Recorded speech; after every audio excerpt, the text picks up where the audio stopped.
Alright, folks, welcome back, everyone. 欢迎大家回来。今天是第443天。It is day 443. We are starting with HanziHero today. We're ending with a writing portion. Kind of somewhat annoying. I coincidentally had a paper cut on where my my pen rest on my middle finger on that cut. Make things a little bit interesting to write today, that's for sure. Alright, so yesterday was a nightmare, and we're gonna try our best to be as vigilant as possible today. We gotta cover a lot of characters.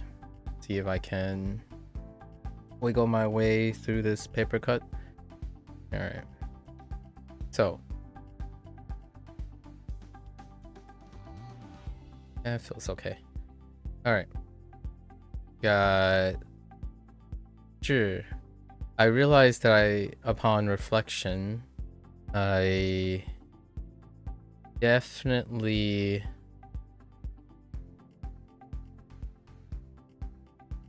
forgot one of these characters. I didn't edit one of these characters. We'll leave it up for next time. The first one I can think of is Zhi, which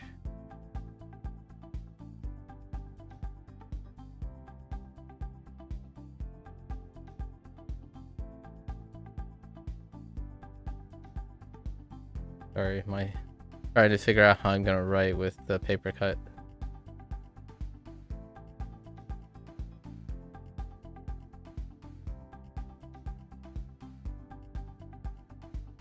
Oh my goodness, my hand is really destabilized. Okay.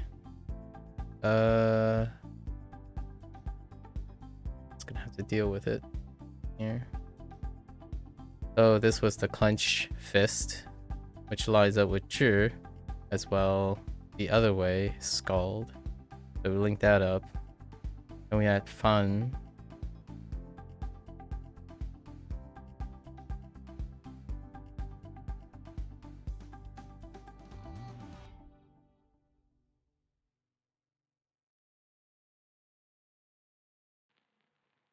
Lines up with the other Fun, Overflow. So that's how I'm gonna remember that. Oops. Try that again.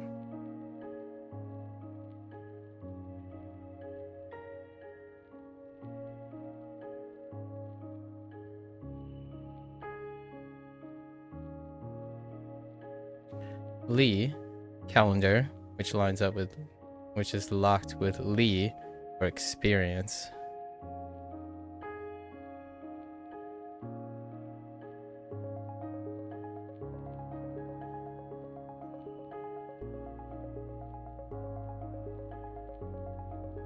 Jie, hero, line is being coupled with Jie, outstanding.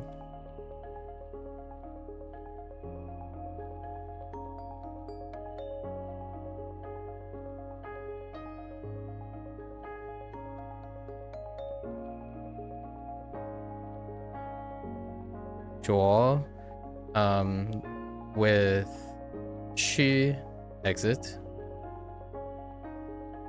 And this is, I think this is the one that I didn't update, which I'm not entirely sure what I'm going to do at the moment. Ting, Shaw. I could line it up with Ding. Something about maybe a nail, or actually, maybe I did change something with this. It's probably this character.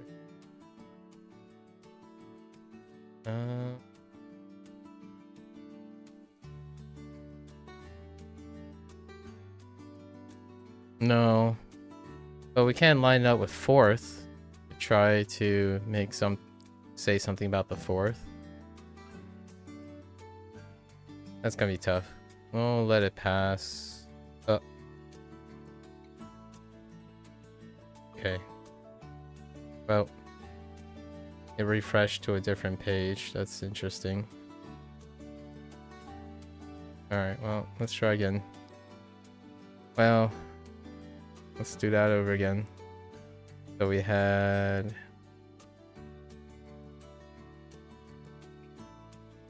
Sometimes this plugin is... it links with the page. And depending on how the developers lay out the page, it either saves it on one page or another page, and they could be the same page, but they're actually different pages, like in display. But in the code, there are two separate URLs. That happens. Known quirk of plugins and developer choices. What was it? Fun. I know these things are supposed to be separated, but I just prefer to write them across. They're separate strokes here for flowering. Lee.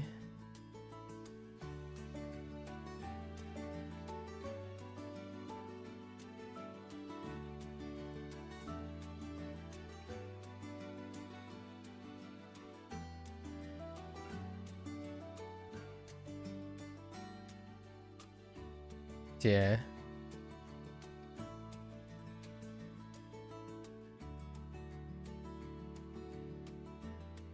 Door. Ping.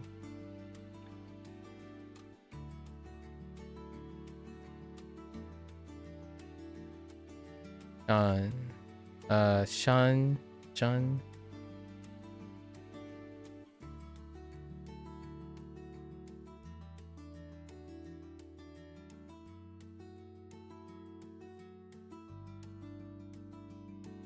With delete. Qing.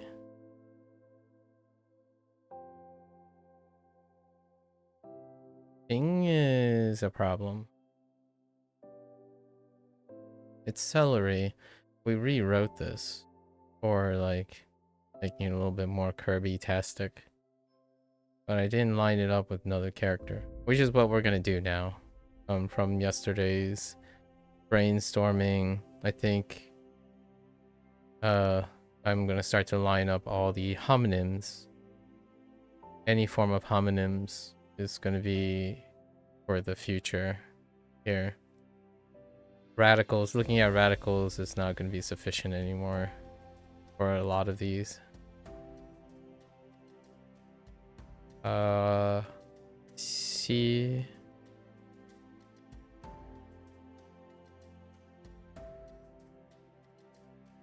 This is lined up with I, ya, da.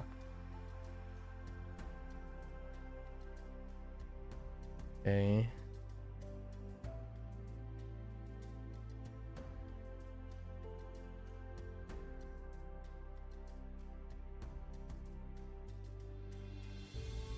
Sure. Just lined up with P. Actually, they're both problematic at the moment.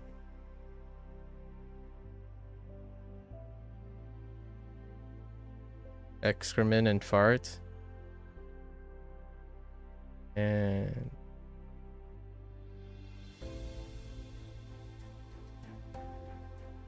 E with dry.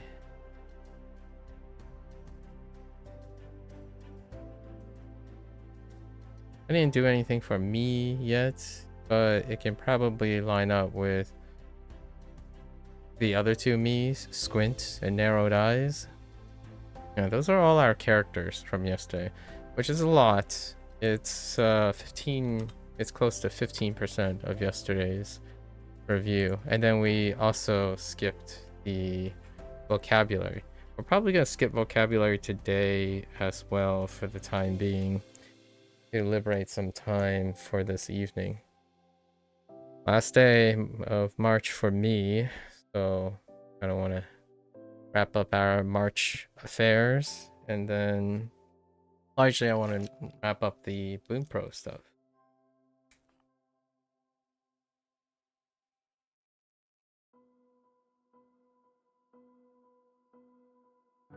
It's one of my favorite parts of doing all of this. This self-reflection, evaluation. Kind of the most, probably the most approachable part of all of this social experiment that I've been doing.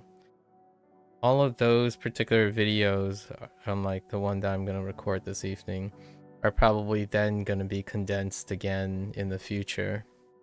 Make things more palatable, I suppose. You know how the internet works. It's all about keeping it short. Alright, lessons. 屁股, of course it's 屁股. Alright. Y 股 thigh? Okay, I see. Ooh, thigh. Yeah, okay.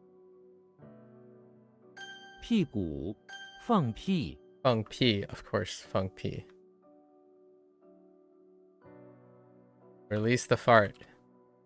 放屁风 Okay. Oh, we only had 2 vocabulary as opposed to 3.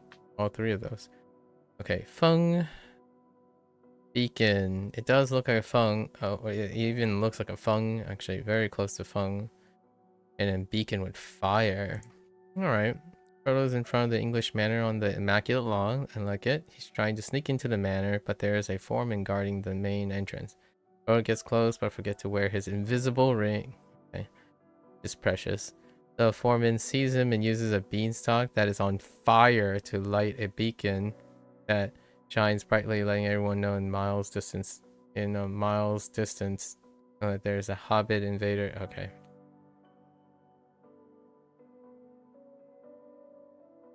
Fair enough. Yeah, fair enough.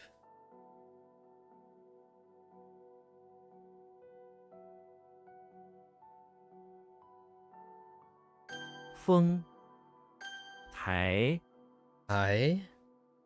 Does look like a tie. Moss. We have flower. We're using machine here. Let's just make sure. Gotta line up stuff. Or platform. I think I prefer machine. So we're just gonna use machine. Platform is fine too. So Tarzan. Tarzan's inside the high school. Where he is trying to use a computer. Trying to learn how to use a computer machine to learn about the importance of moss and other flowers. He finds out the wilderness time. Okay. Ooh, a vocabulary word. Qing Tai, yep. Makes sense. Moss is one of the earliest forms of life, right? Like plant life. So qing, or like fresh, green, etc. It actually encompasses a lot of qing in the way qing works. Not necessarily for the reason that it's first or early. But moss is very primitive. I like it. 台框 Huang. Ooh, eye socket. That actually looks like an eye socket. Kwang is frame. Eye frame. So eye socket. Pretty neat. Pretty cute. We're gonna use frame here. Frame is the right hand.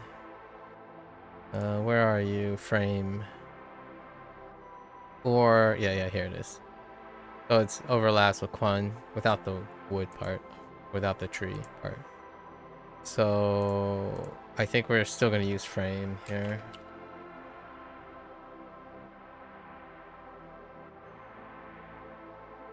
Unless scepter and box. Nah, it's just gonna make it harder. Alright. So... Oh no, maybe not.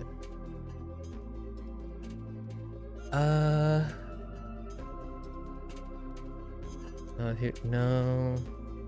Eye socket.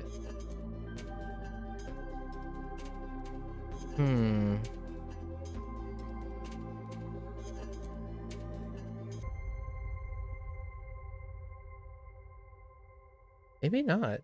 Maybe we can do something like Koopa is in front.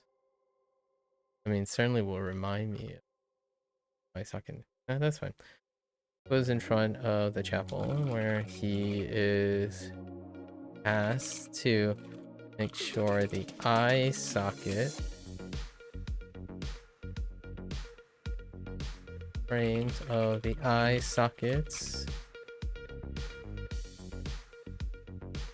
of the Bowser statue well polished with to house the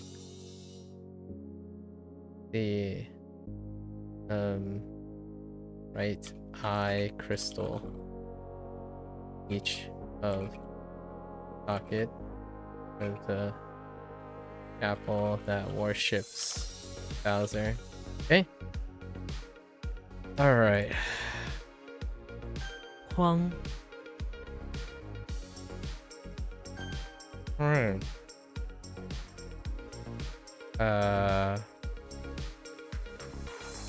屁股 放屁 抬 框 风 All right. Next one. 身 Shin. Groin. Man, we're just hitting all of these, huh? That does look like Shin. Which is good. Shrek is in front of the infirmary where he is chilling on actually could use to express instead now.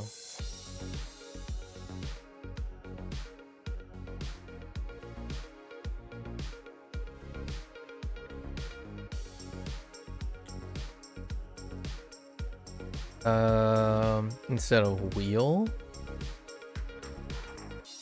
Nah, wheel's fine. So Shrek is in front of the infirmary where he is coming to get his thing. Is that how you spell groan? I don't think so. Or... Oh, it is. Oh no, these are groans, not groin.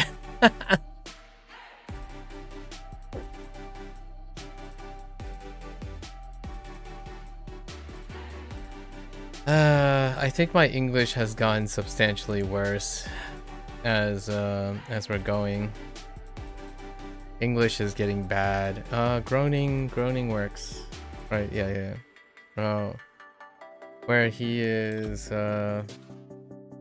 slowly finding his way to the infirmary, groaning from his mouth after getting hit like that's what I was into, getting hit by a wheel in the groin. After getting hit by a wheel.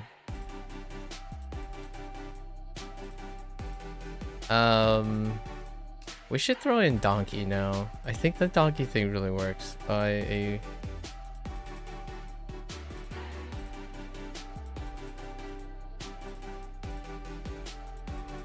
like by a wheel that donkey kicked at him. Something like that.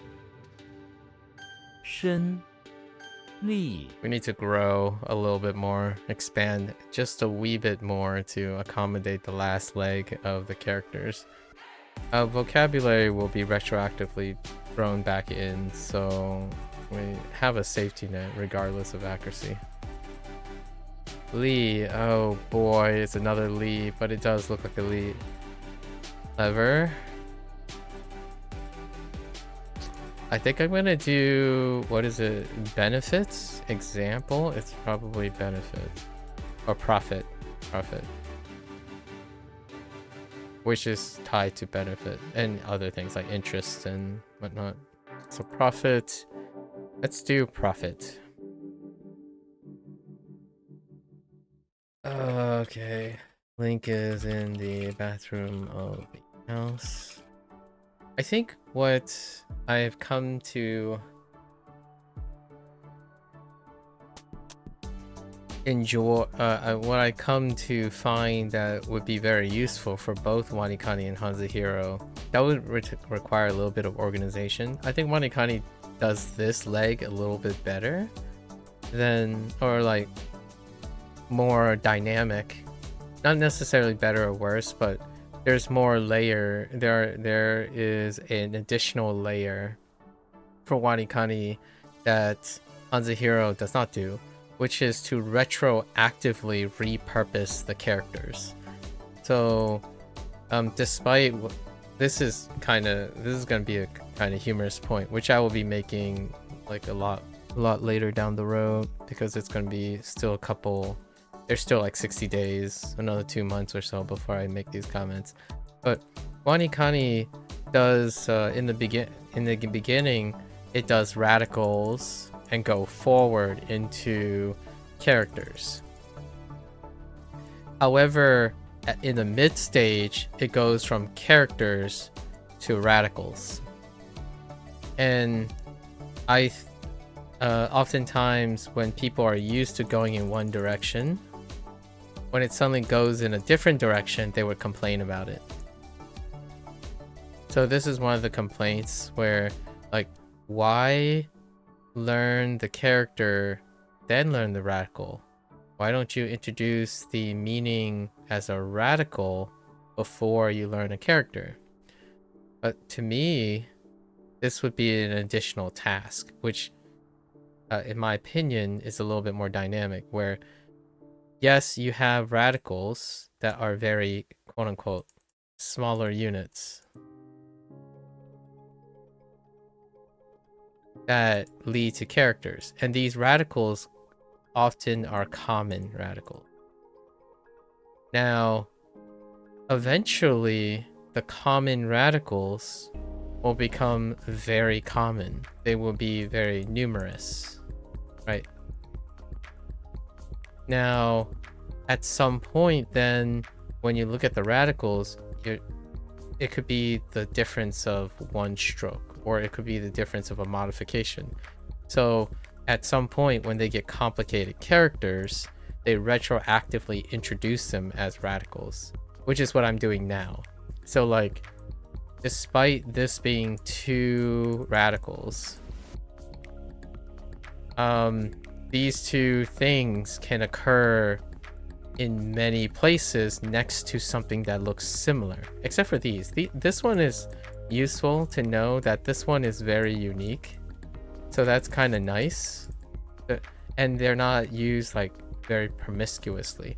However, this one here is super promiscuous, so eventually looking at radicals like this becomes unscalable, like, or to me, it enters a scalability problem.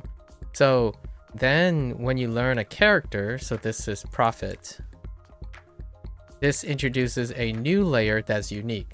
The chance of profit showing up in other characters is even less likely. So now you have a combination of unique characters that become radicals, and then the very common characters that are associated with character building. So then you have two routes of not getting things mixed up, or like an additional area of separation. And that's what I'm doing. But HanziHero double downs. HanziHero does the component, right? And this is the only order that they go in. So it always goes in this direction. And what happens is once you get to a point where you do have to rely on vocabulary, right? We're not even introducing. So they go into vocabulary. Now, the vocabulary is only built on characters. So your knowledge of the character is what links the vocabulary. It's not necessarily your ability of your radicals. In this case, HanziHero, the components does not go into the vocabulary, but the components is locked into the character. So you don't have to, like, you're always doing this, right? So there, if your components fail, the chain can break. So is when your character can break. And that's kind of the problem here, because I don't even have vocabulary, so I can't even travel backwards from the vocabulary to get the things. So either I make sure my components are solid, or I need a vocabulary tether, which is not available. And now what I'm doing is I'm gonna go backwards and forwards, so then I can have an alternative way of getting to the meaning, because in all of this flow there's a translation, there's a parallel translation, right? And that's kind of how I'm doing it. What others do is a little bit more complicated or a little bit more straightforward, but also there's a failing where you get the right, like you get the visual, so whatever you're reading, then they use the English, and the English gets you the visuals get you the English, and then the English gets you the character. Actually, it doesn't even get you the character, it gets you the English of the character. This would be the English of the component or the radical, and then you get the character. So what happens here is that if they can't translate first, then you can never get from the visual to the meaning of the character. And that's kind of a little different here. Like most of the time now when I'm looking at this character, I typically know what it sounds like, but that doesn't mean it's guaranteed that I know what it means, and what these parts are right now. So I've been experimenting with in different directions. Where can I enter? And most of the time now I read characters as they are. These are the characters. So it's kind of like when someone tells me a word I don't know. Like if I misread groan, right? If I misread groan, well, it immediately is based on the sound that I think it makes, and then the combination of letters and what the sound it makes. I worry about the meaning later, that kind of thing. Some people can think of this as, oh, what do you think this means? And then start to pronounce it. And that's kind of where we're at right now. So I'm trying to expand how many ways I can do this in order to do this. So wanikani by coincidence. I'm not sure if it's by coincidence, whether they thought about this or not. But when you go from a radical to a character, and then you retroactively introduce it, it often is a breath of fresh air. So whenever you learn a new radical in the second half, right, in the second half of wanikani, all the radicals are automatic. They basically like, oh, I know the word for this, so I know the radical for this. I know the word for this, I know the radical for this, right? However, it shows that you're thinking about the character first before the radical and vice versa. And they don't have to be the same thing.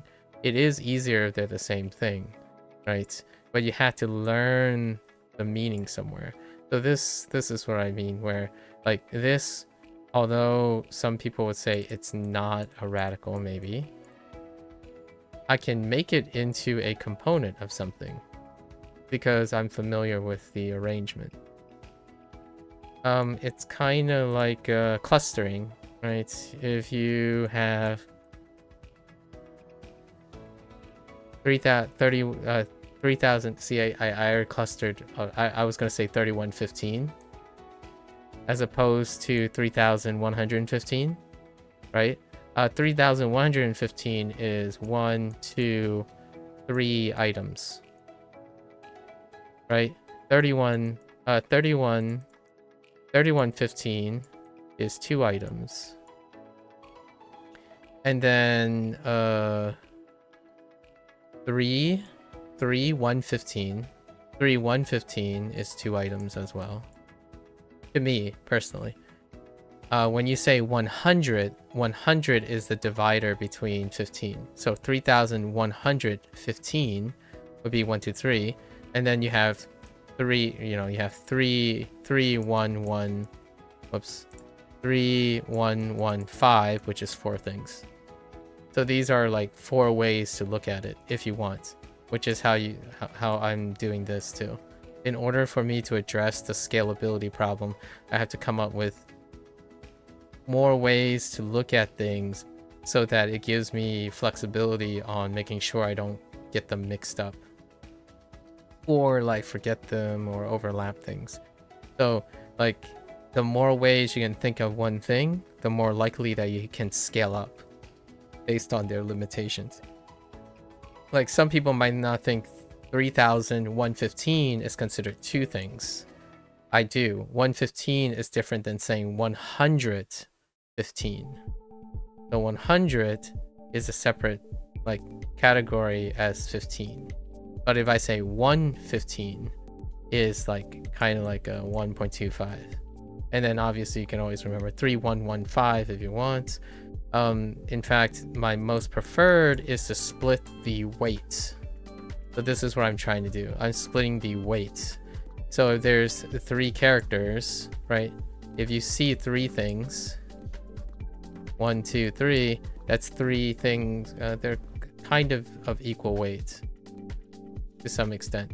So instead, I'm breaking them up into 1 and 2 things. Unfortunately, it's an odd number. So the closest thing is I would do this. The reason why I keep the 1 over here is this thing is not weighted. Largely because this thing rotates a lot. Now, that can be a problem because you can also see it this way if you want. The thing is, I'm asking myself, do I recognize this before I recognize this? This is way stronger.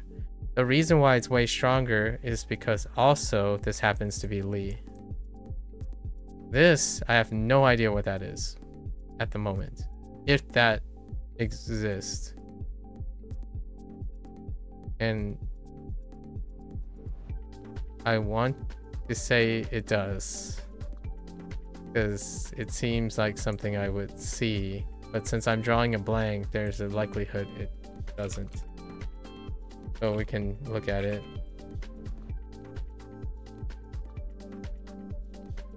Like in my lexicon right now. No, it doesn't. Yeah, see, that's why I don't think of it right away. There's no leader into, yeah, those 2 combinations don't exist in my lexicon. That's pretty much why, that's how I'm grouping things. So,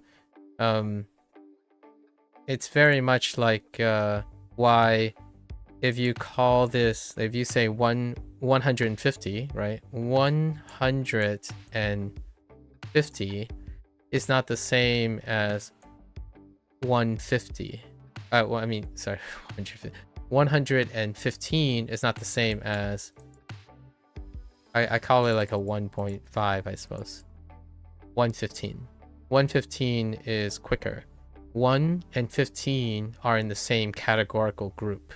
When you say the word 1 and 15, they are, for me, in the same category group. But when you add a counter called 100,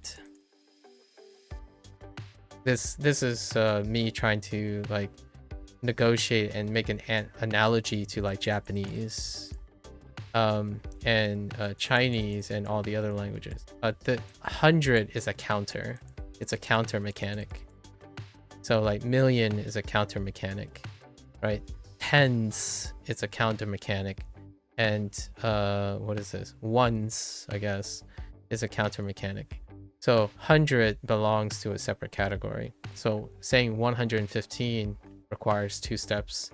Saying 115 requires 1.5. Same technique here.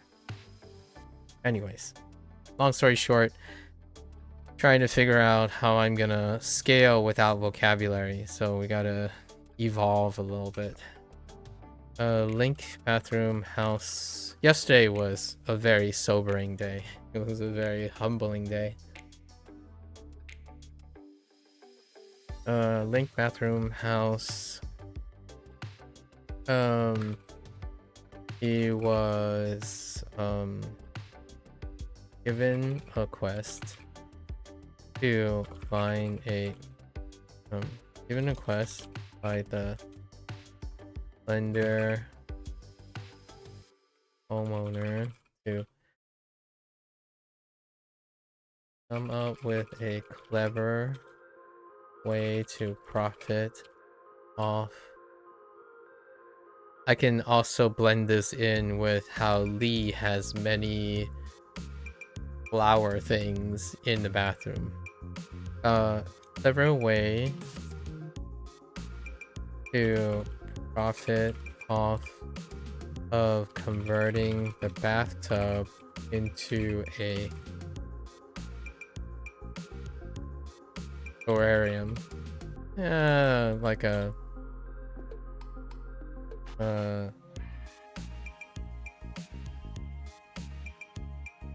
what kind of Lee can we throw into a chestnut? Is pretty weak right now. What do we have? We have chestnut for sure. Jasmine. Chestnut, jasmine. Into a top producer. Okay. Anyways, a little bit of 力 interesting things. 哼 Hung. That looks like hung. It encompasses hung, but there's something to the left. What was the thing to the left? Was it fingers? I'm thinking of snot, right? Snot. It's probably mouth. Let's go look. Armless child is very rare. Yep, it's mouth. Or snort, not snot. Snort. Yeah, so... Now I could retroactively change this to smooth. But maybe we'll incorporate snot going forward instead. Armless child. Harry Potter is in front of the English manor where he's playing with the armless child on the immaculate lawn shore. The armless child runs around while Harry smoothly casts a spell to smoothly levitate the lid across the lawn to it.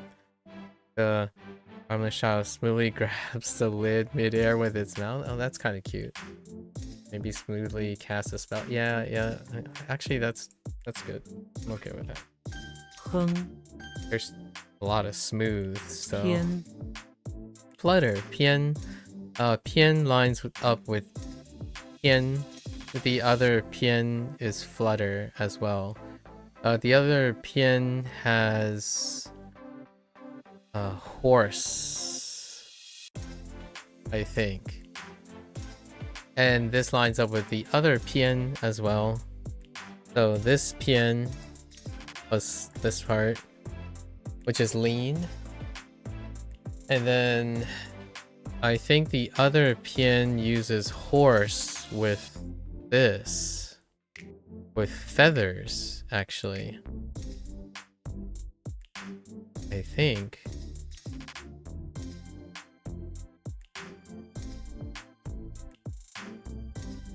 This horse. Let's go check. We'll use feathers as the...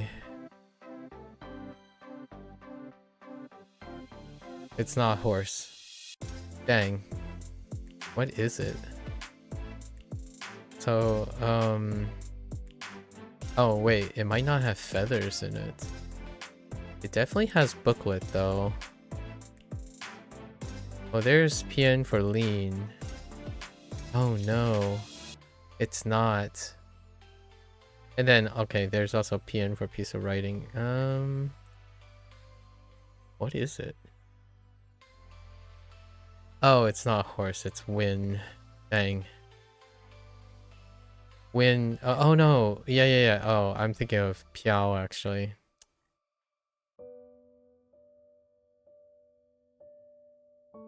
Okay. It's cowboy. So I could choose to use that, or I could choose to use lean. Lean requires a separate thing. Does this look like Pian enough? Booklet is pretty bad though. Ooh. Pinocchio's in front of the pawn shop where he has just bought a special booklet. He opens it up and grows a pair of feathers. Yep. And there it is. Flutter around. It flutters to and fro until it finally collides with a orange. Okay.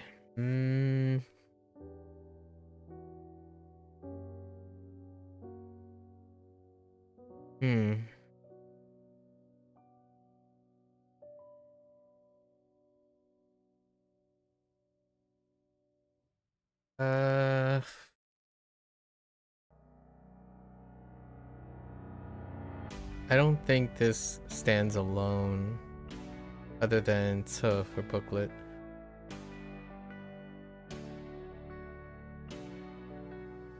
No. Oh wait, it does. I forgot. Bien. Bien is flat.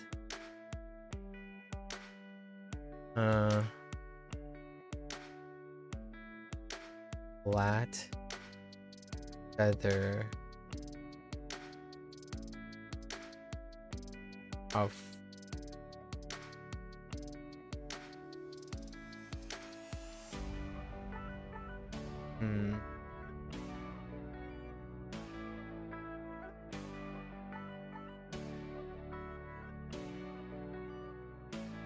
I'll give it a go.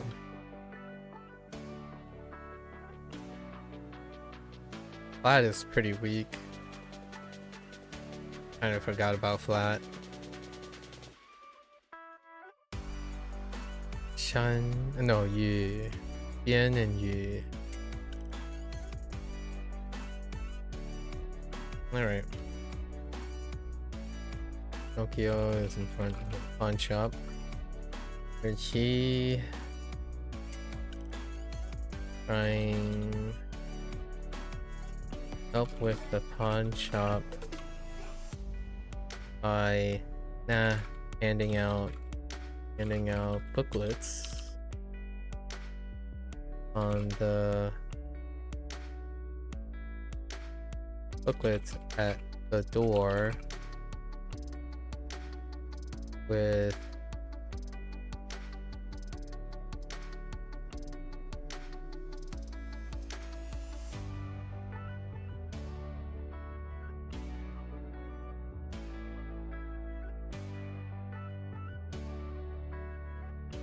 and drawing attention by throwing feathers everywhere.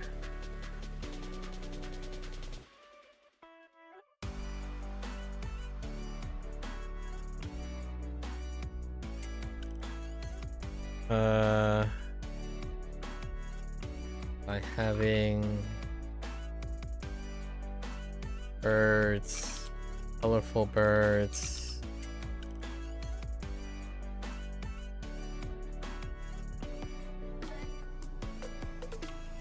Colorful feathered birds fluttering everywhere.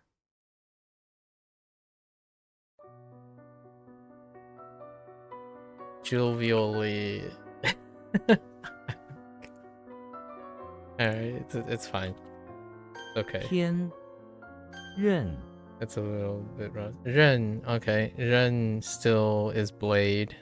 I did drop Ren the other day. What was it? Strong? Strong but pliable? No, pliable but strong? I don't know what it's something on the left here. Ren. And hide. All of the Rens, most of the Rens, Ren of some sort has the blade. I keep thinking of it as a drop, except for Se. Way to screw it up, SpongeBob, and then of course Leon. Okay. Robin Hood is in the bathroom infirmary fixing up his bloody bandages, the result of his earlier misadventure. He uses a blade to cut open some of the old bandages and he looks in the infirmary mirror. Okay, that's good. That's fine. 任 Okay. 身 Groin. 亨利偏任 Alright. I'm also doing a little bit better than yesterday Huh. because we're doing HanziHero first. So I'm a lot more energetic than doing it at the end. It's not every day that HanziHero comes first. I think HanziHero actually takes the lesser amount of energy than Boon Pro and Wanikani. Actually, nowadays, I think Wanikani takes the lead. Fine. Resist is the closest. What did resist have? I almost feel like maybe it's hand. That actually might be Kong. Oh, hold up. No, it's Kong. Yeah, okay. Kong is with the hand. The other one is Han. I was thinking closest I can think of was Han. Yeah, the left side tends to be some sort of this a lot of times. Alright. So what is this?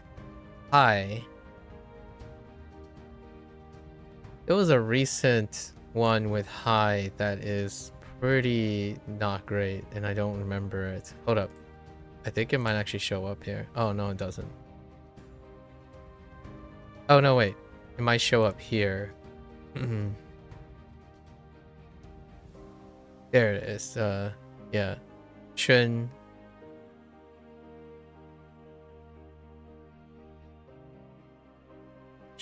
Yeah. Chun is pretty whack. Alright. So Kermit the Frog is in the bathroom once again in the chapel, where he's playing his turntable at a very high volume. The holy music is so loud that he slowly rises high, floating above the tile. Okay, that's a little... I think he's raising their spirits high. You know, Kermit is a good froggo. 抗救 Yo. Alt. No, this is looking weird. I see a bit of this. That is not Jill though.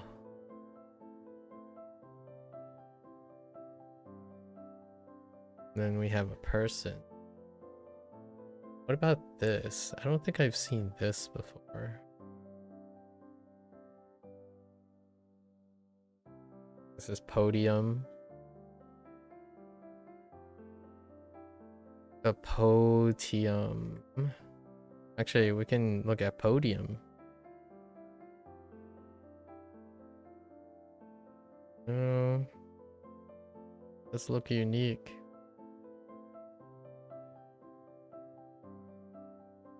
We could each it up. Good is on the weak side. Good. Each person. That's not the greatest, but fault. What is the alternative? A foreman and a mouse. Really is kind of pretty good though. Alright. Jimmy is in the bathroom. Actually, how's this? Jimmy is in the bathroom of the bakery helping a person clear themselves of all the flour they are covered in as they spit out flour from their mouth. The foreman stands by yelling at Jimmy because it's also okay. His contraction. Okay, right. That's exactly what I was gonna. Pretty much what I was gonna write. 就摇 Y'all.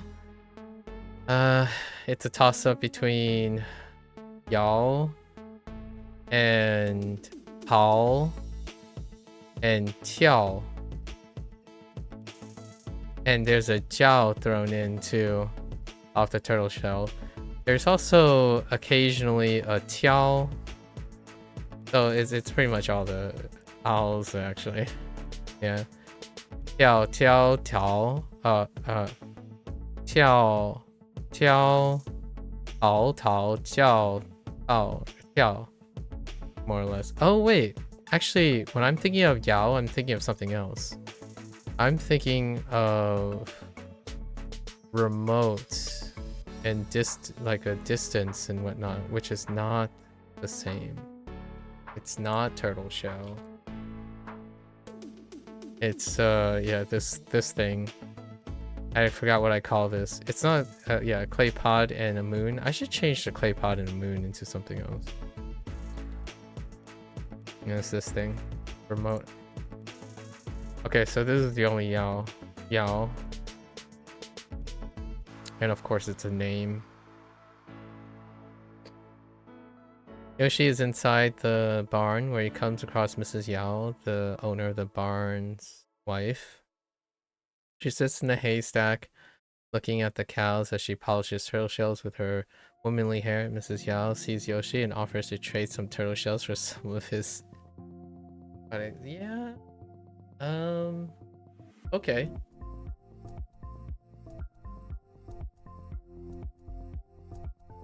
Maybe she polishes his, you know, his eggs or her eggs or what? Wait, you know what? I just realized.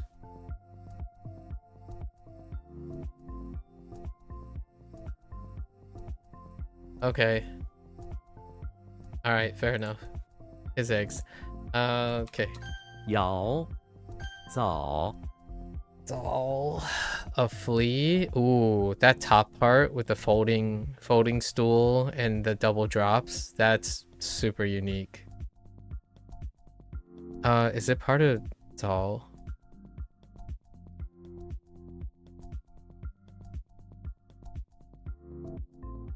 I can't quite think of what the character is. Is it doll? There's only one other character with that double drop.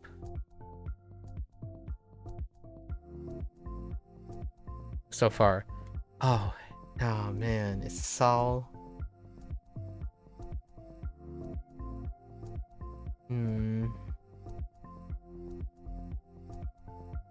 It's actually Saul twice. Insect goes anywhere. Like legitimately in this thing here is pretty much dependent on whatever is attached to it. I think this character right here has been paired with quite legitimately every single sound carrying thing. Unfortunately, this isn't Saul. So at least that's, I don't know what changed there. This is gonna be tough. I don't have any tethers at the moment, other than there's insect and it's an insect. It's not always true that it's gonna be an insect. Zelda is in the basement of the barn where she's trying to get some milk jugs stored high up on the shelf. She goes on top of a folding stool. Okay, sure. To try to get to it, only for a bunch of fleas to suddenly appear and swarm her. That's kind of nightmare fuel. As a result, she drops the milk jug and it shatters on this cellar floor. Angry, she used her powers to take out all the fleas, making each insect all drop to the ground. Okay. Alright. 早顾 Cool. Cool. Right side is employ. Employ, and this is related to hiring, so cool works really well. Don't really need much more than that. In fact, I'll probably use employ here. Goofy is in a bathroom in the house where a slender owner hired him to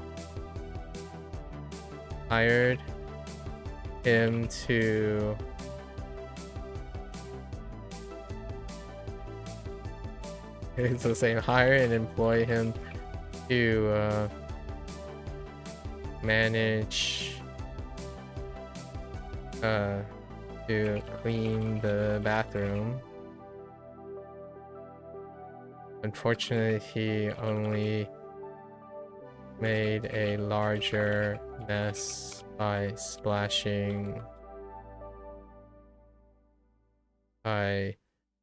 getting the whole plate by filling the whole place with water.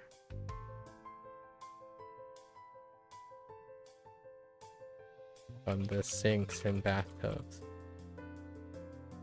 Something like that. Cool. 顾 Okay. 烫摇早顾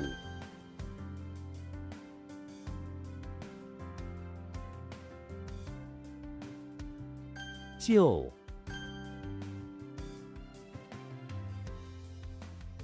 It's interesting they didn't go with podium and a person, which would make it kind of harder. You know, separating podium into foreman and mouth is kind of a lot more 新 utilitarian. Oh, hey, we got dragonfly. And this is what I mean, where, oh, maybe it only applies to side-by-side characters?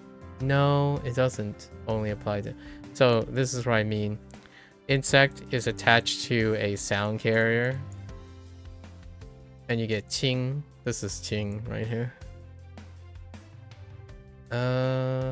I think we're going to use the right hand ting instead of beanstalk and moon now, because that's gonna be a problem in the future. So green, right? We're gonna use green or blue or fresh or young.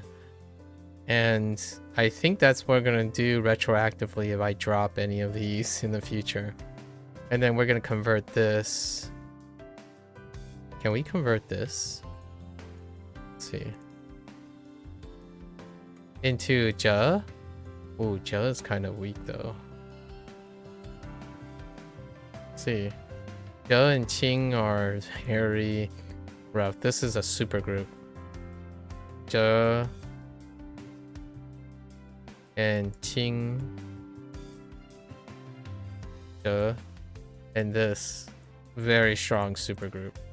Like so many characters. Hey, so Kirby in front of the English Manor, where he was joyfully chasing green dragonflies around the immaculate garden and then eating them. Okay. Thing it is. Ting. That's an insect, and the same deal. Insect next to ting. The right hand is ting. And this is probably just dragonfly twice. It doesn't carry any of the meaning though. 星者 Okay, whoa. We got another like extended ear thing. This is the second extended ear thing. Does this look like J? Not really. Always kinda stink. Functional words are, or like intensity words are kind of tough because you don't really know. It's very difficult to know what the intensity is by looking at one character. Like always, almost always, frequently, occasionally, average, below average, like any of that. Like the different levels of intensity kind of stuff. Oh there. Hello. Let's look at the extended ear situation.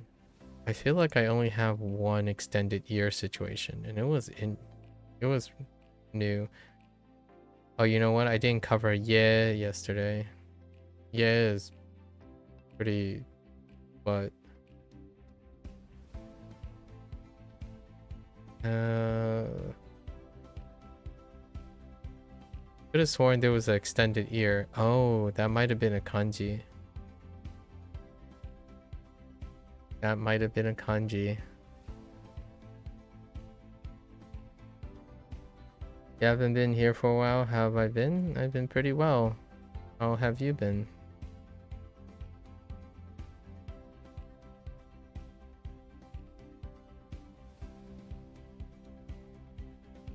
Healthy? Doing things?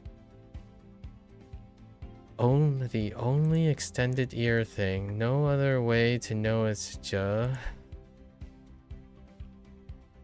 What about car? I think this is only the only hook ear. What about a car and ear?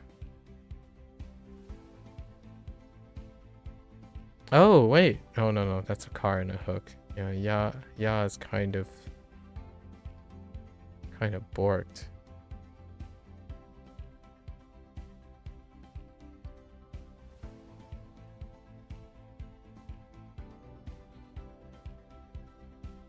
Yo, edit comes close. No dice on the G though. Okay, I think this. You good? Just tired today? I see. What have you been up to lately? James Bond is inside the electricity plant, riding around in the car. Okay, a bunch of electric ears are chasing. Oh. Huh. And then the harpoon. Oh, they think that they're using that as a harpoon as opposed to... what is the other direction? What does a hook look like? Or is it an umbrella? Yeah, so instead of using a hook, I think we're gonna use a hook as opposed to a harpoon. I don't understand why they went with a harpoon. I guess it's shorter. Just gonna use a hook instead.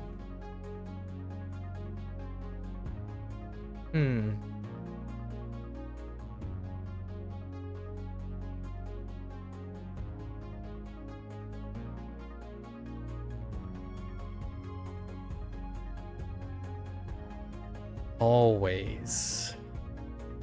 Not great. The good news is I don't use always very often. So can still be a keyword. James in my mnemonics. James is inside like the electricity plant. Trying to hear.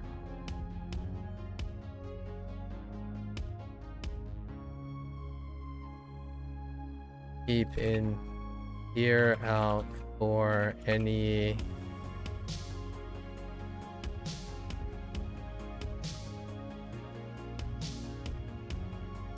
always keeping in ear out for any signs of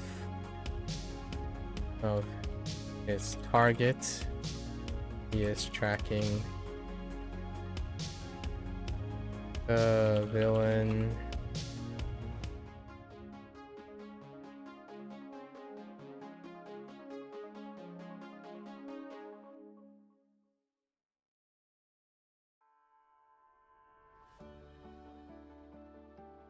He was able to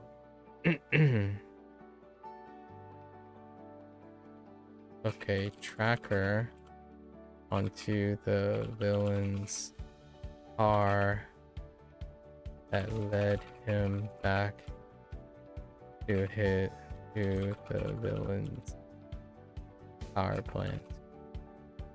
Something like that.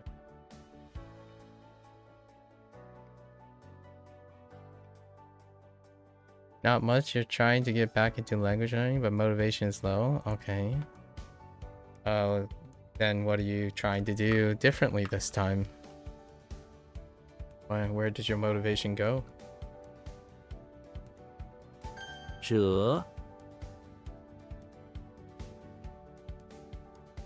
燕 Erudite. Man, that is a word I have not used in a while. Erudite. Trying to pronounce is like Japanese is as opposed to an erudite. Or is it erudite? Let's listen. Erudite. Yeah, erudite. It's air. Air is so weird now without. I think we gotta lean into that Spanish later down in the later on this year. Gotta get that erudite back. I'm saying erudite.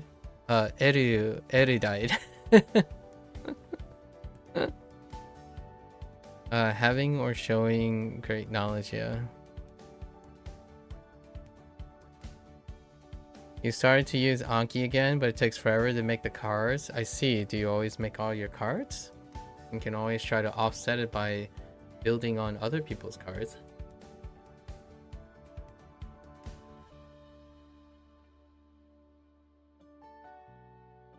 Combine the two.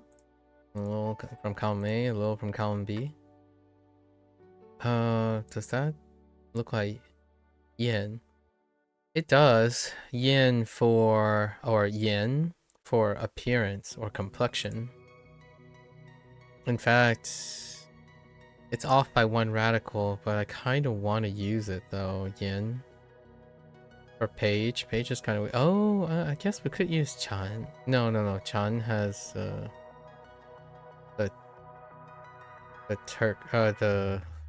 alien. Did we use alien for this? Yeah, alien. It's the only yin though. In fact, we could do the reverse. Maybe we can integrate face. You prefer to make your own because you use a certain method? I mean, you can still use that method. You don't even know what erudite means? Yeah. It's the opposite of a neophyte. If you wanted to look for a complementary rhyme word, neophytes. Neophyte is erudite. Opposite. So these are pairs. Sound pairs for me. I don't know if you know what neophyte means, but neophyte means like beginner. So erudite means like experienced, or like a veteran or an expert, sort of someone who's experienced. Kind of like noob and pro. You actually learned neophyte recently? Yeah. Neophyte, I know that it's spelled differently, the N, because English is weird, but fight, any form of H or any form of YTE is equivalent to ITE, because English is weird. So like technically, there could have been a parallel universe that spelled erudite with a Y. So that's why neophyte.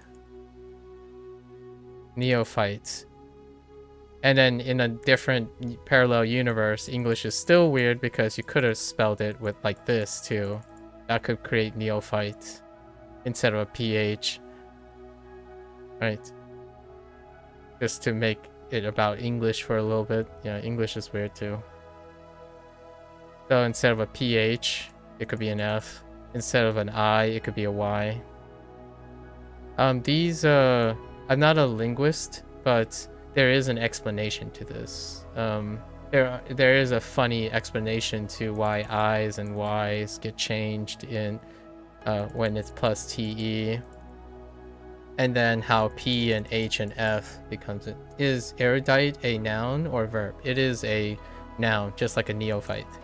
Yeah, they're equivalent. They are antonyms. At least I would consider them antonyms, and they're quite easy to remember because their ending is the same.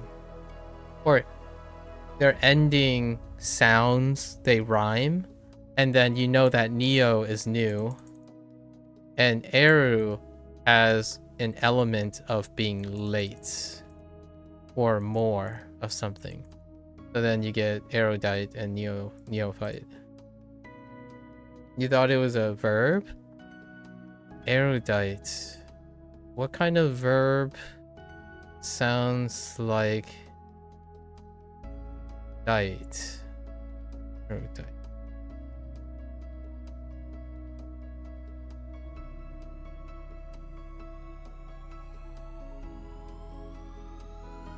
Let me tell me, like, the problem is I don't know how to set up the cards using the method you like. Oh, I see.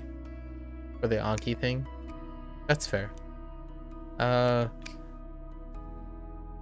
Here's my thought. I'm not sure if you ever noticed this about yourself or not.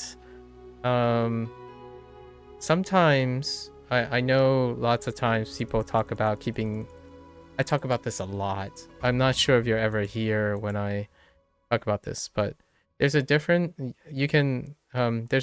between getting better at your method or getting better at the content.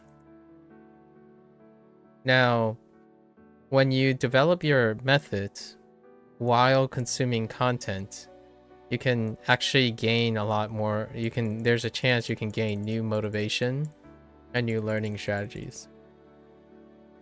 Now, the thing is, most people, at least in my experience, like yourself, prefer to keep the method constant and work solely on trying to reinvent the content. Now, the difficult task about the content is that the content is static. So you are at the luck factor of the content. So you're hoping that the content is always going to be interesting in order to keep your motivation up. Content, that's whatever you're learning. The language you're learning is content. How you learn it is the method, right? You have a clear separation between that. When you said like you need to make new cards, right? And you said that the cards is taking forever to make the cards, right? the thing that you're telling me that like it's a problem is the making a card part. However, your focus is on the content, is what I'm getting at. So it might not be the content that is. I was asking how you're losing your motivation, right? Your motivation is low, and then you're trying to use Anki again. And one of the things that I see oftentimes is people think that it's the lack of content that is making them bored or motivate. Like your goal is to make more content, the cards, so that you can get started again. However, when you say it takes forever to make the cards, when I was suggesting, oh well, maybe you can use someone else's idea, right? Like their cards, and use that as inspiration to make your cards differently, or like change up the way you make your cards. I'm not saying use someone else's strategy, but like look at other people's cards and see how you can change up the way you make cards, but with all your stuff. So you already have the method you like you've already made it. One way to make things feel like it's not forever, or like it's boring, or it can get tiring, is that when you're saying the act of making something, there's a chance if you could change up the way, like tweak or kind of have fun with making your method a little bit different. I'm not saying abandon your method, like improve your method a little bit. It can bring more motivation. And while you're doing that, you're still making cards. You know what I mean? Like, just because you're doing and kind of tweaking your method doesn't mean you're not making more content. You're going to continue to make more content for yourself. So, for example, if you're wondering what I've been doing in the last couple of days, I've entered an area. Now there's a challenge in HanziHero right now that I'm meeting, which is we're near the end of HanziHero and there are only characters. So now these characters no longer have a vocabulary word attached to them. And for a while, I've been using the vocabulary word and the characters to complement each other to help myself remember. But now I don't have vocabulary, so vocabulary is not provided. Now I could say, oh, but I really need vocabulary now. That's part of my method. My method is that the vocabulary bolster. But what happens when I don't have vocabulary? Well, I've came up with a couple methods now that I'm doing. Like changing my method up a little bit, where I take other characters and now incorporate it into my character mnemonic for now. And then in the future, I will then have to take vocabulary, add it back to HanziHero, and then I would have two different methods now. So I will still continue to do my old method. My old method is still exists. But the new method is making it a little bit more exciting, or maybe something different, so that your motivation doesn't feel like you're constantly droning the same thing. And one day, right, like when you're doing it, you might combine the two and you'll have a faster method. Like a faster method, or a more efficient method, or a method that is more interesting to you. The reason I say this is because when someone tells me they have low motivation, oftentimes they're talking about the thing they're doing and not the content they're consuming. It's actually a lot of times the low motivation, people talk about how there's a lack of content that they're consuming. Content meaning like progress, for example. Progress is how much content you're consuming a lot of times. That means that the low motivation comes from how long it takes to consume, create content, to create progress. However, the thing that creates a low motivation that I ask like a lot of times when I ask them, so where did your motivation go? It's usually dealing with what they're doing. And the doing is because it stays the same. It rarely ever changes. Now, it does change for those who succeed. So those who don't ever encounter low motivation, what happens is when they do something and they consume content, they go back and what they do ends up changing over time. So you probably heard this before where someone would like use Anki and then they use Anki in one way and they're like, I don't want to change that way. So what they do is they add like Satori reader, which then creates a method that combines a graded reader and a SRS. And then when this gets boring, when their motivation is low, they would add onto another method. And what happens is the combination of the three methods are different from simply doing one thing. So motivation goes down oftentimes because you're doing the same thing. And remember that what you're doing is nearly 99% of the time. The content you are consuming, that you are harvesting, you don't create. You're not creating that stuff. The thing you're doing is where you're creating most of the stuff. So it has to be very interesting. Hopefully that's kind of what I mean. I'm not sure if this is going to be an interesting or maybe something that you may consider in the future.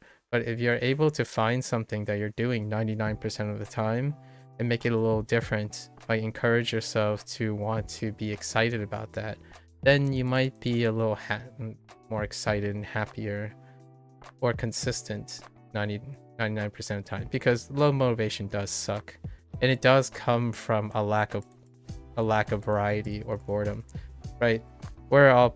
We all engage in the internet. The motivation also is lined up with engagement. Like for example, making cards is no longer interesting if you feel like it takes forever. If making cards was interesting, it doesn't matter how long it takes, you enjoy it. I like making cards and I like writing mnemonics, and I do that 99% of the time, right? Like one of my favorite parts about using an SRS is reading the mnemonics and asking myself, do I need to remake it or does it make sense and whatnot? That's how I remember these things, because it's 99% of the time what you do with it. So if you're lacking motivation, right, oftentimes a lot of the reason is what you're literally doing 99% of the time. So once you're done making the card, for example, right, you make the card, donkey deck. Every card you make, you have already learned, because you know what goes into that card. So when you go back to review it with your Anki thing, it represents like 1% of what you're doing. Because most of the time you're doing it will be the thing you're doing, which is creating the thing. Creation takes arguably a disproportionate amount of time. You're gonna be honest, it's not 100% your method. Have you heard of it's CI? Yeah. You kind of tried to adapt that to your Anki deck. Are you sure you understand what I+1 thing is? You think your biggest issue are that you lack a clear, attainable goal and a fun method for the doing aspect?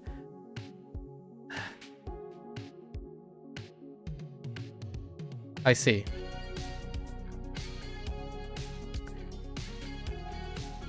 Do you believe that if you had a clear, attainable goal and a fun method for the doing aspect, that would solve your problem?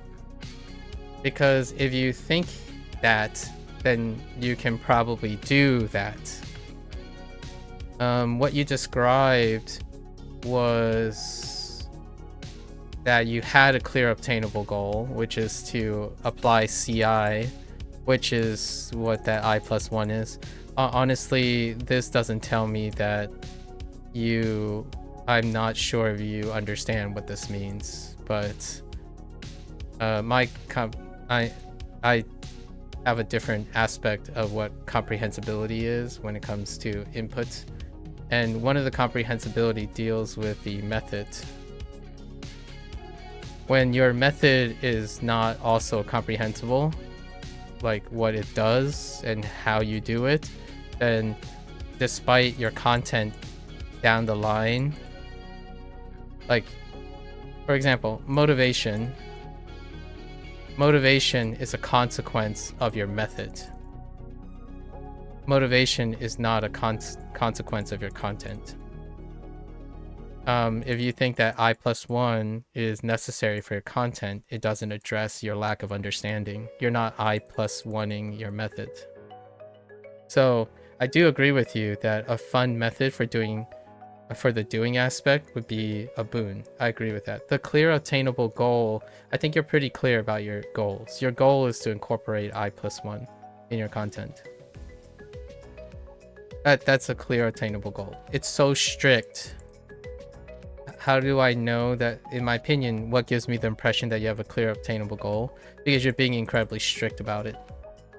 You rule out other methods. You rule out other methods because you want to strictly adhere to this. That's a clear attainable goal to me. So the goal of the doing aspect is that you're trying to adhere to comprehensible input, is what the I+1 is. This is actually a generalization of comprehensible input. The I+1 specifically is not all of this, but that's what most people refer to. I+1 is specifically talking about the range of competence.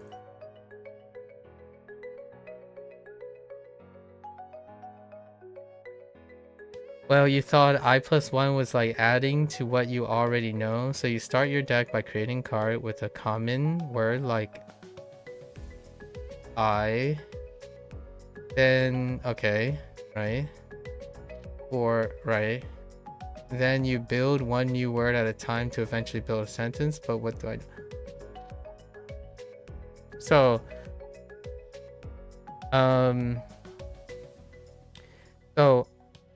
I, right?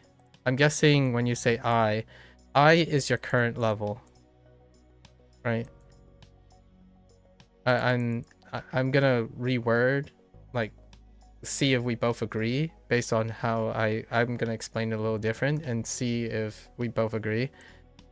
I is your current level. This means that you need to know your current level. So oftentimes, how do you know what your current level is? You use everything you know, right? So that's I. And then the +1 is to incorporate something that you don't know.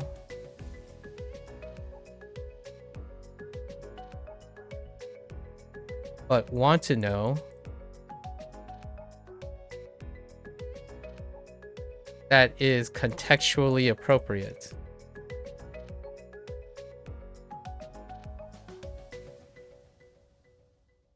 That's kind of how people do the I+1 thing. So for example, you know the word fruit.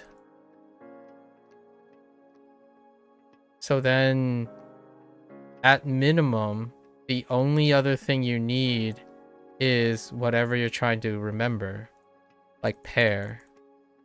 You don't know pear. So this is +1. And this is I. Now, if that is not sufficient, if fruits, having like on a card, for example, having a card, if the word fruit is not sufficient to get the word pear, then you add more of I that you have. So you could write a sweet fruit. And if that still doesn't differentiate, because there are more than one street fruit, right? You could think of an orange and you know how to say orange already. So then you start describing the pair. You could even include an image, so you can use an image instead.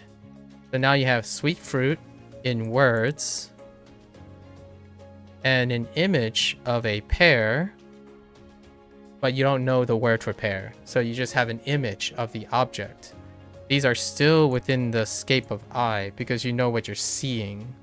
If you can recognize the object, it is still within I. So I means all your senses. Your hearing, listening, anything that is contextually appropriate is the idea. This is not the same as like I'm just making a clear distinction because what I'm doing here is not, this is abstraction. So abstraction is a little bit further away from the I+1, but it's kind of similar. So that's what your cards are. Now when you're saying forever, right, in your methods there are many ways to execute I+1, right? So your method, when you say it's your method to do I+1, what is the method? This is a concept. It's not, to me, this is a concept, it's a goal. So it's a clear, discernible, and obtainable goal that you're trying to do when you're creating a card. It does not explain how you're making them. And then hear me out. You don't have to explain to me how you're making them. It's not like I don't really need this.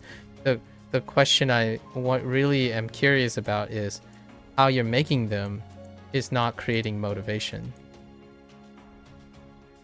Or it's not sustainable.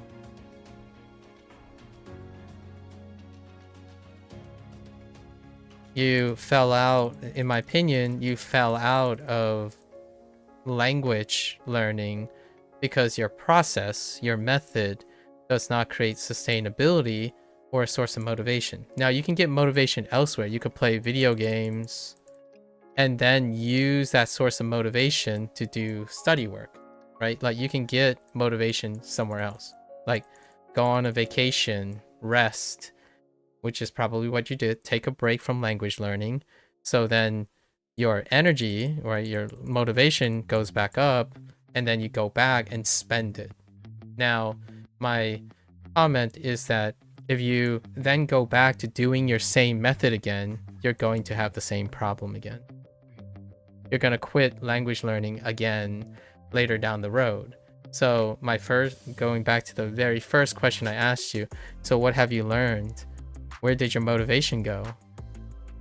Because I'm guessing you want to be consistent with language learning. If you stick with the same method and then your goal is to tell yourself, I'm still going to use the same method with the same clear obtainable goal, then ultimately you're not expecting to, like, it would be very insane or crazy to think doing the same thing somehow changes the outcome the second time around.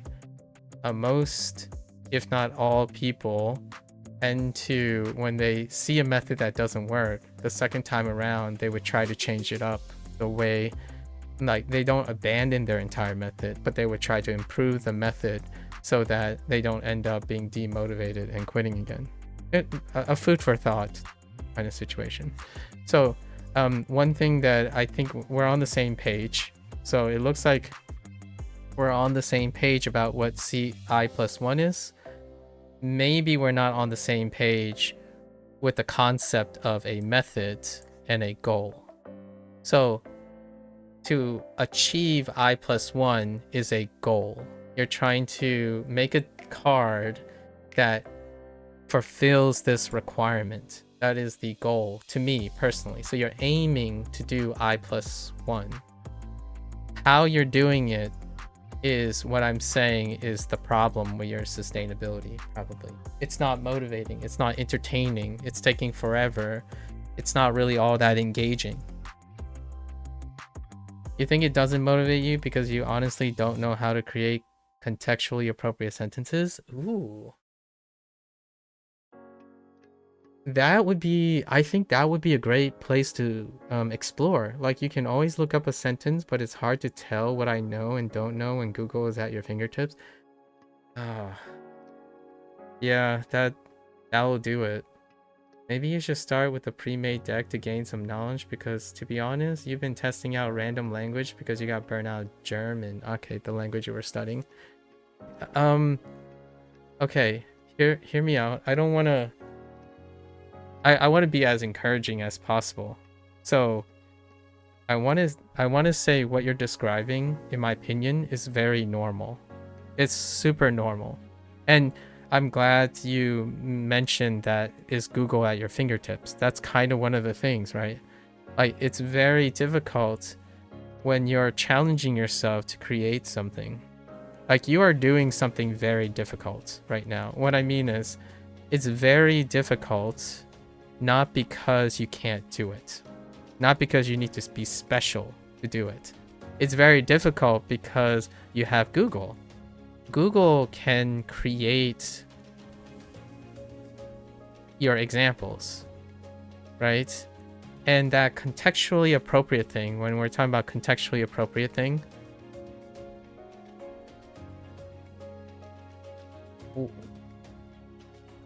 obviously I'm not talking about like native Japanese speakers or whatever other people think is contextually appropriate. We're talking about for you, like when you see like a card, right? Since you're not quite sure what you need, right? What you need or what I is all the time, it takes a long time, right? It takes a long time. And also, hear me out, when you see other people's cards, it's only, I like that you're saying maybe it'll help inspire you, like, or like maybe it'll give you ideas, because I'm not saying that using other people's idea is going to solve this problem. It would do the Google thing, right? Like, basically another person's deck is Google. The idea is you're trying to focus on what is it working for you? What is working? Like, for me, I kid you not, like, I'll explain. Like, I already did it earlier when I told you, like, how do you remember erudites? I remember neophytes. That's it. That would be a card. If I didn't know what this word is, I would say, wow, it really sounds like neophyte. I'm like, so how do I rate neo to erudite? And that's what I+1 is. So I took something that I know. I took elements that I know, and I did it as quickly as I can. Now, when you practice this, I know Google, I guarantee you, like, this is really normal in this day and age. I'm not entirely sure how long you've been on the internet or like other methods you're used to, but if you're like, I'm gonna say in your teens right now, like 18 to 20, I imagine you spend a lot of time, because we met on, like, we're meeting in this situation, you probably spent a lot of time where all of the creation and is consumed in the form of content. So then that means that you don't get the opportunity. You don't get to create on your own, or like sort out your thoughts and whatnot. And that is difficult at first. Like, most things are difficult at first. However, when you start doing it, I think you might be surprised how much you enjoy it afterwards, right? Like, when you start doing it.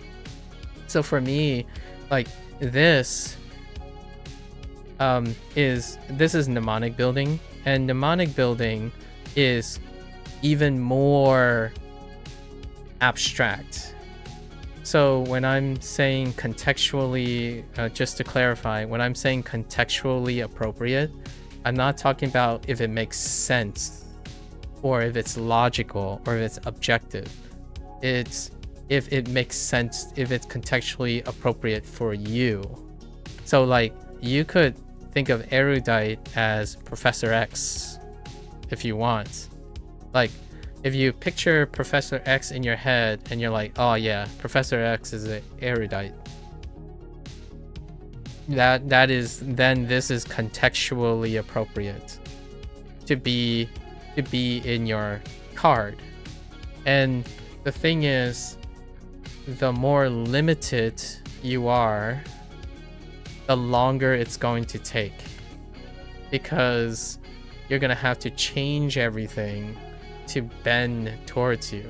So oftentimes, if you like explore and whatnot, that's what I mean by like, you might, maybe some pre-made decks will inspire you with something and then get you to notice something about yourself, where then you can be quicker. Over time, you can intuit your card making skills, and then it'll be more interesting, because then you're focusing on making your card making skills faster, and you're still making cards. No matter what you do, you're still making content as you're going. The thing is, you're going to continue to increase the rate that you're making the content over time, and that gives you motivation. In my opinion, you can see how fast you get. Like, these mnemonics, right? This is about a year ago now, like over a year ago, I used to just read these and try to understand them. Like, yeah, this works, this doesn't work, okay, like this part doesn't work, all right. So whenever I read these, it's like, okay, this largely works, that's fine, it'll save me time. But if it doesn't make me work, it's like, I'm gonna change this, and that's it. I rewrite it down here pretty quick. And then in the future, now it's even more than that. I'm like, I'm gonna take this, and I'm gonna combine it into one word. So now I just use one word and then one context. So then it breaks it down into smaller chunks. So what I'm saying about that is, if your method gets better over time and you're kind of like interested in making your method a little bit better, then that might be exciting. Because while let's say, like, for example, when you're running, like you're trying to run, right? And you're trying to run a certain way, I+1. You're trying to run a certain way. Like, you tell yourself, to improve in running, you have to do I+1. That's fine. But your goal is, while you have I+1, maybe your content goal is you want to run a 10-minute mile, or like a 1.6, I don't know, like 1.6 kilometer or something. Like you want to do something in 10 minutes. You want to accomplish something in 10 minutes. However, the running, how are you going to do that?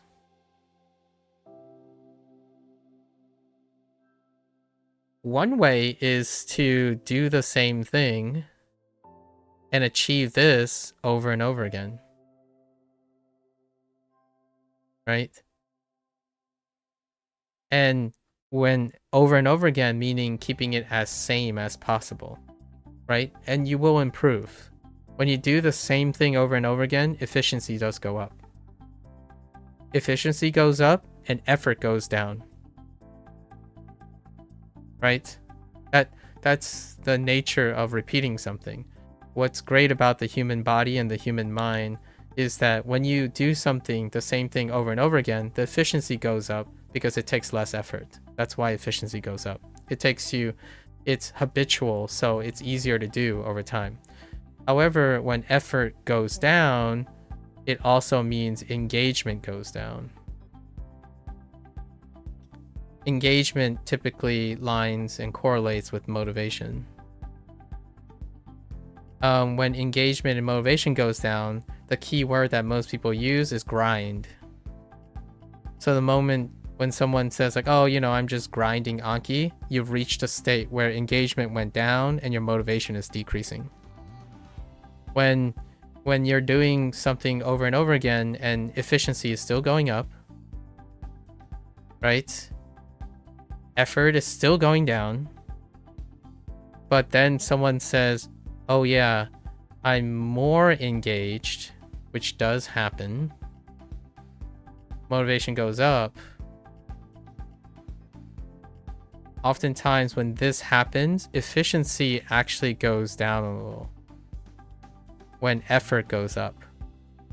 So what I mean is, initially it's this, but then they start to do new things. So the person starts doing new things to offset the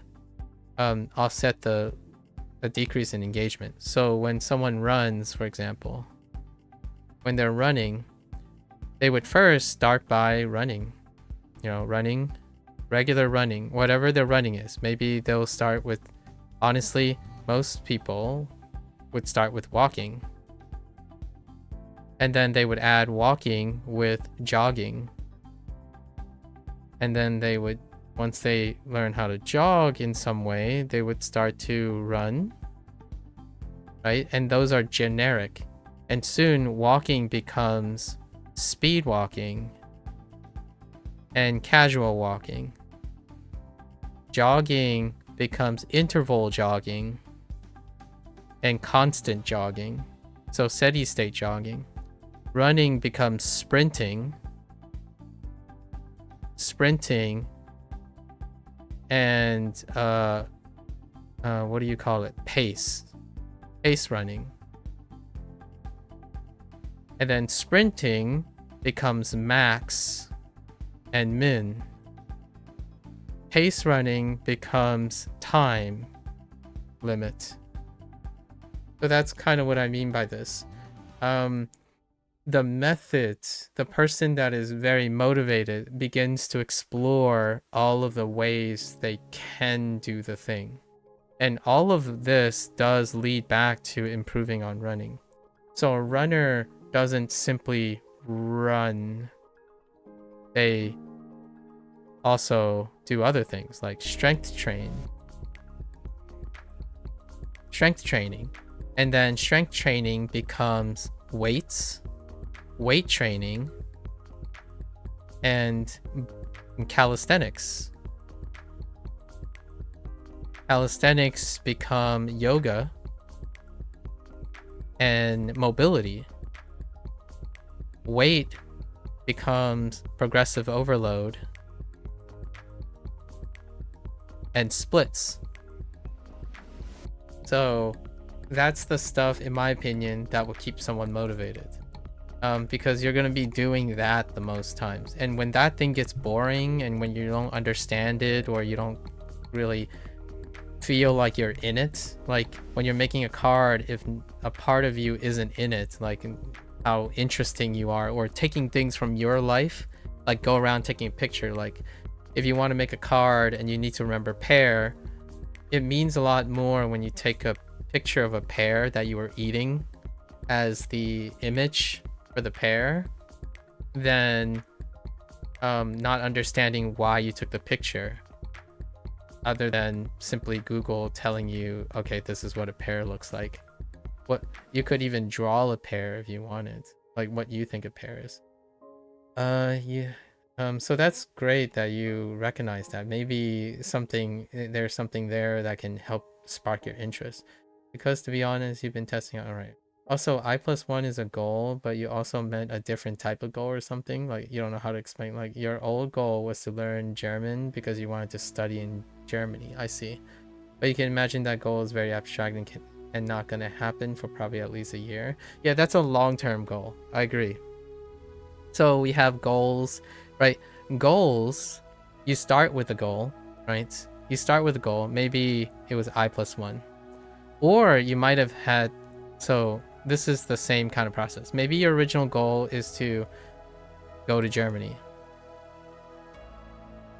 And then that goal splintered into, well, I need to learn German. Right? And now you have a longer goal and a shorter goal. But then this splintered even further. Now you have to do, let's just say vocab and sentences. And then it continues to splinter. So yeah, I agree with you that there are different types of goals. The goal that I was mentioning is I+1 is the goal of your method. Going to Germany is the goal of I+1. So to achieve this leads to this. But that also requires a method. So to connect this to Germany must also be a working method. Now, the thing you were talking about when you were saying creating a card, right? Your card is the problem. It's taking forever to create your card or understanding a card. The goal is to achieve I+1.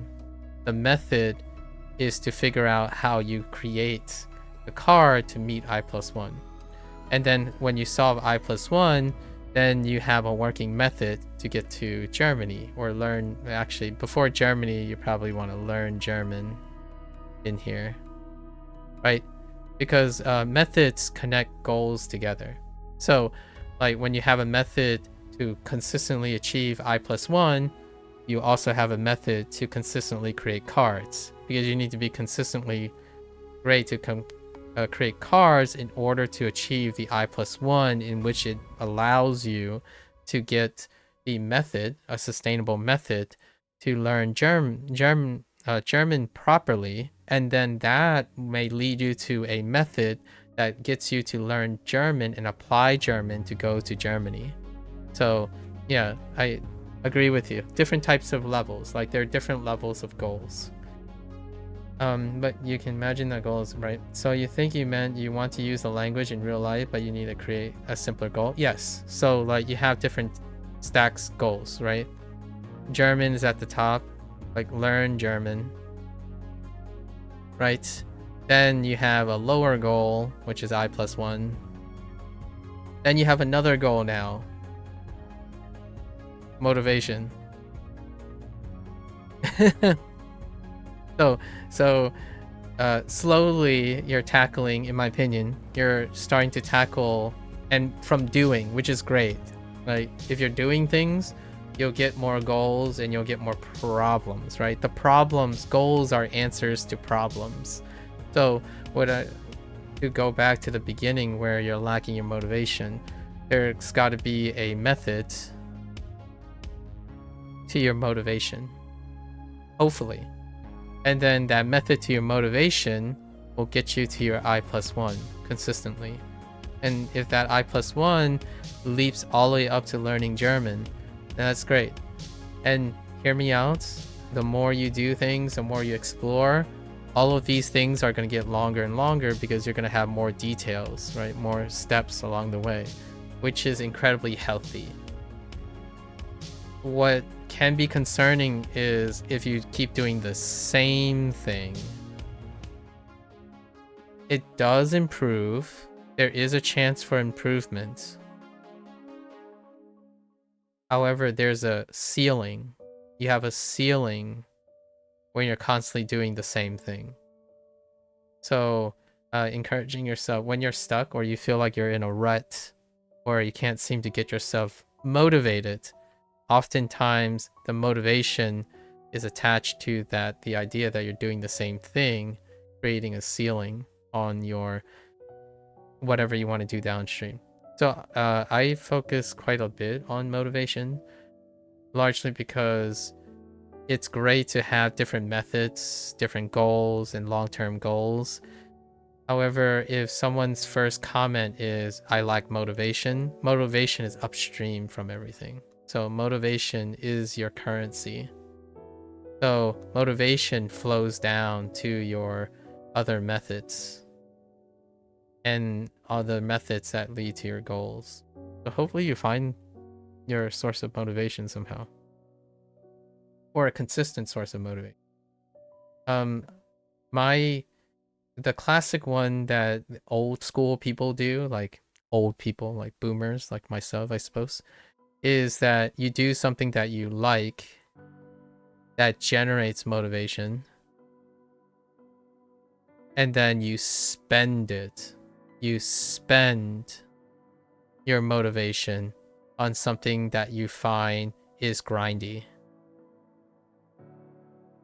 I don't do this most of the time, but I think people around my age or people that have a working model, what they do is they do the things they like to build up motivation, and then they spend it on something that's grindy in order to achieve a goal that they want. So for me, this is where it gets tricky a little bit. I decide that, and this is why I focus on method. If something becomes grindy, which is usually the method, I learn to make the method that I like to do. So then my method generates the motivation to achieving the goal that I want. So like when I get on each day streaming, like you asked me how I have been for the last couple months, I've been doing quote unquote this, like quote unquote the same thing, or what people might think is the same thing. But each and every day I'm more motivated than last time. Like I'm not any less. I'm not less motivated to do this. I actually get more motivated over time. The problem is I get tired. Like I get physically tired. So I don't have enough time in the world to do this. I want to do this. And that's where I gain sustainability. It might not work for everyone though. So the alternative is another alternative is, have you used the German you were learning? Because you can use the German you were learning to find fun ways to use it. And if you can find fun ways to use it, then that fun that is generated can translate into motivation for when you have to grind. And the kids these days, I think kids these days, when I mean kids these days, I don't mean like they're younger than me. I mean like in their mentally, the spry, very successful, like motivated kids, like really ambitious people. This is the method that they use. They grind to learn something, and they find a way to immediately use what they learn to generate fun and motivation, and then grind some more. So the grind then becomes worth it. So one way is, another way is, I hope that whatever you're doing right now with your studying habits and whatnot, it's generating a reason to use it immediately. And then when you can use it, that might provide enough fun to convince yourself, okay, it's worth the grind. It's worth sitting here, taking forever, creating cards. And that can create the loop. So this would be the loop. You grind to make something, you learn it, and then you use it for fun to create more motivation, and then you go back to grinding. For me, I don't grind, I do. So the doing gets me to produce the goal, and the goal goes back to doing. I don't need an intermediary. So I try to improve what I'm doing in order so that I can keep doing it. So whenever you're asking like, do I need a goal? I actually don't need a goal. Like if I like did this aimlessly, eventually a goal comes out of it. Most of my interest is from the doing. Yeah. That's another way to approach it. At least I'm basically offering a different perspective, which is kind of like using someone else's deck, right? Maybe there's something in there that can be helpful. Like my approach is to make the thing. I usually focus on, okay, what am I doing more than 50% of the time? How can I make that good or habit forming? If I get online and I say, man, I really don't want to do this, it's gonna take forever, It's gonna be really grindy and not forever. I failed. That's the first problem I would try to solve. The moment I have to do something and it takes most of my time, it has to be the good thing. It has to be the thing that I want to do. If it isn't, I have to work on it. Because if this part fails, then there's no possible way I'll be able to do it for the rest of my life if I wanted to. And there's no way I can choose when to do it and when not to do it. It will just simply become a chore over time. And I rarely wait. So I don't wait. You know, a lot of times people would wait until it becomes grindy. And then they'll try to find a solution to make it less grindy again. So that's what do you do when it becomes grindy? It's too late already for most of those people, because then they would take a break. And then when you take a break, this is more of a human thing. Humans, when the momentum is broken, it's harder to stop, go, stop, go. This is also true for physics, by the way. So if you don't believe in subjectivity, then objectivity also works. When you stop, go, it takes more energy. This also applies to your brain. So for me, instead of breaking my momentum, like kind of like if you're in fitness, if you bulk and bulk and cut, it takes a lot more mental fortitude to do that versus simply being consistent, right? Perpetually moving forward. So perpetual motion. So I'm more of a person who they get going, and if I need to change, it's kind of like if you have train tracks. If I need to build, like this is skill A and skill B. If I need to learn a new skill, so this would be like language 1 and language 2. I usually build my train tracks so they're compatible with each other. And this is where the contextually appropriate thing comes in. So when you're thinking about contextually appropriate things, it doesn't have to be language A or language B. It could be word A and word B. What happens is if you build your train tracks, your train track is your method. If you build it compatible with each other, then if you need to learn the second language, all you simply do is connect the train tracks. And you never stop. So I don't stop here, walk over to the other train track that's incompatible, and then get on this train and go. This takes time. Almost a lot of time and effort. So instead, I have one train, me, and I just keep going. And if I need to get back to track A, I simply connect the tracks again. So you never have to stop. It's perpetual motion. This way, I think not many people do online anymore, because what they think about is methods are different. They can't be the same. Like you can't combine A and B, A and C, A and D.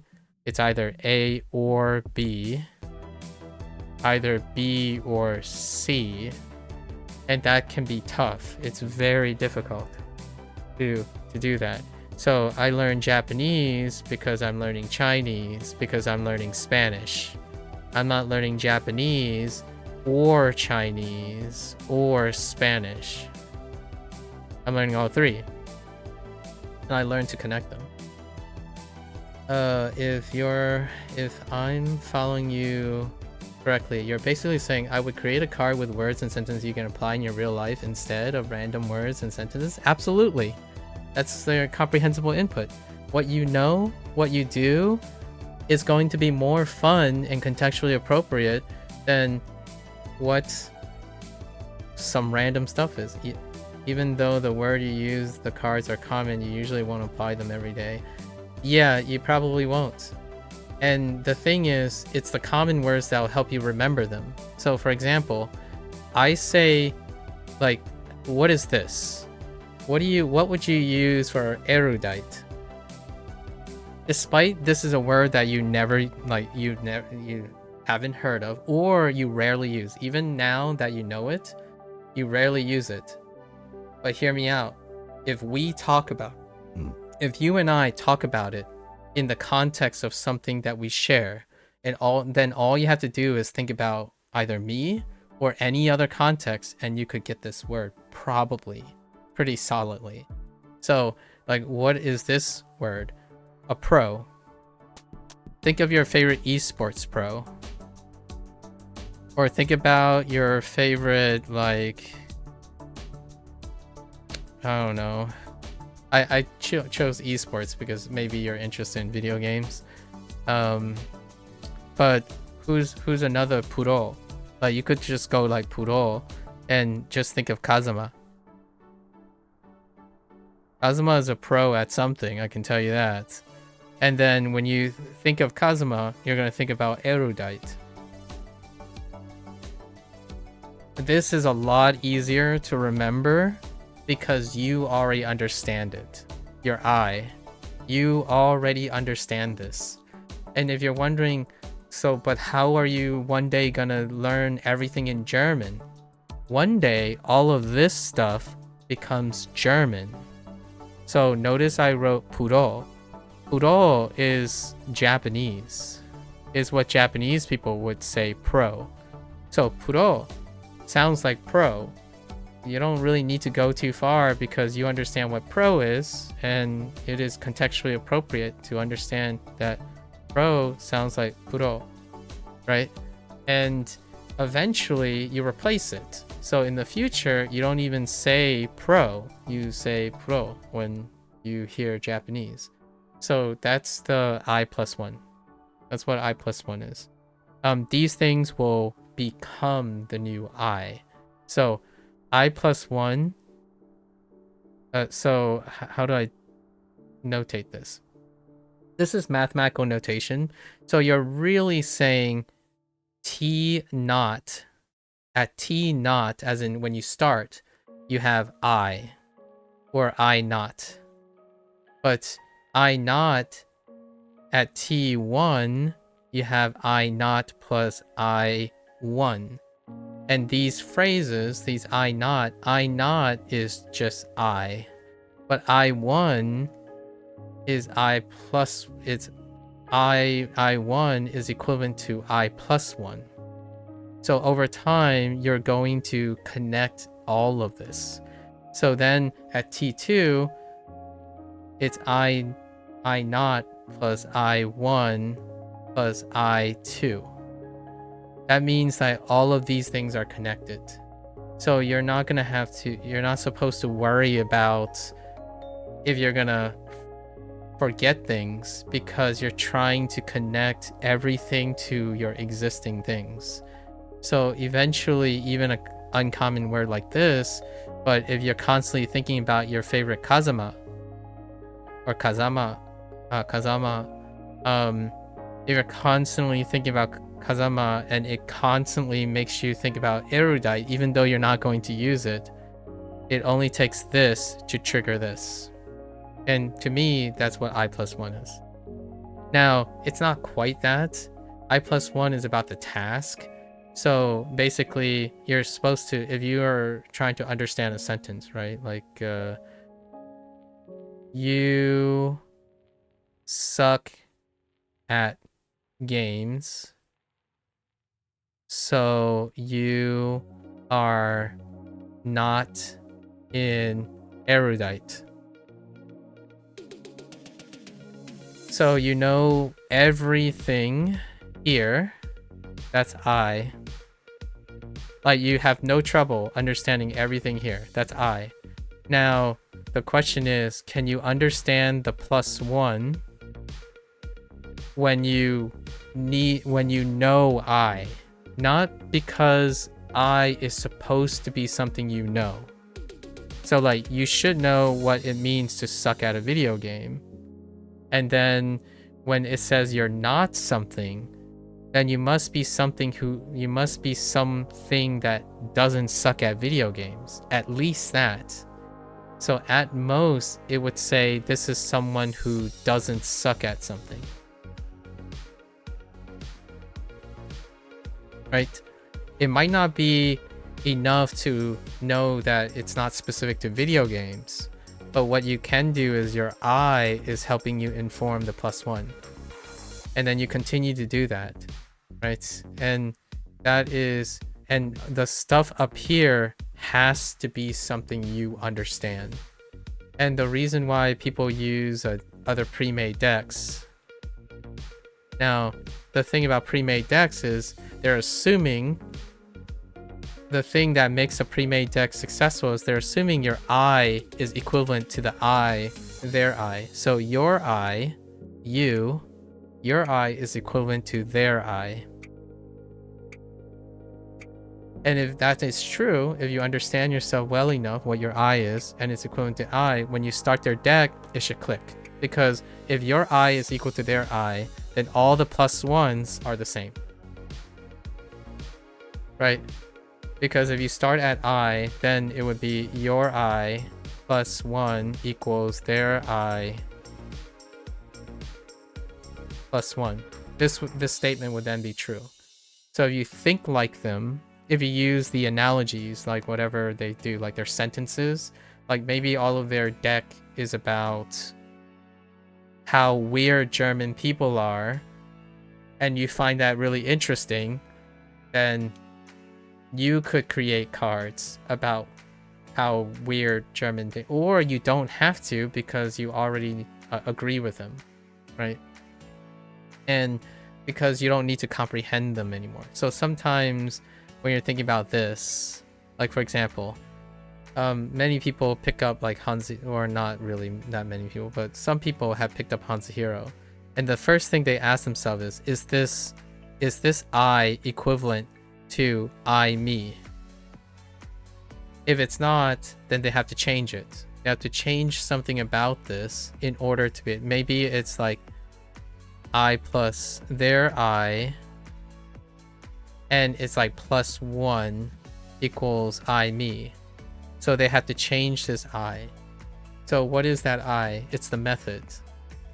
The method is slightly off. Like, yeah, I don't agree with this. Like, I don't know why they would write it this way. I'm going to change it a little.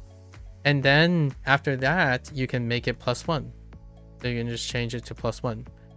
So that's kind of, eventually all the I's is a summation of all the +1s. So you're really doing this, I +1, +1, +1, +1, because eventually this becomes I1. This becomes I2. So your new I is always you. Your current state is the current I. All the things you learned, you have to keep with you the whole time. Pretty interesting. It's a interesting way to illustrate comprehension. I is competence. Even though the word's okay. You have a few German friends, but they speak very casually, so it's so hard to understand when all you learn is textbook German. That's fair. Maybe you should start learning colloquial German so you sound more natural and understand them better, if that keeps you motivated. Yeah. Like if it gets you the motivation that's necessary, and then you can create using your methods the colloquial German. Right? You gotta start, like, hear me out. It's great that you're trying to do things that doesn't motivate you. You have to eventually. Like, what I mean is, it is a skill to turn something unmotivating into a skill. So like, it requires a skill to do something unmotivating to develop a skill.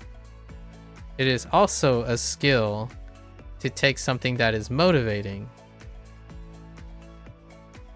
and creating a skill. And with both, you can take your skill that understands what is motivating, and you can take your skill that's unmotivating, and you can combine the two. You can take learning how it works. Like, for example, if you spoke to your friends very casually and you learn what it is about German that is really interesting and like colloquial and whatnot, you might be able to find an answer to your lack of motivation. So like if you find out like making a card from something that you really like natural German or colloquial German, and you realize, oh wait, I could make the textbook German with aspects that I like from learning from colloquial German in my cards, you know, like in the way you make your cards, then you're learning something, right? You're learning how to make your method more entertaining. So like, for example, you could take your natural German or your colloquial German and you can use it to describe the textbook German in the card making. It's not the only place you can extract new experiences. Like, for example, you don't need to make new experiences, but this would require that you make new experiences. Your friends is a new method, and you keep your old method. You keep your old method for now. What you're trying to do is you're trying to take the best of what works with the new method and combine it with your old method. So then you never discard anything. It rarely feels like you're wasting time reinventing your method that you invested a lot of time in. You're trying to look for new aspects that you can incorporate. So you build up, right? Like apps get built up.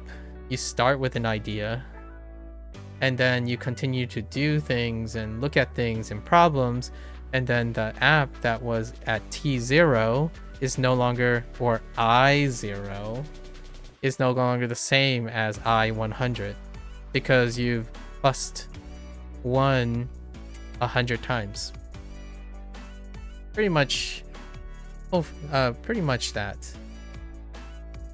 It's still very like if you wanted a personal opinion from me, trying to grind your way to a life skill,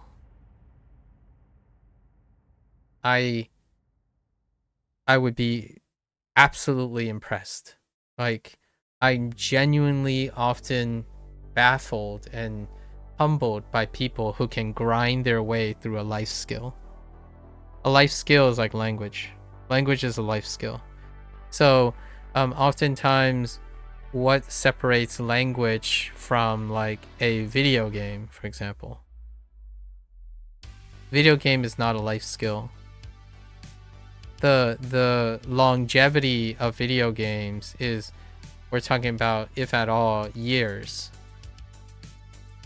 Language is obligatorily multiple years. And what I mean by that is, I'm not talking about language learning.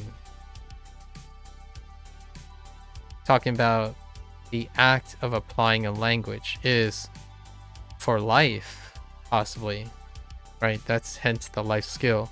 But video games, like specific video games, most people view specific video games as investment. But if your life is to play video games, right? When you're playing video games, like as a professional, that becomes a life skill. And that still, these professionals encounter the same problem. Grinding. So most things are not sustainable as a life skill if you're already grinding through them. It's gonna grind you down. That's that's kind of the idea of the word grind. And like, if you think that it only takes, I don't know, 2 years to grind out German, for example, then you have to come up with a system that will at least get you to 2 years to find out if that's true. I don't like for me, I focus on how to make this a life decision. Like I don't aim for 2 years. I just aim for whenever I find something more interesting. Like if someone asks me, when am I gonna finish studying Chinese or Japanese? I'm like, what do you mean finish? I don't ever stop studying something. Like what I mean is I don't stop studying something because I finished it. You don't finish learning things. You don't finish studying things. What I do stop though, there is a chance I might stop learning Chinese. And when do I stop that? A more interesting thing comes along. That's the only time I stop. And it's not even stopping. Again, it's the whole train thing. If most of the things are on the same compatibility, so I simply just change tracks. Right? I'm still going at the same speed I'm going. I don't stop that way. When you're grinding, in my opinion, when you're grinding, you stop. You stop, you take a break, which is, again, many people can do this. They build around it. But when you stop to take a break, it's very difficult to start again. It's far more difficult than to keep going, right? To keep going. Oh, I applaud people who can like hyper focus and like rush through like German vocabulary, for example. And then they stop for a moment, you know, they take a break, and then they rush through German grammar. And then they take a break again, and then they rush through casual conversation. And then they rush through listening. And they rush through like speaking. But all the while they stop, go, stop, go, stop, go, which is possible. I actually think what I'm sharing here is a lot more normal way. Is it the right way? Is it the happy way? Is this the most efficient way? I have no idea. Obviously it's subjective, but this definitely works for most people. They start one method, so they use method A, and once it becomes too grindy, they hope that the internet provides method B, and method B is greater than method A. And then they become grindy, and you hope that the internet provides the next thing, method C, so that method C is greater than B, which is greater than A. So eventually they're going to land on quote unquote the best method. So this is called the best method stop and go. I'm calling it the, like, you know, the best.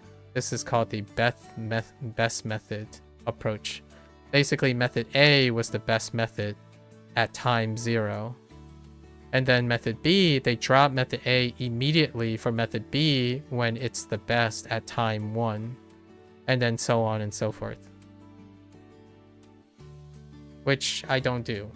I don't understand this type of process. What I do is I take method A and I keep developing method A. Like method A becomes A1, and then I add B naught. And then I continue to develop these two, which then becomes A2, and then I look for a new B naught. And then sometimes the development cycle takes a little bit longer, so method A can turn into can stay A2, but B1 gets developed in B naught gets developed into B1, and then eventually they get consolidated into A3. So what happens is I keep everything that I learned. I don't discard. So you're constantly discarding. The reason why this is related to what you're talking about when you say you have a method, is that the best method also means that the method doesn't grow if you don't have inspiration, or if you don't have a method that's strictly better. So because what you mean, whenever you need to look for a method, it means you discard the previous method.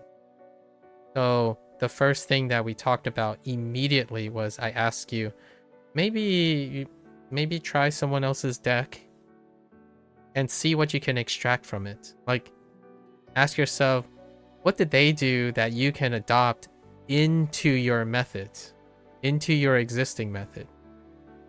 The reason why I feel like you're using the best method is you're saying my method is the best method. So therefore, there's no more room for growth. And whenever someone suggests another one, like, hey, maybe you can get inspiration somewhere, your first thought is that inspiration, it's not inspiration, it's a replacement. And that's kind of what gave away the mindset that I'm thinking of. You're thinking more so that if you decide to use someone else's method, you can no longer use your method. It will interfere with your method. But you're more like, my suggestion was more like farming other people's idea to make your own method better. And that in itself can be very motivating. It can be. Obviously, it might not work because you and I could be, we have different wavelengths. For myself, that's where all the method comes from. That's where all the motivation comes from. I use other people's ideas, right? Like I've been using this for over a year now, and I use my method on top of it. So my method is a gigantic A, and HanziHero is a tiny B. Even though all of this is like 90% of my experience greatly exceeds what I'm using.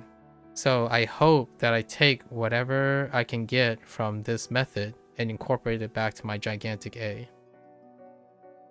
What is your gigantic A? It's I. What is HanziHero? +1. So most of your methods are very similar.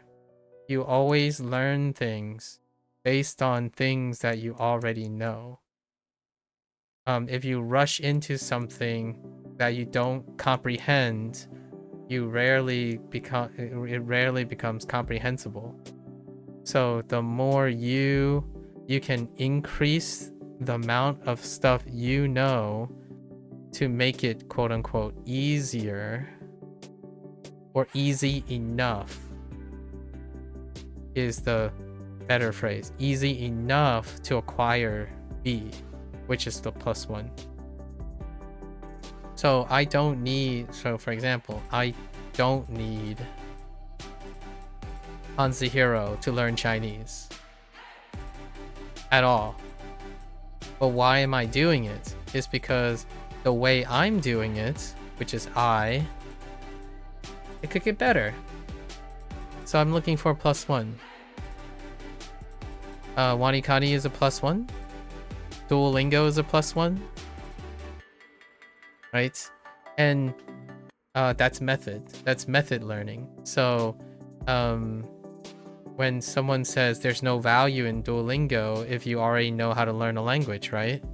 Then you're not +1ing. It's fine. You don't care about the +1. If you suck at someone else's system and you simply say my system is better, then you stay at I. You're always I. That's fine, because it might actually be better, right? Your I is preserved, but you never get +1, right? You can learn to suck. There are. You might be thinking, why would you want to learn to suck? Like, not that type of suck. That can be taken out of context. Like, why would you care about doing something poorly? Like, you're wondering, like, what's the point of learning how to do something poorly? I have a point in that. If you don't, then it's not important. What is the benefit of doing something poorly? So I can teach people how to do it differently or better even. So like this is one thing about language learning that I actually quite dislike about content creators, even native Japanese people, especially really highly influenced native or native Japanese speakers, because they do this thing where they're like, do this, not that. And they think they're helping someone they don't understand. And that is part of the Japanese culture most of the time. They think that their content, which is native, is the most appropriate way to get people who are not native Japanese people to understand them by telling them that they're wrong for being foreigners. And that's not because they're malicious. That's how the Japanese culture works. If it's not like them, to learn Japanese, it has to be the Japanese way. And that's fair enough. You can do that. It is possible. Like, forget that you are a foreigner, right? You compartmentalize. Stop believing or thinking that you're a foreigner, and you might be able to understand it. That's like taking someone's deck and trusting them. If you trust someone's deck, you trust the process, then you might actually become them. And that's definitely a way. I disagree with this method. And this method, in my opinion, is not quite the same as I+1. Because I deals with your competence, not their competence that they think you have. So when you're listening to like a German podcast, right? You got to ask yourself, are you willing to be like them? If you're willing to be like them and it works, it's probably what you're looking for. In like a TLDR, the thing that works pretty well is you got to find someone that is like you, maybe your German friends, for example, that they can relate to you in some way, and then it becomes a real thing. And that's what it takes, in my opinion, when your I is determined by someone else. Because the moment your I and their I is the same or very similar, then you can start learning with +1. Otherwise, you could end up like me if you want. The one alternative is I means what I know. And I'm looking to enhance what I know. And what I know could be taking in what they know. And then it becomes something different. So I always leverage what I know and I improve upon it or for my own purpose, what they know. So I rarely like when someone tells me straight up to my face, like, hey, you know how to learn our language? By not being you. Just don't be you. I'm like, all right. I guess I won't want to be you then. That's kind of the idea. Like when someone and their advertisement is, hey, know how to be successful at learning this language? First, be born in my country. I'm like, well, I guess I'll walk out the door now. Good luck finding someone who wants to learn your language that is born in your language, or like born in your country. I think your odds of doing that it will probably require brainwashing and fear. And that's kind of, they're not intentionally doing this, but that's the way they think is the most effective way. this is a deep cut, and it's very disagreeable to a lot of people. I think that's where that whole I+1 thing gets like different. It diverges between me and another person. Like I represents literally what you know, all the things that you can leverage.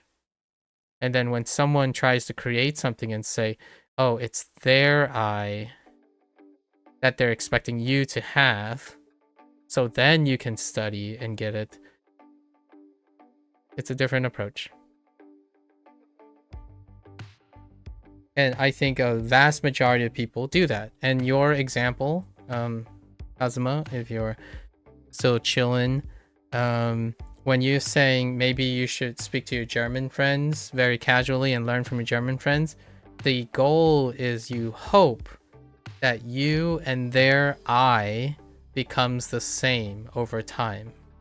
You're still going to have to use your own I to get closer to your German friends, and eventually you and them will have the same I or a similar I, and then you can go back to learning textbook German. That's kind of the idea. I think that works the most intuitive way personally. Trying to abandon everything and write what Google says, write what others says, and then you're telling yourself, I'm not motivated, I don't care for this, it seems like a chore, that I'm really detached from it, is because none of it is part of your I. It's not something you can comprehend. So you build, and like comprehending, in my opinion, is not the same as knowing, right? I is a measure of competence, not I is knowledge. Knowledge is not the same as competence. So,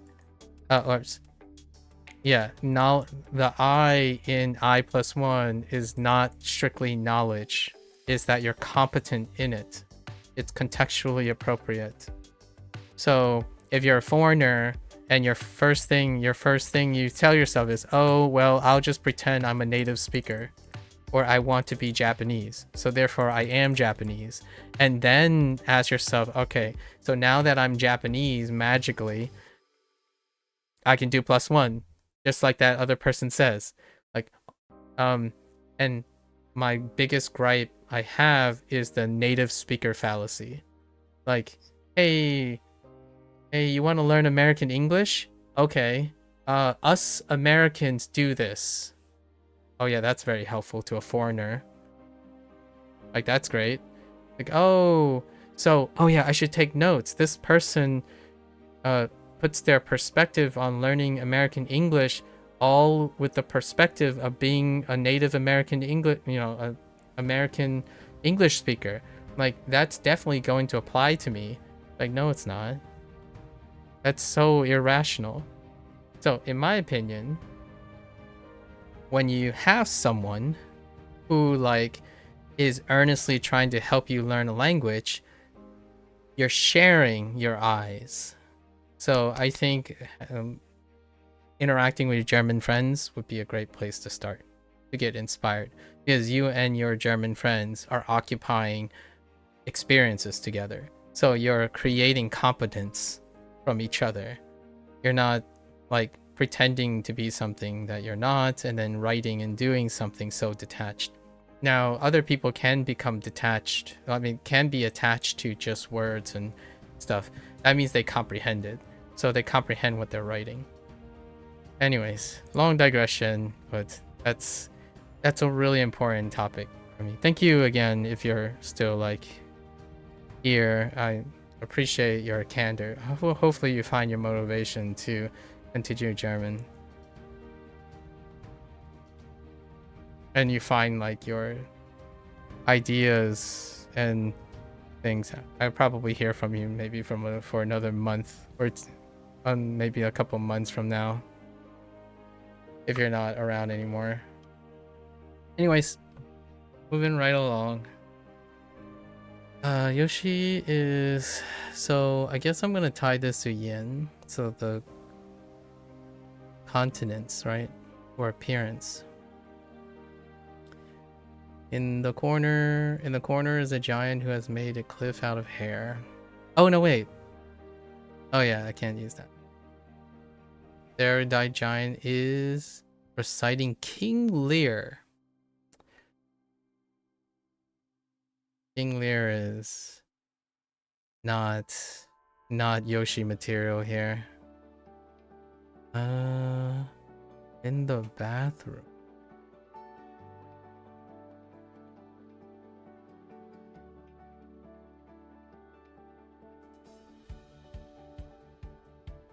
Pawn shop. Face doesn't really. Yoshi is in the bathroom of the pawn shop where he has been practicing how to make giant air, how to collect, oh wait, how to clean the bathroom by practicing to be an erudite in cleaning the pawn shop by efficiently rolling cliff-size giant hairballs.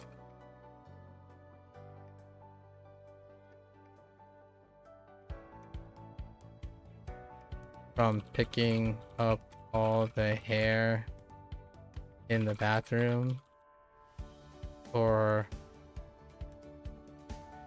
help with Mario's pawn shop. I think that's okay. I can kind of see it. 燕，停， Ing, okay. Oh, yeah, the other dragonfly.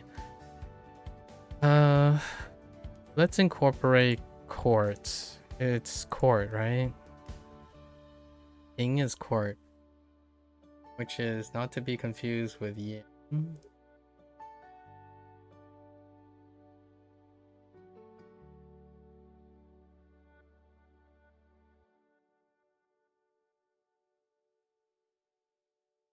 All right. Okay. Timmy is inside the English Manor, where he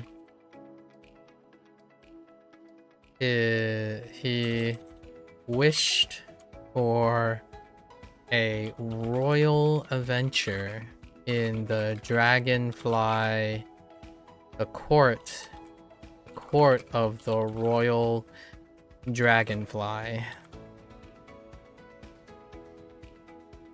The lobby, I guess the atrium, is decorated with a golden, in a crest or an emblem of a golden dragonfly insect. Okay. Yeah, Qing. All right. Okay. 停，谢， Qie. Concubine. Interesting. Women in guard. Concubine. Qie. Why does Qie look familiar?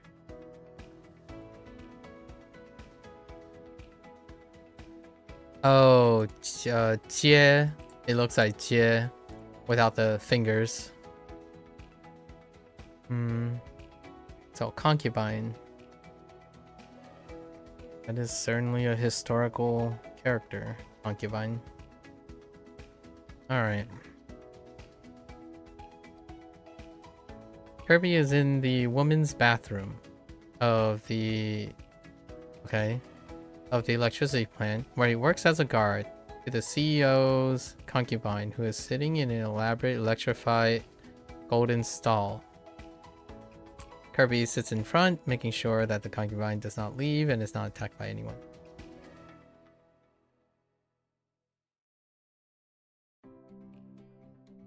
I suppose a little guard that can. Not much of an electricity plant thing. The whole electrified thing is, I guess automated is fine too. Automated things can electricity plant. Concubine, CEO, right, or queen, or king, I suppose. 谢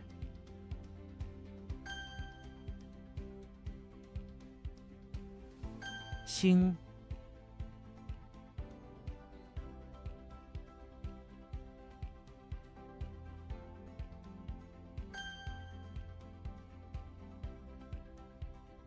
折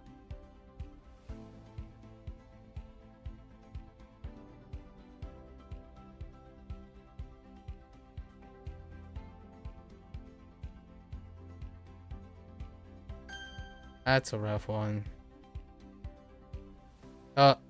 That's tone 4. 谢 燕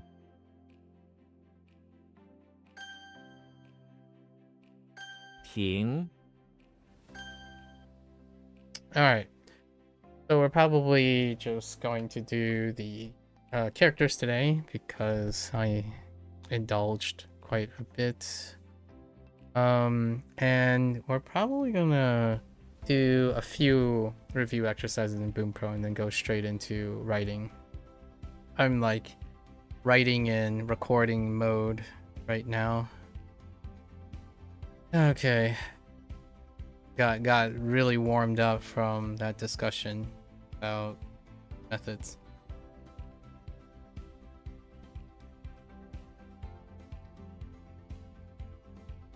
All right. Here's our freebie. What is this? Tiara? Ooh, 2 freebies.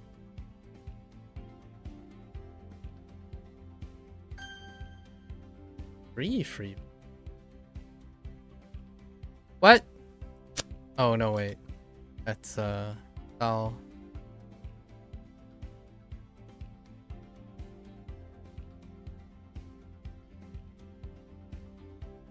The what?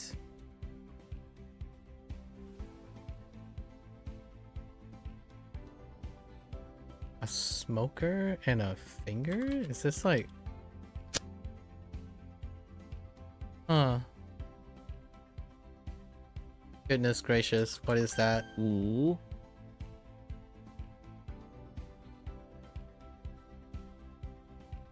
I'm just gonna take a guess.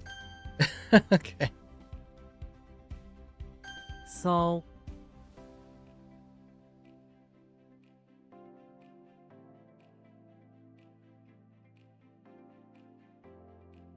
Disturb, not disrupt. Disrupt.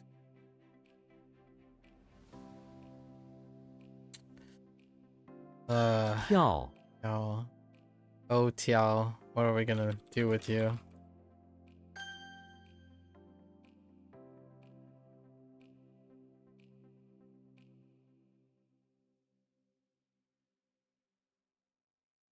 Where's that shack coming?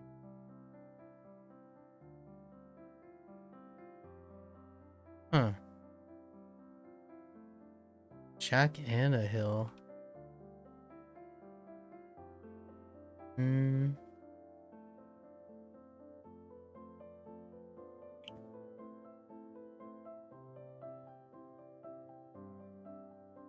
All I can think about is Gual. Okay. Clearly not that. And a smoker. Oh, smoker and fingers. Looks like it. I've proliferated so many smokers that now I'm not entirely sure where the finger thing. 桶 Is it poke? Okay.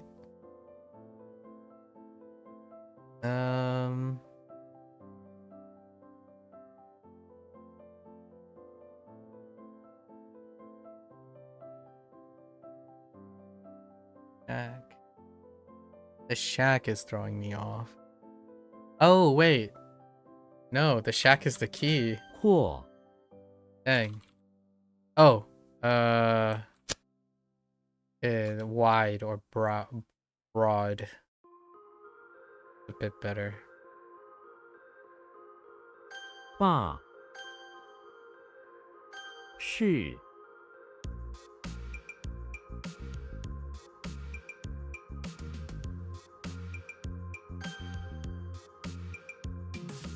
N Yeah, near the end, I kind of just trailed off because that person's no longer around. The record.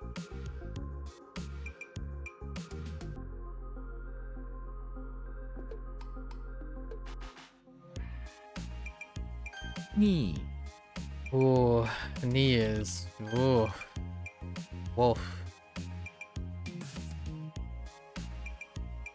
肉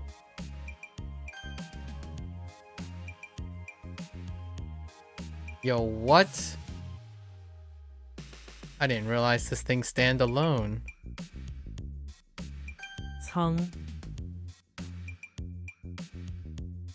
Uh-oh.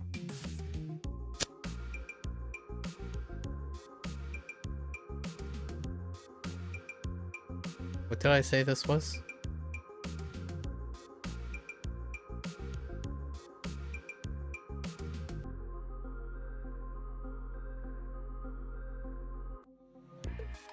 Heck.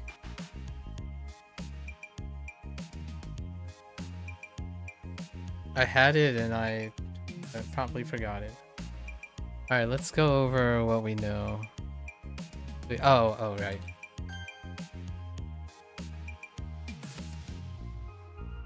The what?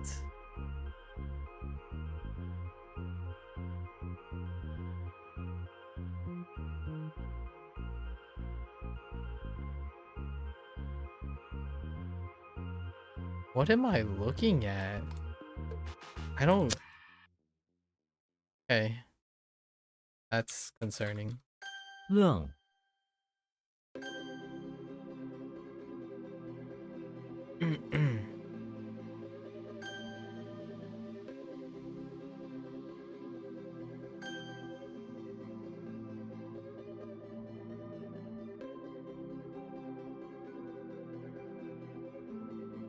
减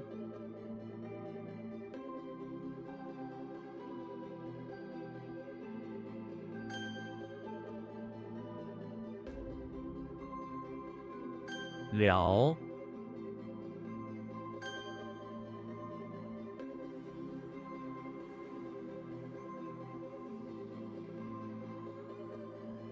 赢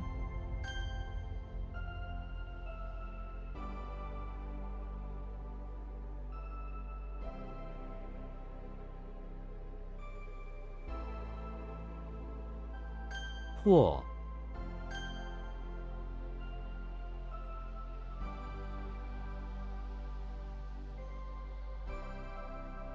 错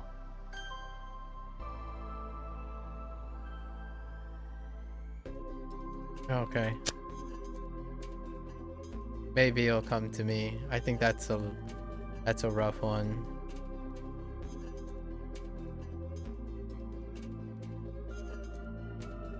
玉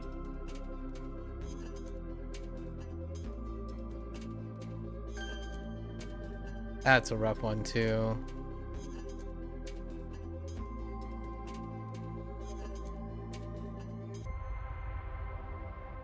Ah. Okay. Ah.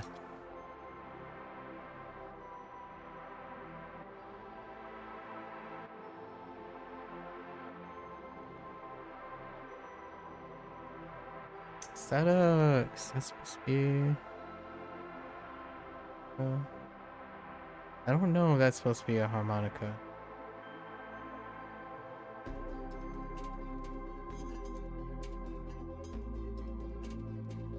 Dirt. Where's that dirt coming from?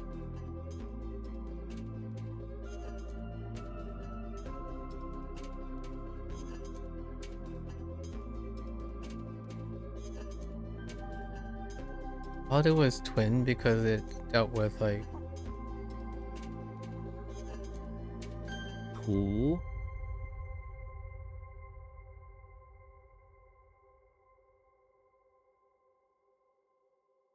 oh no. I'm on the track though. Oh, we linked this too. This one is rough. 善 Done. 云细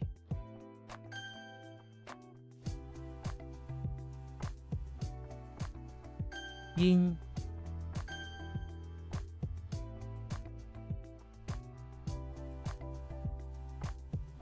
酒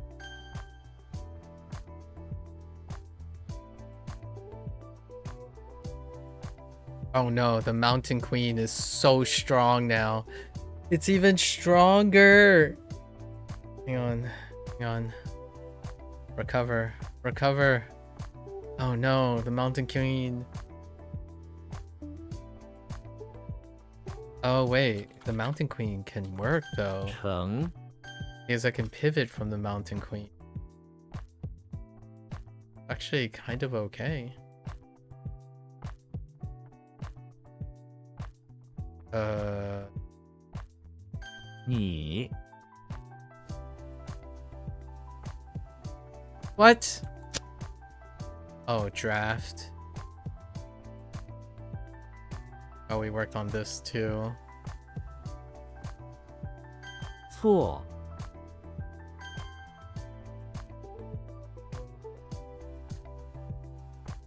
What? Huh. How did I screw this up? Cool, right? And it's something like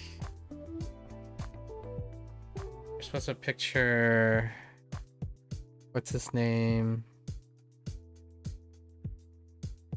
Jerry playing the harmonica. Oh, smear. Okay.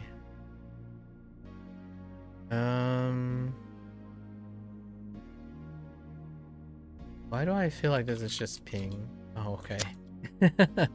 It's not. Oh. Oh, this is the holy. Oops. 将 I don't know what you are.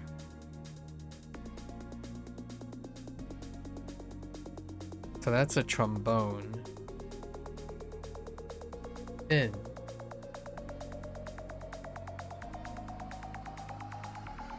I really thought it was E, but clearly not.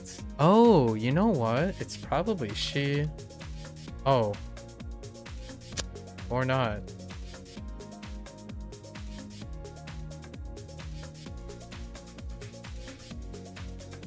I was pretty confident with that one. Huh. Well, gee. Shellfish and podium. 路 呼 Of course it's who.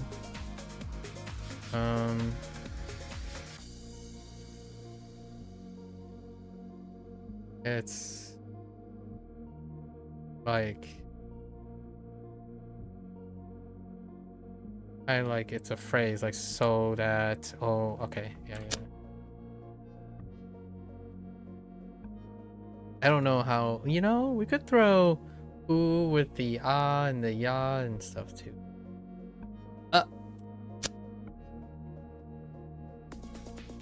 Hold. Hold.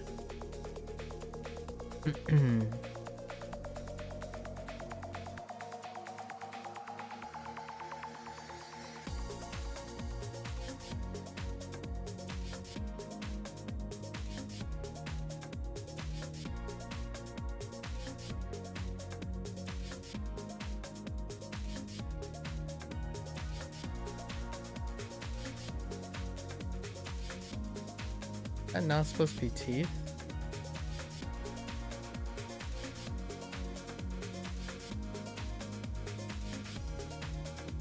Okay, it is teeth, right? Yeah. Yeah, right. That kind of reminds me of yeah problem.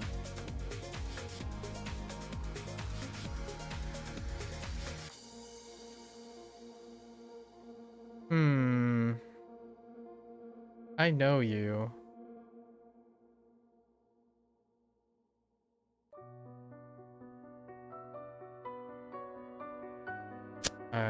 I don't know you.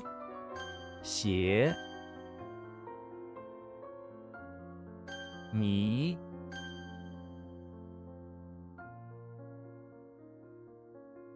I don't know you. 滑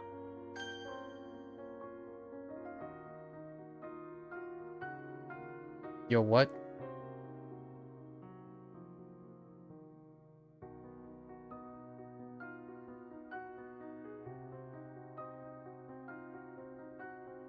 Somehow, no.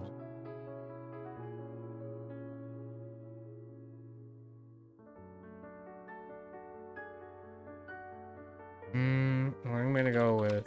Dang it.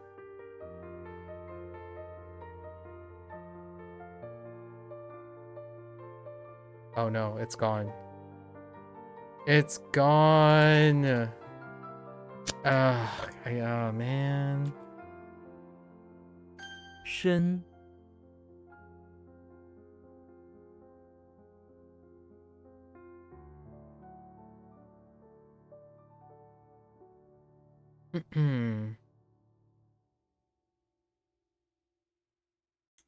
Did I do anything with this? I'm not sure if I did it.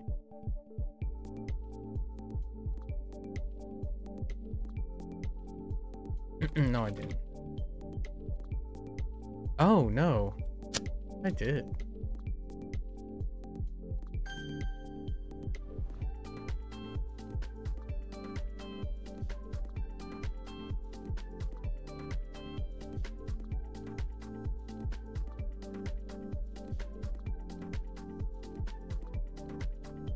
It's not what I think it is.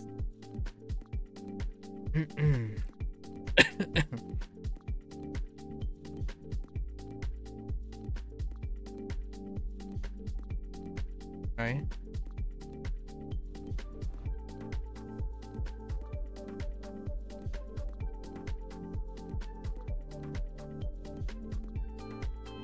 We have the turf and the stone.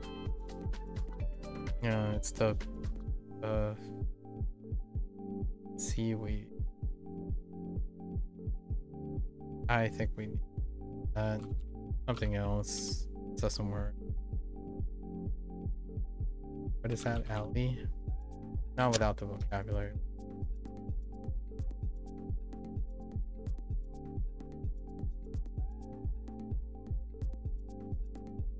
What this was. Oh, no, wait.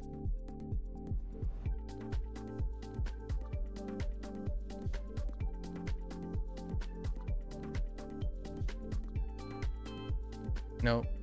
Not that.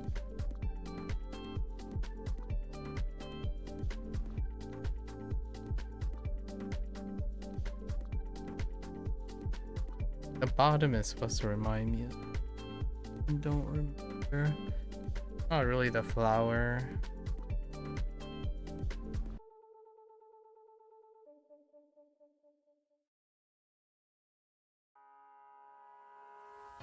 Something makes me want to say poo. Okay, it's not. Feels bad, man.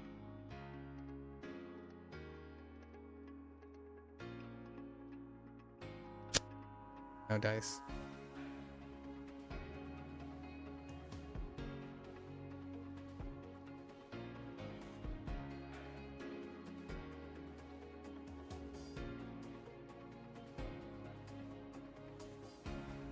Man and metal. Think of like yeah or yeah. Then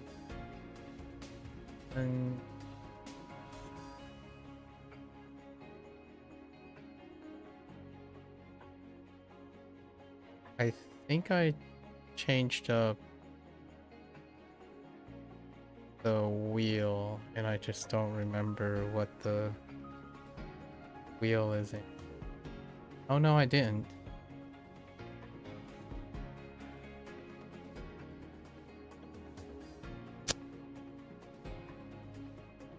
I want to change that too.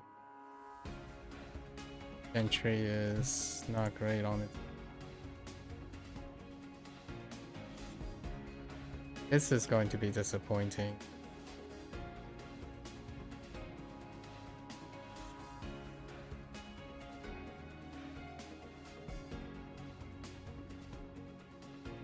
There's a chance I simplified the bottom, but now I don't know what the simplification is.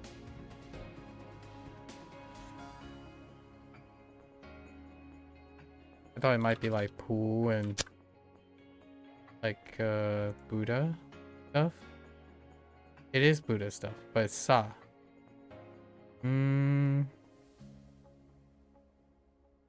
So it is that mnemonic that I'm thinking of. So how do I differentiate between Sa and Pooh?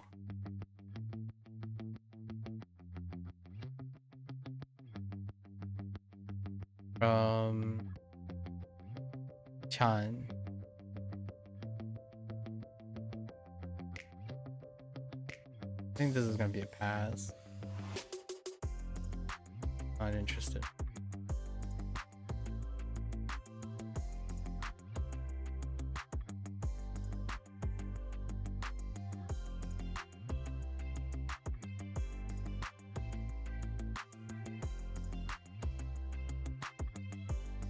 That eye is lost. Yeah, I don't know about the eye. The eye is just floating.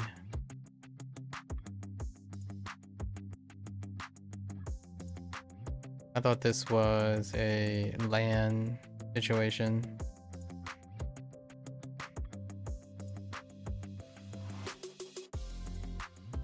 Or like, whoops. Okay.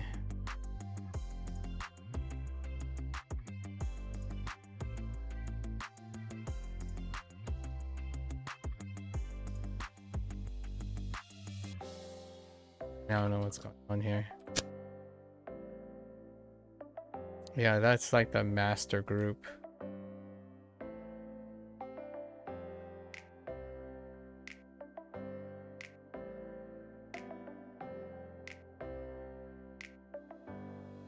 Mushrooms and soil.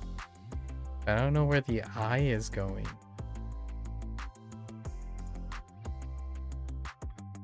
Mu. Is this harmony?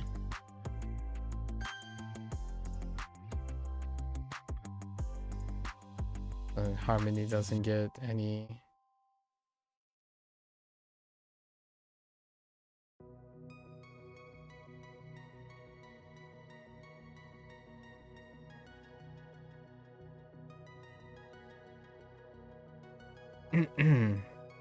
It really do be in the bathroom though.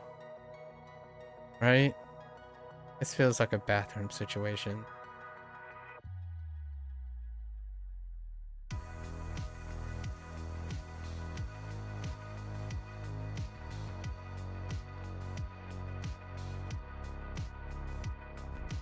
Apparently not that.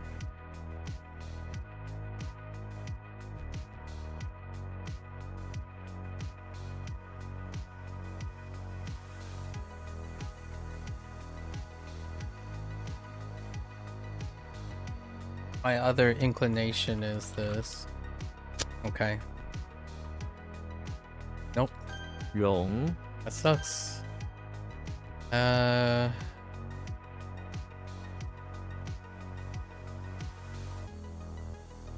For this.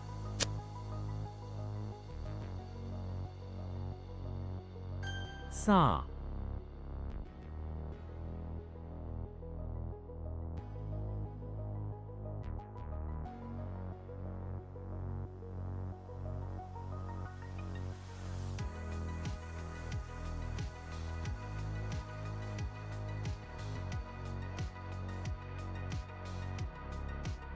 Yeah, it's just gonna be the way it's gonna be. 燕，胸，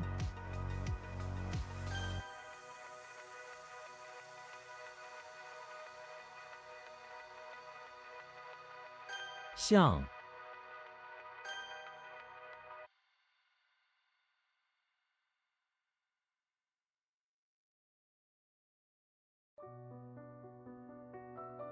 亚，嗯饶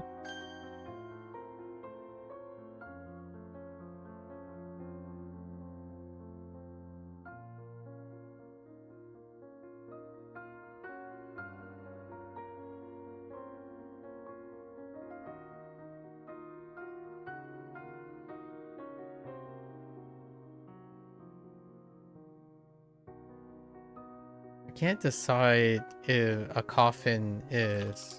墨， Okay.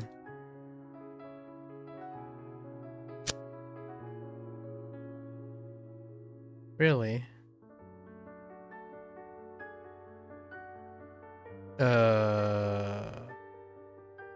Eh?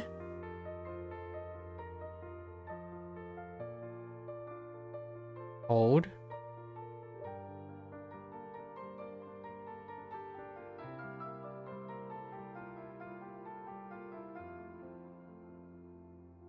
抡，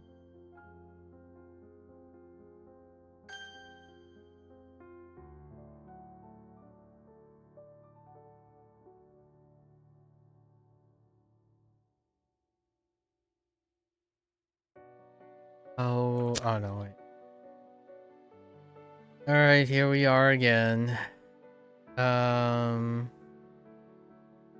Okay. Oh, wait! No, that doesn't inspire anything. Yeah, that needs to change.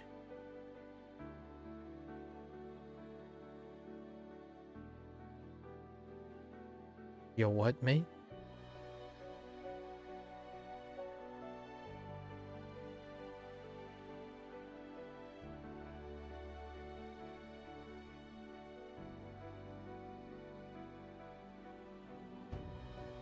Something makes me want to like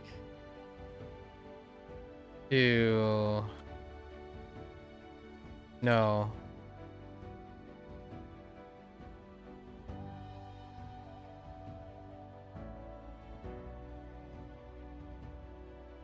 Hmm.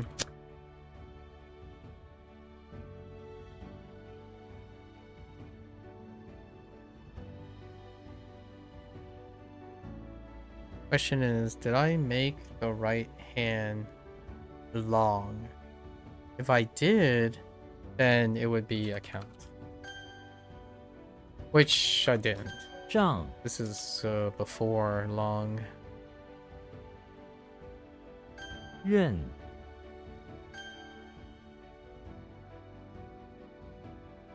吃，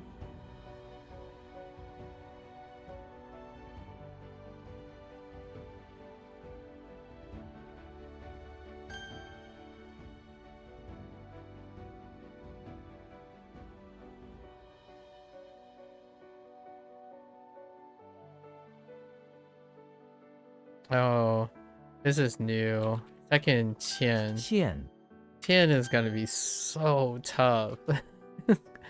I think we might have to update that soon, very soon. 赢，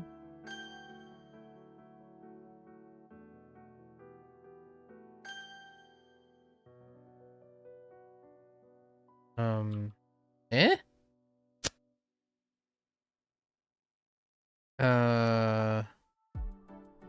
More. So which more?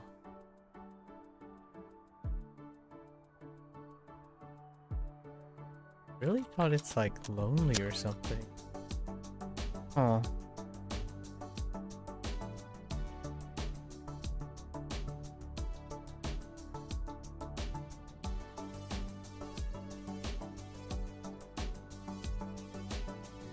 Uh, 折， okay. Oh, 2.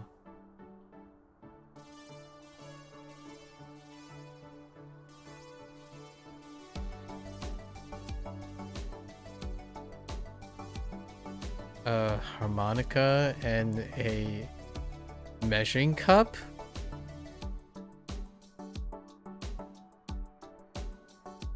Excuse me?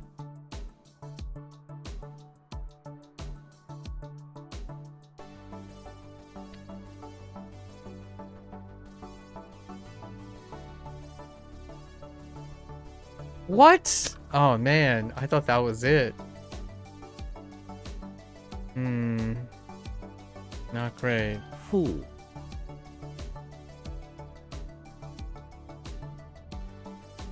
Oh, not good.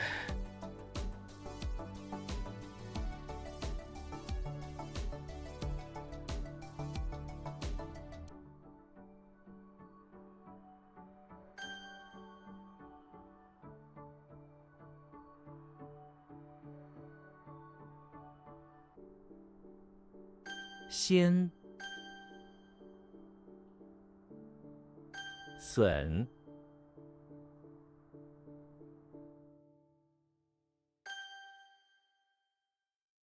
侠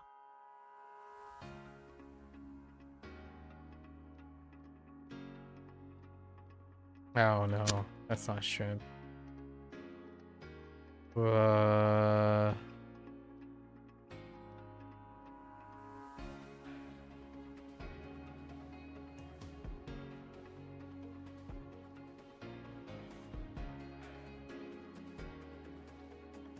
Rosy clouds? Maybe? Okay, hold up. It's not, it can't be sure, is it? No. Might be a little crazy.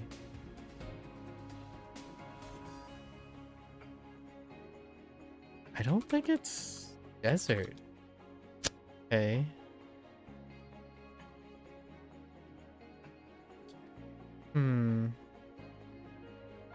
Oh, wait. Oh no, I lost it.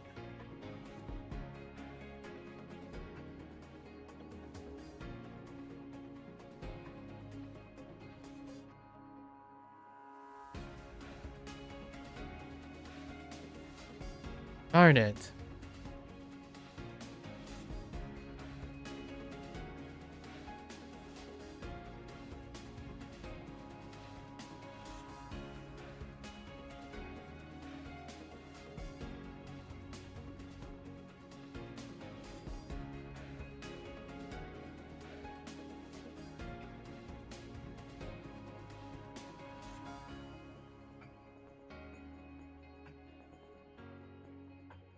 Man, this is so disappointing.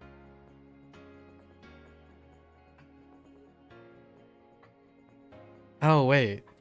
I typed the wrong thing. Oh, wait. Oh, no. Is it?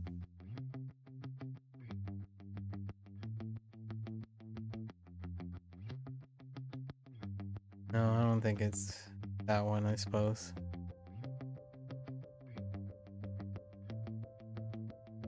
What? Okay.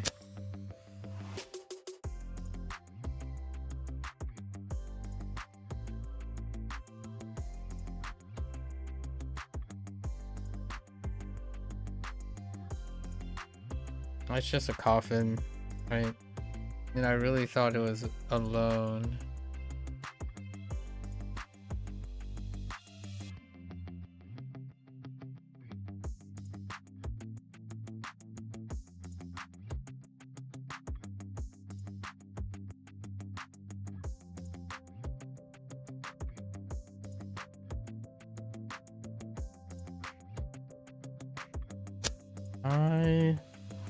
It's nobody. And I'm attaching this to alone, so... Or lonely, which deals with what? A Oh, it has a container. Okay. I think that's really fine. I don't... Okay.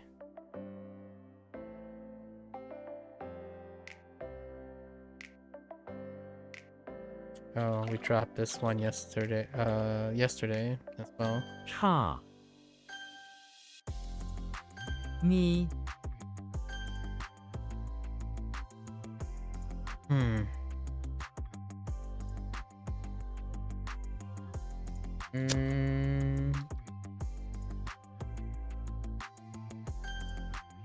If it wasn't rosy clouds, I'd be pretty desperate. 音 Does this have any relation to plan of some sort?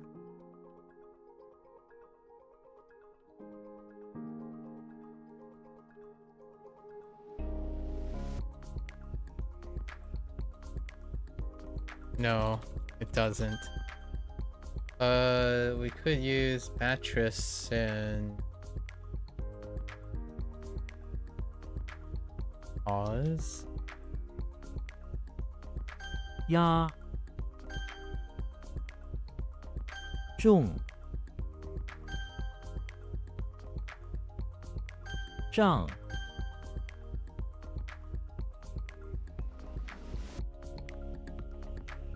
Nope. Still got nothing.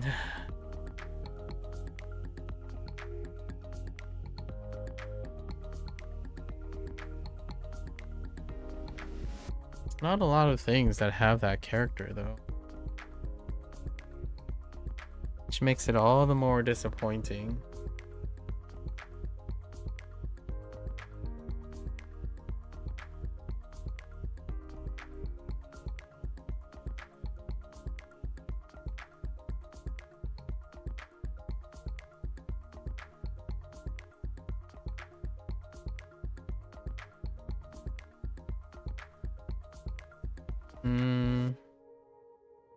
Not that. Not this. Not that. Oh. Oh no. Ah. Dang you.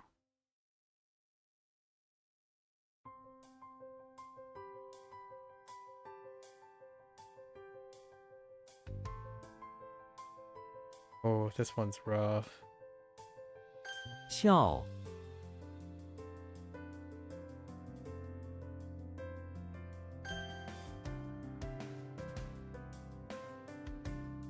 This one's rough too. 宣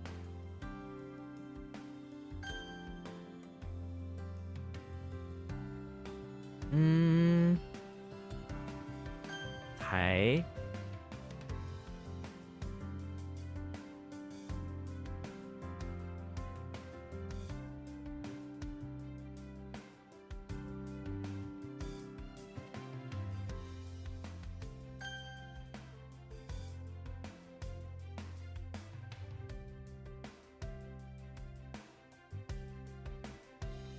That's a caterpillar. Yes. Right? That's a caterpillar. Oh, what happened to the caterpillar? Or, oh no, it's mysterious. Oh, yeah. Mysterious. No. I'll pass on.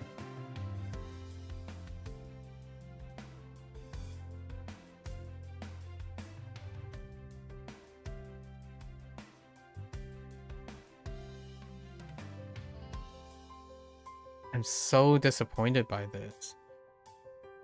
Oh, yo, no. Like, I wasn't even in the neighborhood of that.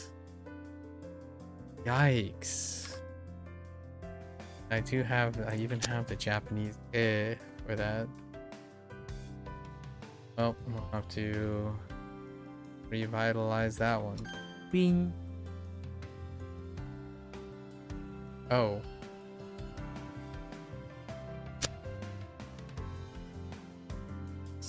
Ray?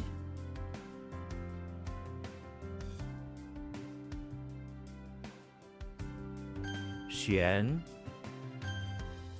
You can have Gen for that one too. Gan,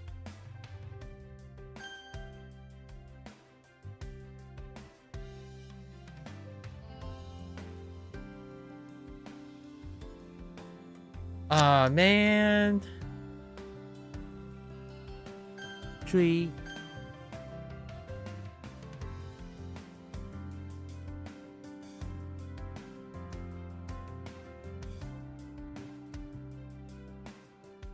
Oh no. Oh no. Oh no.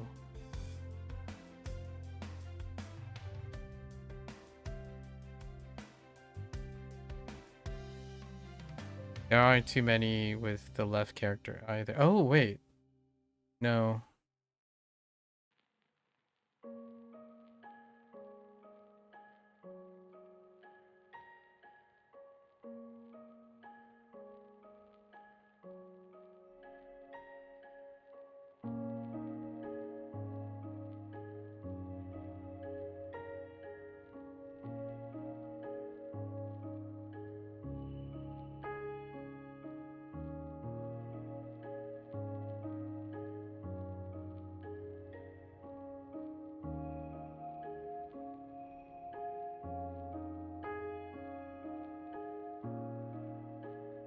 No. No chance. Not even close. Not without the accompanying character. 智，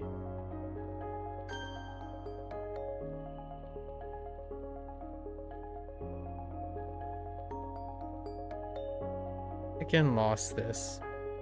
So upsetting.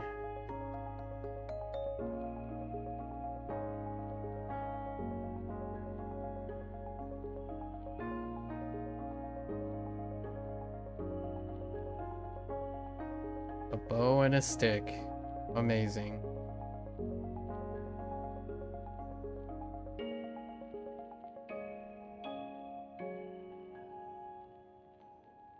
Hmm.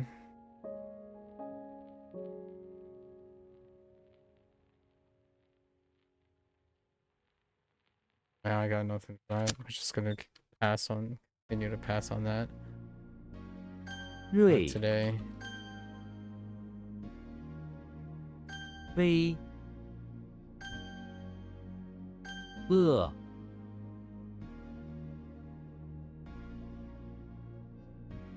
And it's gone.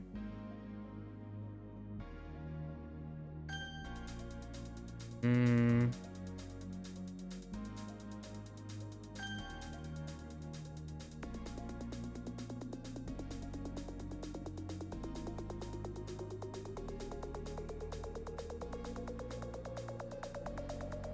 What?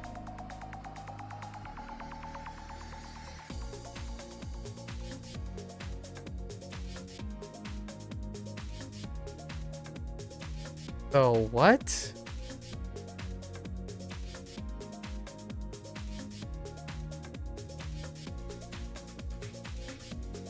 I'm gonna take a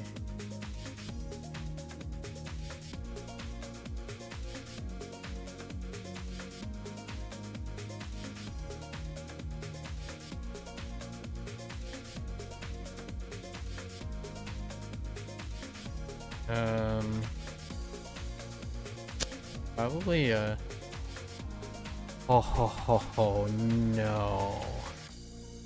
Man, I don't even know how I'm gonna remember that. That is I don't know. 邪，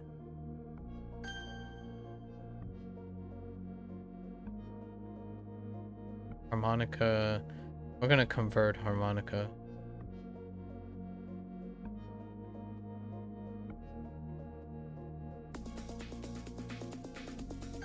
匪，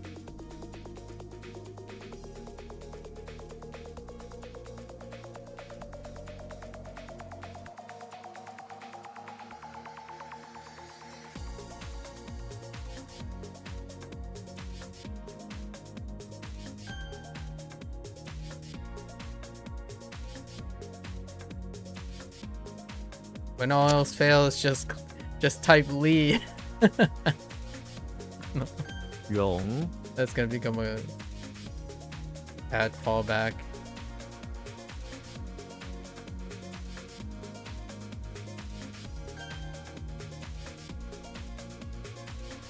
僧 Buddhist monk. I just don't want to type the whole thing.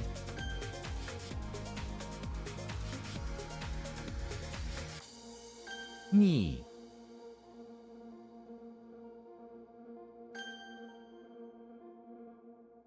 齐 Eh?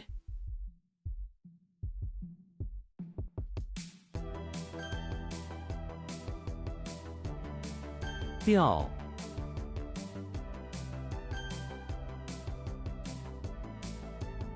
饭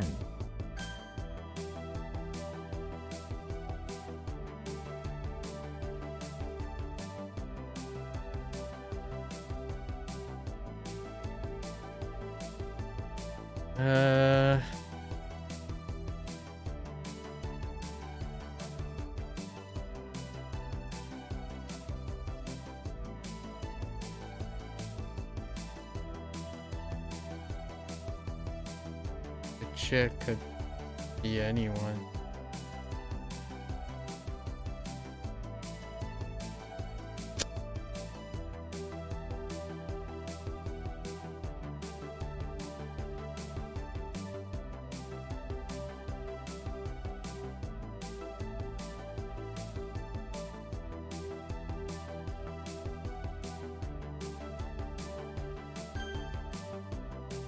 Ji 着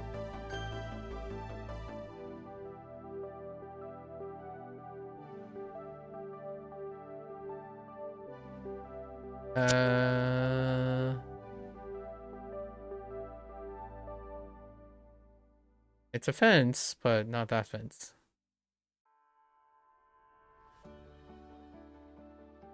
Oh, that's not what I... 会 Or wise? I'm not wise. Oh no, comment. Whoops. Comment.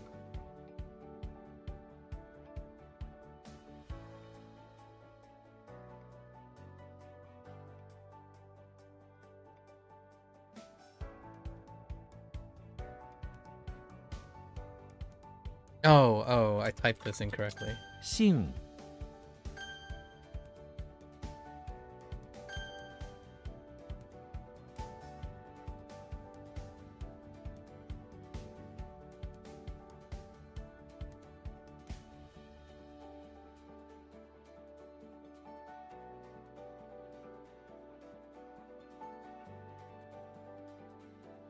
Okay.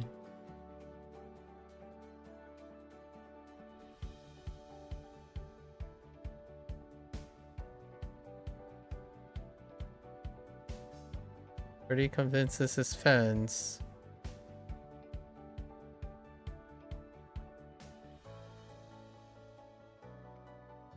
Problem is... Oh no, maybe it's not. Oh, okay, it is fence.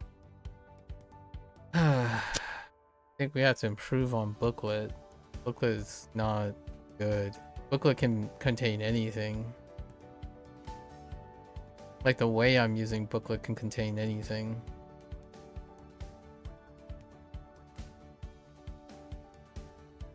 Like anyone can use a booklet.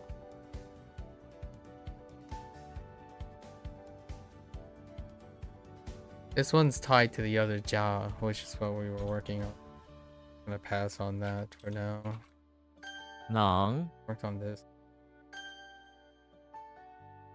Somehow this got lost as well. Oh no, wait. Did it get lost? I feel like it's 圆 okay. Never mind. That's an old. 炸 Oh, alright, time to back out. These days are gonna be rough. Okay. And keep on top of our characters, and obviously the vocabulary is gonna build up bits. But at the vocabulary as we can. Okay.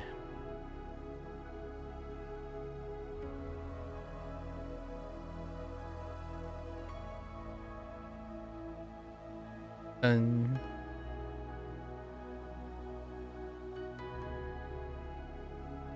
begin.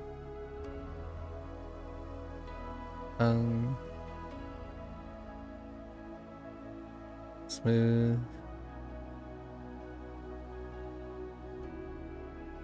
Run. Blade. Kung. I. Lee. Lover. Yao. Yao. Or Yao? No, Yao. Not Yao.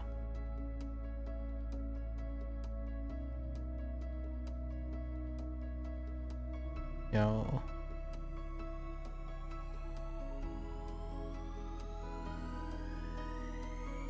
Tio. Bot. Bolt.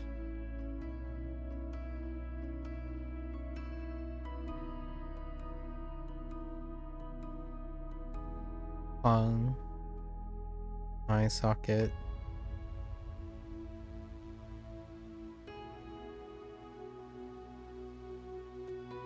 Eye. Moss. In. Flutter.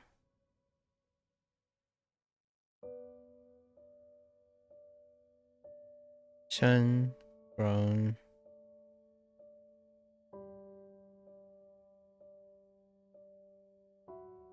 Oh, higher.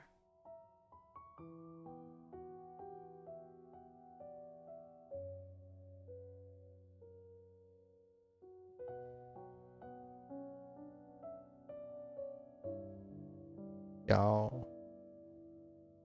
Yao. Flee. This one is the toughest. Like one of the tougher ones. There are two questionable ones. This is one of them.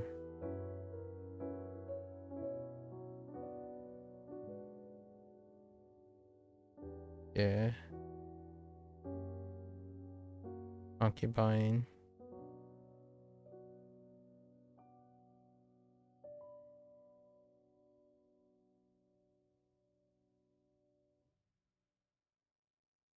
Ting. Dragonfly.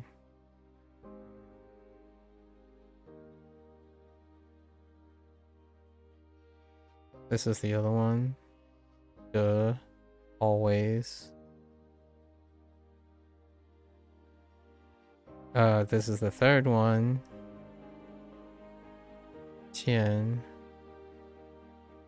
Was it Qiu? Nope. Yen.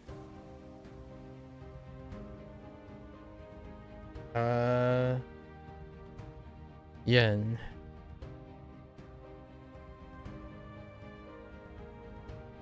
Erudite.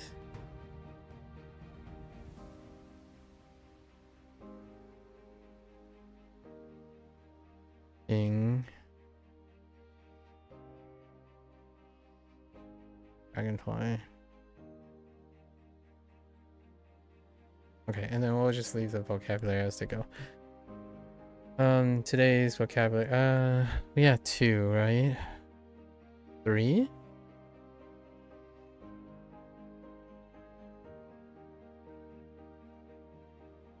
What do we have? 北人 Okay. 北人雪橇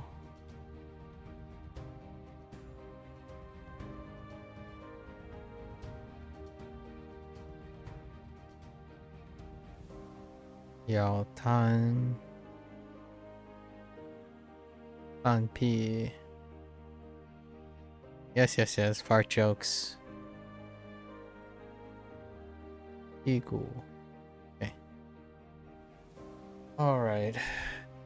What was that? We had about 90 characters, and I think there were 3 passes and 5 adjustments. So let's see about the adjustments first. Xiang is terror bad.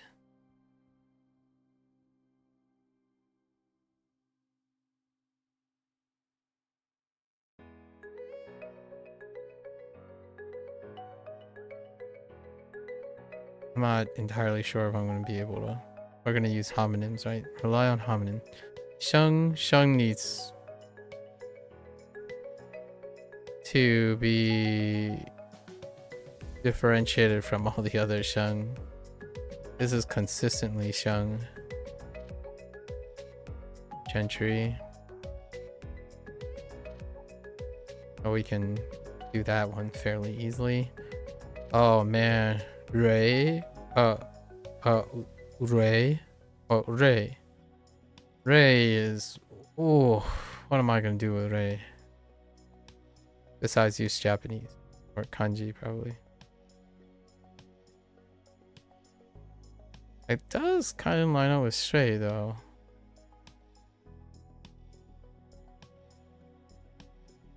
Maybe I can use. What is that? Sharp? Xie? Oh, Xie. Oh,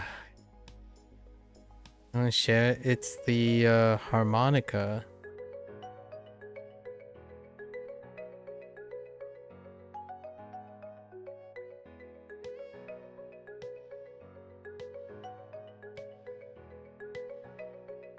Wait, is that how the harmonica works?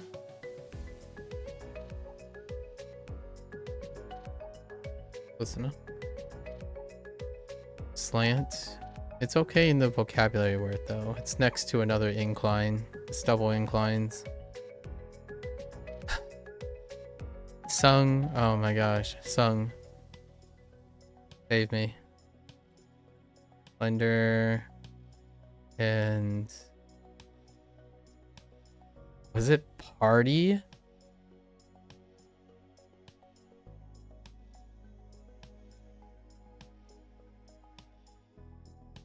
I already forgot part. No. It's imp.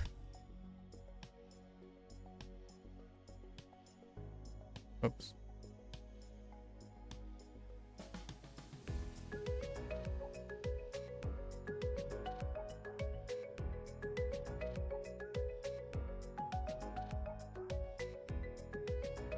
All right.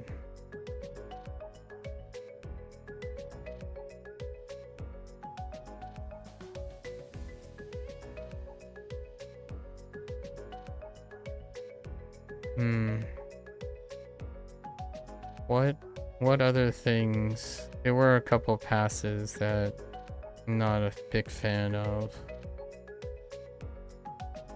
Oh, the other Buddha thing. Something like... Got some flowers. I don't remember what's on the right, but I know this is on the left.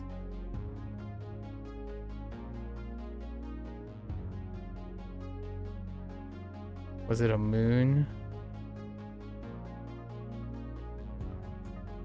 Moon doesn't seem right. Was it a hill? Probably. Saw. Yep. Saw is bad news bears.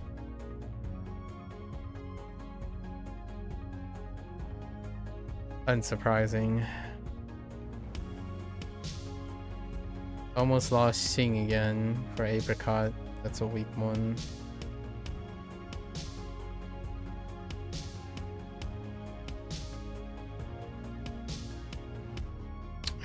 Something dealing with a long shellfish.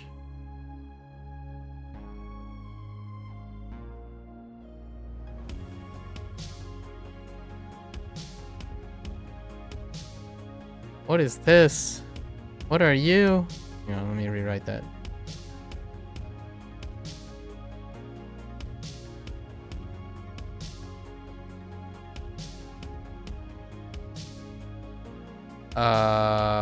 Oh, Chung. That's okay. It eventually came back.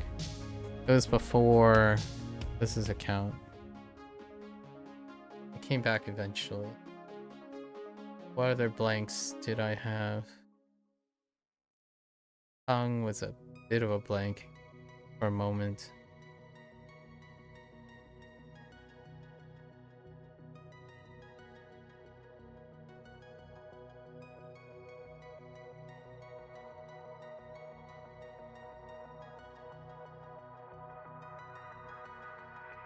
Whoa was a little bit of a blank too.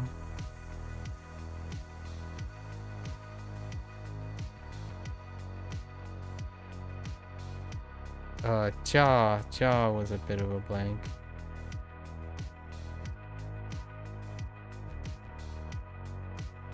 Oh, you know, I think I wrote that one.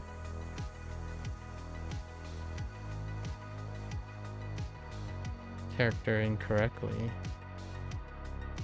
I think I totally forgot. What character am I? Chan. Did I forget the TP? Oh no, I didn't forget the Coral just has a booklet. Does Ja only have a booklet? Oh, that explains it. Oh, because I was working on Luen a little bit.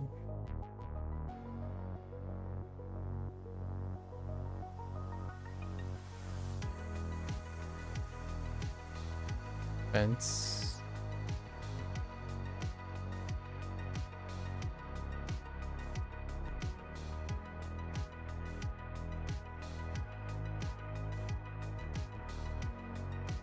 Shang.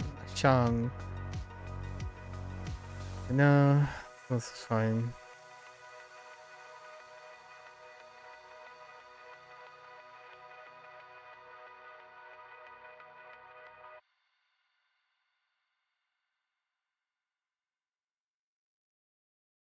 What was the smoker thing? Oh, poke. That took a little bit too.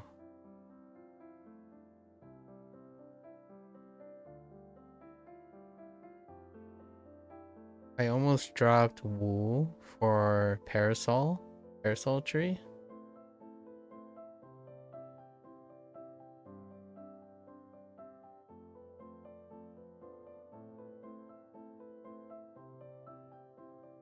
There was some sort. Oh, Who. Who.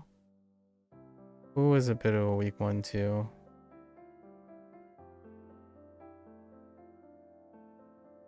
This is Who is part of a bigger group.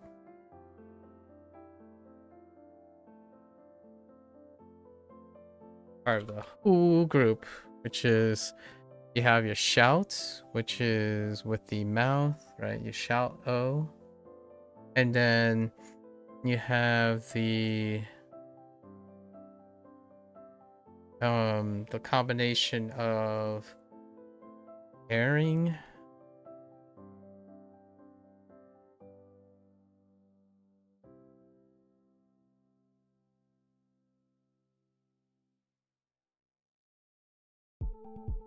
What was it? That's not it. Oh, it's because it's a heckin'. Oh, they think of it as a yard sign.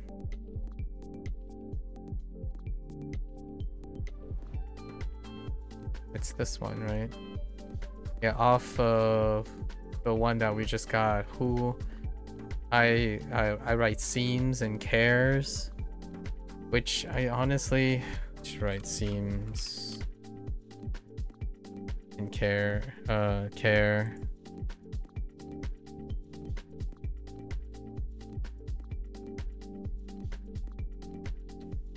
Yeah, that's one of the bigger groups. Bigger problems. All right. So, all right, let's try to find pairings for these. Oops.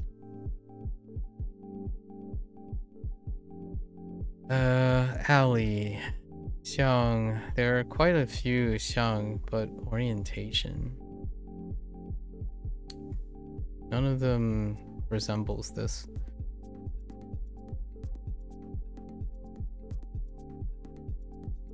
It's okay when it's paired with these things.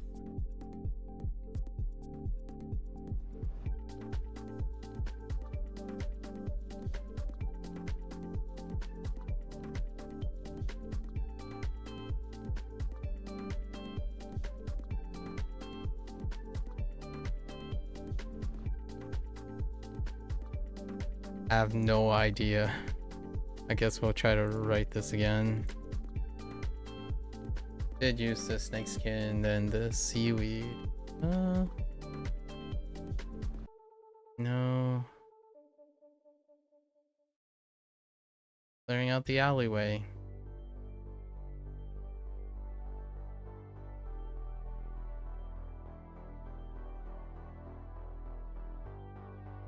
Kind of resembles a scroll. How does it differ from a scroll? I feel like it still has snake, but the thing is interesting. Harbor? Oh. I see.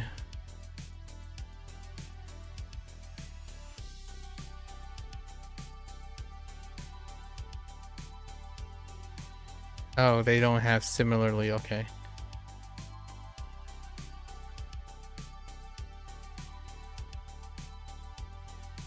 We can link it with harbor.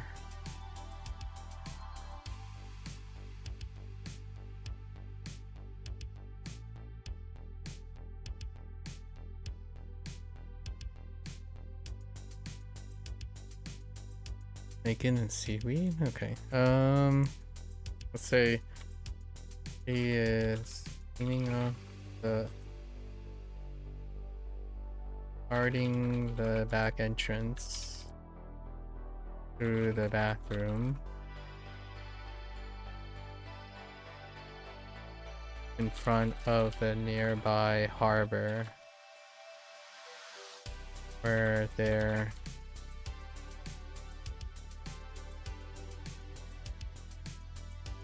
time she would take the time to clear out the alley way along the harbor.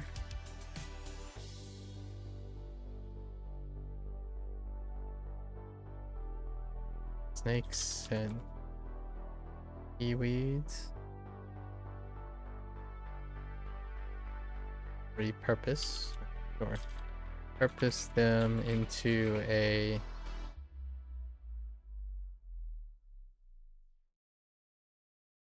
snack. It's full snake skin. Something like that. Harbor. That's what I usually think of. Gone. Kind of also looks like Jen. What the scroll? What am I looking? Is it because of the yeah? Oh, but that's considered a paperclip because of the headdress. Okay. Ah! Oh, that was awkward. Accidentally, sometimes I click on the tab. I click out the tab. Okay. Oh, great. I think we do this. Come back.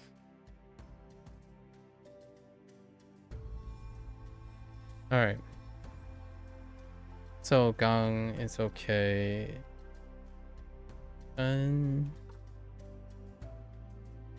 Got plenty of shuns. Oh, did I use Express? No, I didn't use Express. Let's use Express.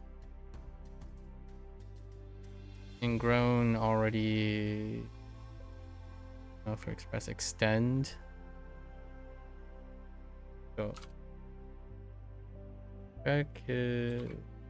Oh, it's not too much additional from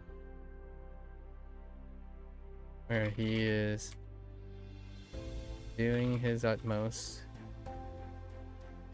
in making sure armory welcome the people and safely have protection for his diligence. The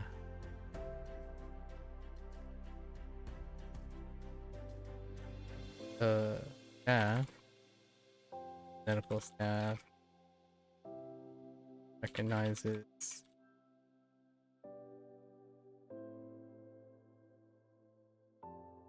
diligence by expressing as a gentry, member of the gentry, by gratitude, presenting a silk shore, like a fine silk symbol.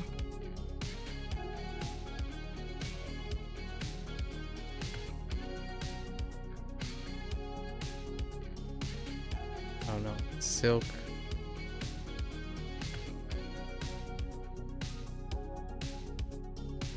symbol with the wheels of a. Okay, express.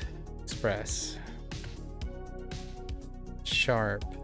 Yeesh. There aren't too many Rui's actually. Auspicious is not quite it.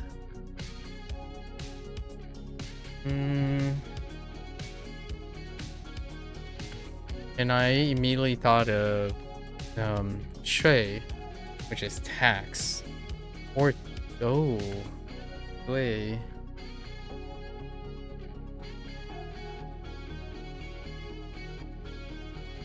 Avert.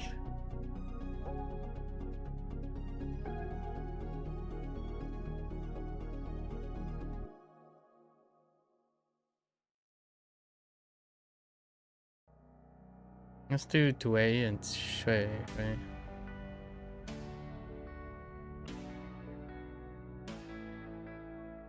Focus in the bathroom and the beach house. And time to help. Oh.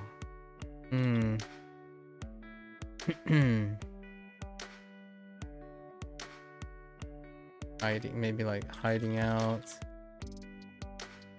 Collecting different types of sharp metals and converting them, or just use converting them to special little gifts help out Santa while hiding away from his peers. Doing the whole Rudolph thing, right? Despite being at the beach. Okay. Share or slanting?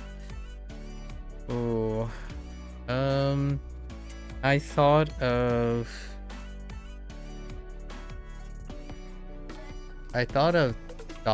die. Why do I think of die? Because of measuring cup? I mean dough. Yes, because of measuring cup.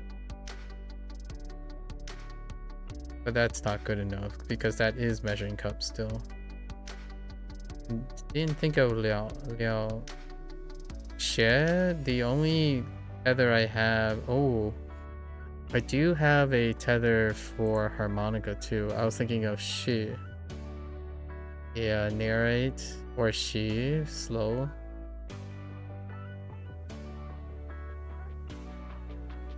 Is there a... Oh, there's a Yi. Me? Oh, come on, man. Alright. That's not gonna be too great, huh? Slanting harmonica.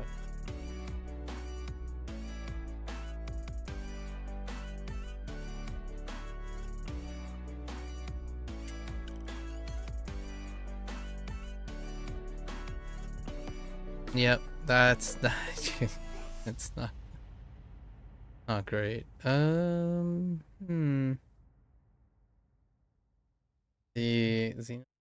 The power plant acting as an enforcer.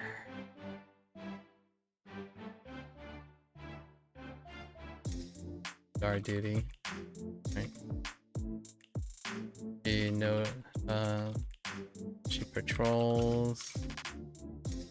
Slanting. Patrols and notice. Let's see.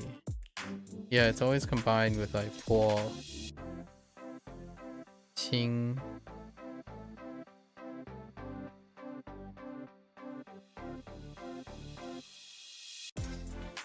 And Paul.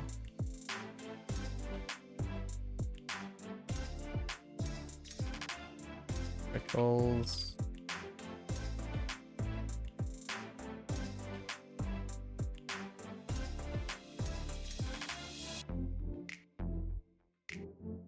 Owns the power plant, making sure all the employees are diligently making sure fuel properly, all the reagents properly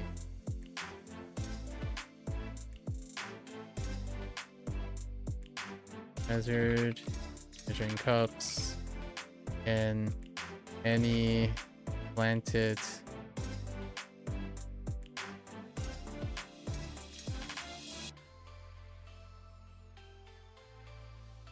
corrected,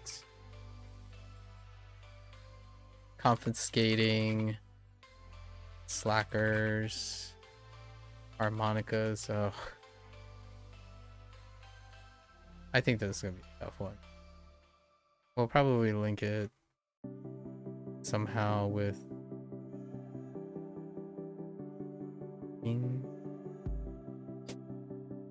they're in different locations.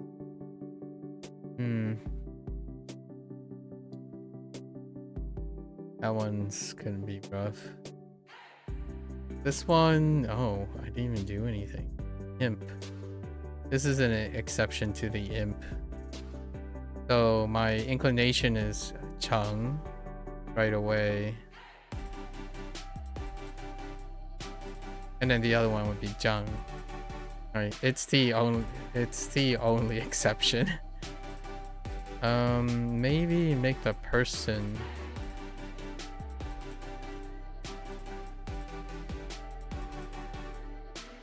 I have to somehow highlight this.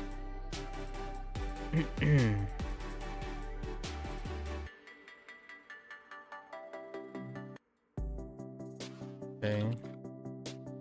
SpongeBob is in front.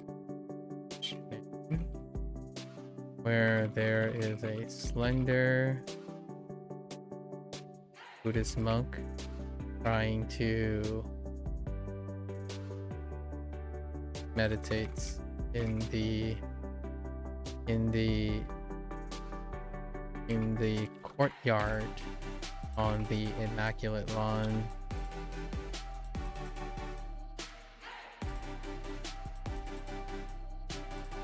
Fortunately, SpongeBob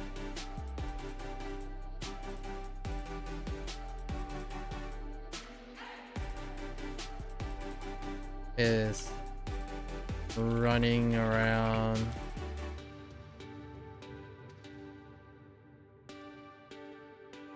creating a commotion, like a mischievous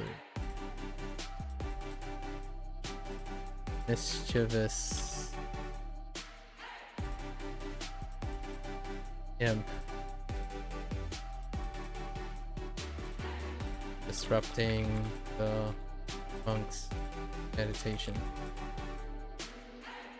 Okay, go back. What else we got? Chung came eventually. Ja is linked with Jai. Okay, so let's go through this. So monk, they're all in the English manner, right? Yeah, all of them are in manner.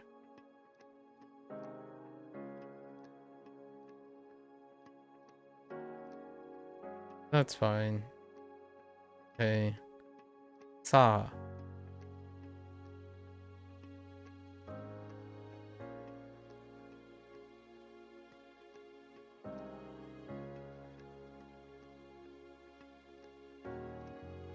Heck.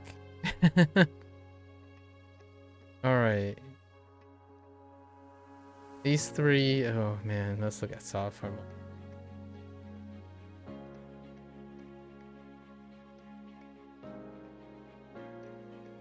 Sa is the only four. I mean, Pooh and Four.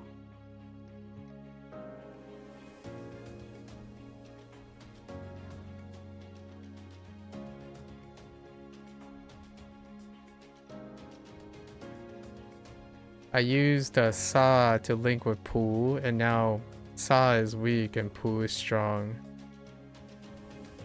Now I have to do the reverse.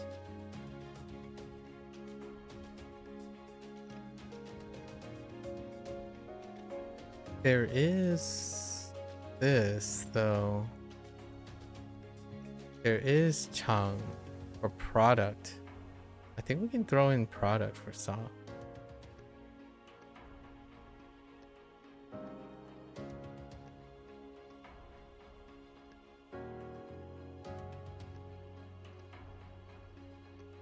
Why is this so small?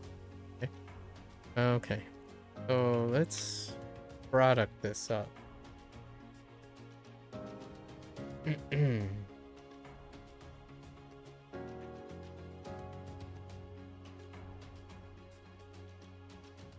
SpongeBob is in the bathroom auditorium where he is.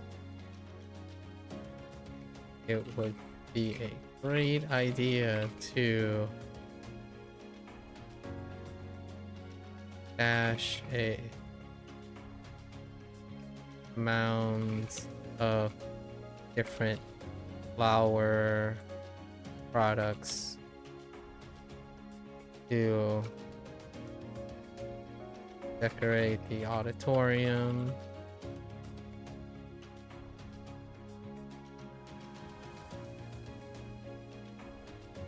For the patrons.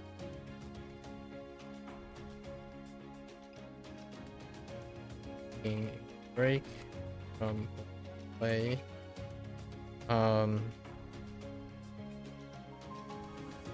Fortunately, he more or less just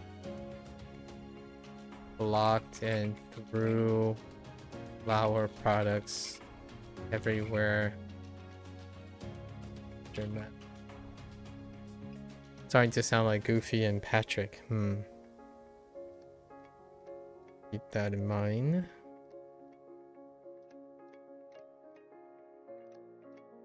Okay. So what did we do here?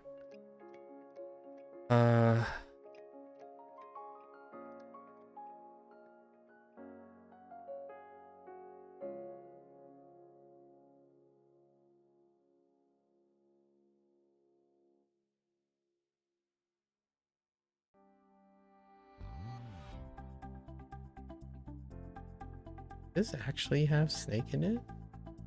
Or was it because Gang is considered to have... No, snake skin. Don't know why it doesn't come up. Oh, we have Gang as a feather. This came too. Jai is the one that I want to use.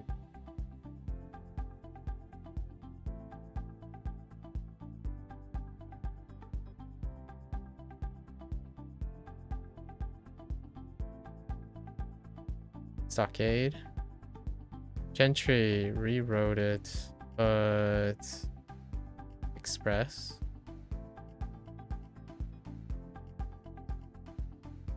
Sharp.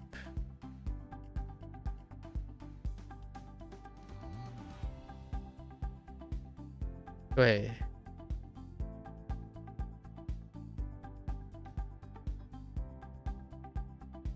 Convert.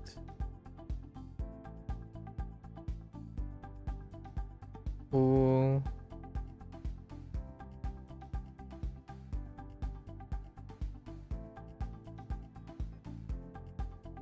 Shout. Ooh. And the other ones are fine. We just rewrote them. Okay. Actually. What was this? Nope. Yeah, we just rewrote them as best as we can. Alright. That's a wrap for HanziHero today. A bit of a digression today. I feel like it's kind of like some of the weeks in February where we kind of had back-to-back opportunities to talk about other things. It's slightly disappointing most of the time.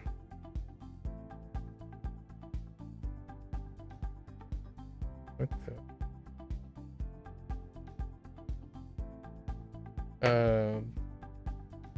Conversation kind of just ended, but said my piece. I think it's kind of that is kind of how I feel about most people's how deeper the language learning goes. Like you often have this idea that I get this impression it's more about the doing without comprehension. So the focus here today when I was digressing is largely incentivizing one to develop competence and comprehension while attempting to learn and do things. I do understand how attractive it may be to hope and trust, which is it works when it works. When it doesn't, doing it again and hoping that it be different the second time can still generate a change. The idea to me is that is equivalent to vibing everything. And you can most certainly try to vibe most things. You don't have to solely rely on vibing and spinning the wheel and being lucky about it, right? And the idea today was I was trying to explore that. It's also really subjective whether it's important or not to want to consciously and consciously evaluate one's competence.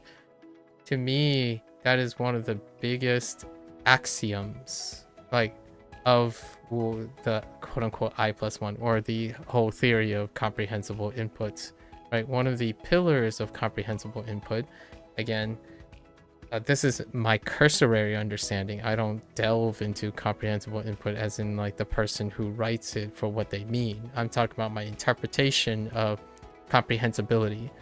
Comprehensibility relies incredibly strictly. In order to make that work, one must understand one's own competence. And I think maybe we reverse time before Google and before vibing and whatnot, and have an element of critical thinking skills and problem solving skills, or even analytical skills for that matter.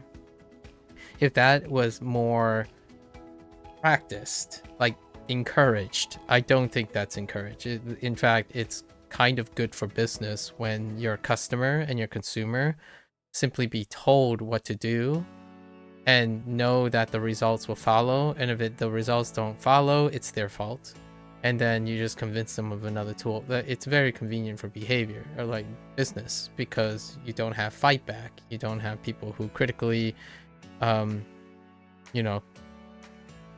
push back on whether it is the product or it is the method, or like being able to analyze those results. So nowadays, I think when you think about a concept that requires that one understands one's own competence, it starts there, right? The axioms, the conditions have to be true in order for the concept to be applied. And then is through the application of the concept, when the conditions are made, that is true and would be evaluatable. And I think in this day and age, whenever concepts are introduced, in my opinion, personally, whenever there's a new concept that's produced, it's usually thought of as a procedure and whatever results happen. But it's rarely ever investigated with what are the conditions in which the procedure must be done. And oftentimes you get this idea like, okay, well, I have a problem doing this, so therefore I'm going to do it again because a number goes up, right? Like if you learned N5 and then you quit and then you come back, it's like, I already know N5, let's go to N4. And then the concept was like, okay, I'll just use whatever I learned for N5 to learn N4. Meanwhile, N5 has no methodology to retain the N5. So N4, the experience is nearly guaranteed to be either the same or worse most of the time, because the competence didn't go up. You didn't gain competence, you gained procedures. Those procedures, in order to understand those procedures, that's where the competence comes from. And I was kind of challenging that notion. I kind of just disappeared. So this is kind of how I feel when talking to people nowadays. You talk, and then eventually there's no incentive. It becomes boring or uninterested. And my first thought, that type of feedback to me would suggest that, well, hopefully they intuit and get lucky into trial and erroring all of their methods out there, and perhaps one day when they are very successful, I genuinely wish that all of them are successful. Like, it's nice to wish luck on most people, because vibing requires luck. Vibing requires trial and error. And hopefully that their motivation, or wherever their source of motivation, is sufficient to keep on trying until they are successful. And then through that intuition, they may or may not, individuals like that may or may not want to do anything else. They simply want it to work, and then that'll be sufficient. And I wish, in my opinion, I genuinely wish that for them. It's not as when communicating, right? When you're talking and sharing ideas, it kind of tracks. It's a one-way discussion oftentimes, and then the other person has no inclination or interest in exchanging more. And typically that's when you have the classroom of students, right? Classroom of students where the moment you talk about the fundamentals of competence, of like understanding of the things, that's when the brain turns off. Because the brain turns off, it's a typical behavioral response.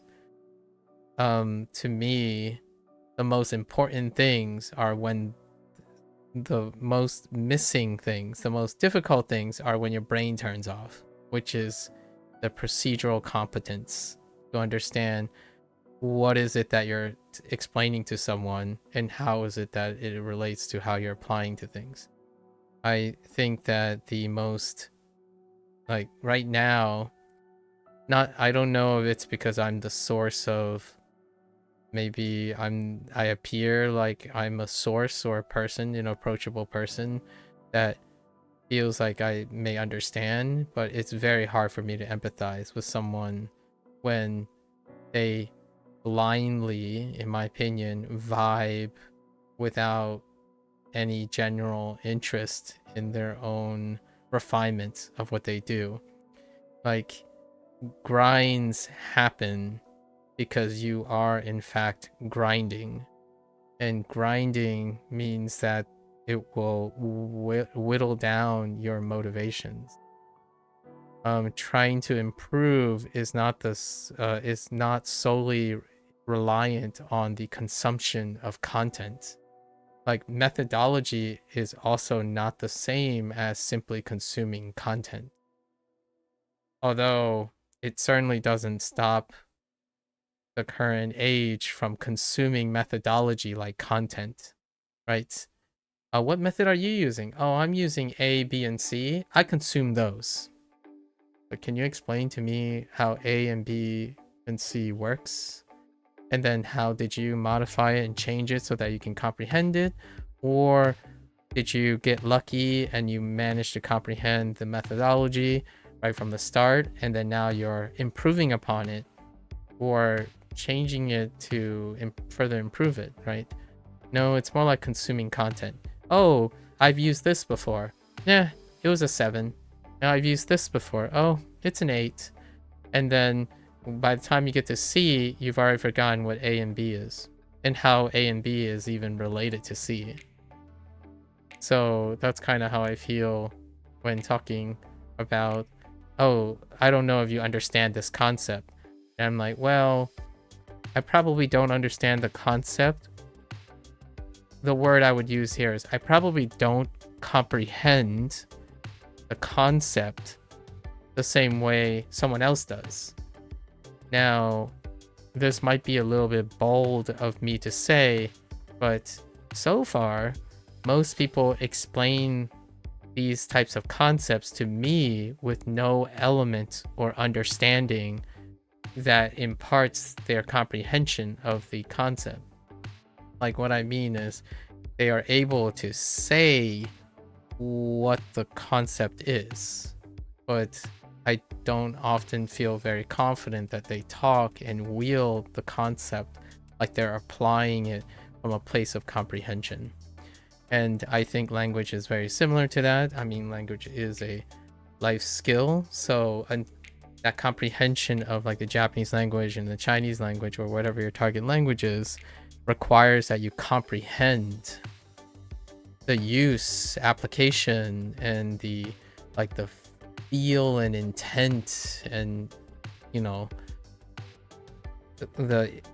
competence in the language. So until that moment happens, or until whenever that threshold is acquired, generally that feeling of competence is not going to exist, right? And that it doesn't, in my opinion, it doesn't take learning a language to determine that. how you learn a language also determines how you comprehend things. And I think one of the weakest parts that I've witnessed, which is not a bad or a good thing, it simply, in my opinion, states that people are good at other things. They spend their time doing other things. They don't spend their time comprehending what their protocol and their procedure actually does. And honestly, when I was younger, when I was a teenager, it kind of felt like that too. I totally did that. Like, this is where I would like walk in front of the class, or like still in front of the class, and I was like, let me see a show of hands. You know, show of hands.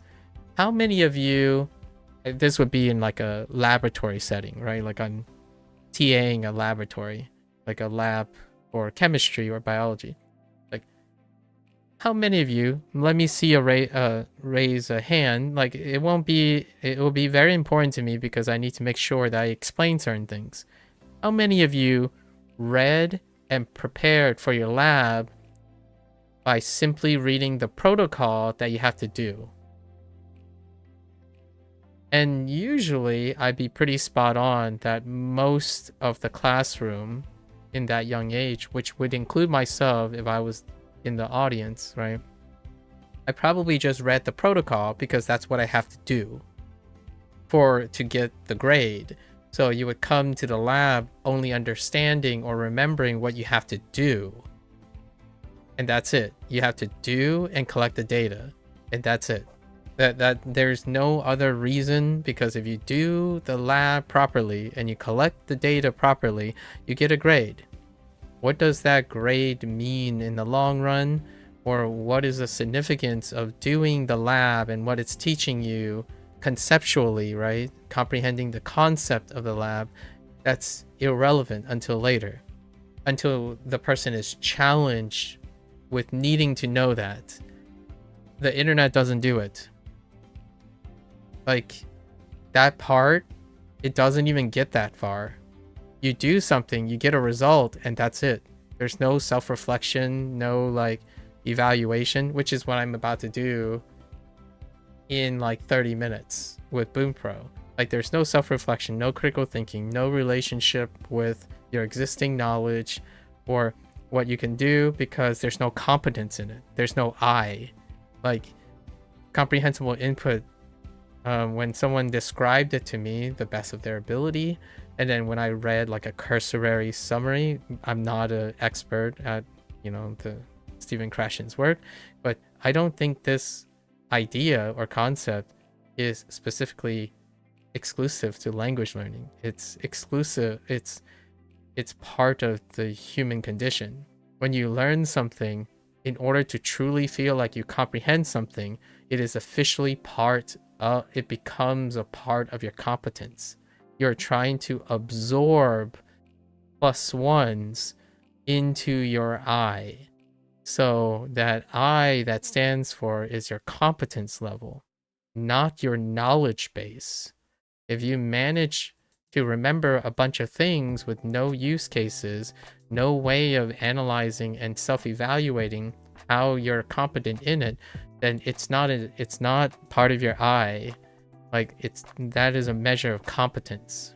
And I think that's one of the biggest shortcomings for now.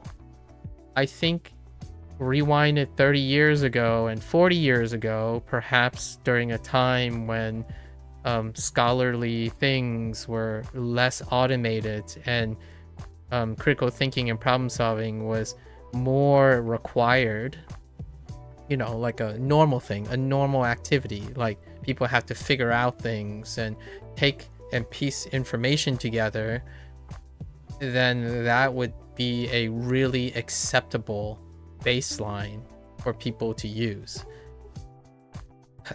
For me, I genuinely, when I look at other people's or at least the people who give me the privilege of their time, when I see them make their assessments and like mnemonic devices and how they're learning things, it almost seems like when they're writing their notes, which I did when I was a younger person, right? Like when you're younger, obviously I don't know the age or the experience base of the people I'm talking to.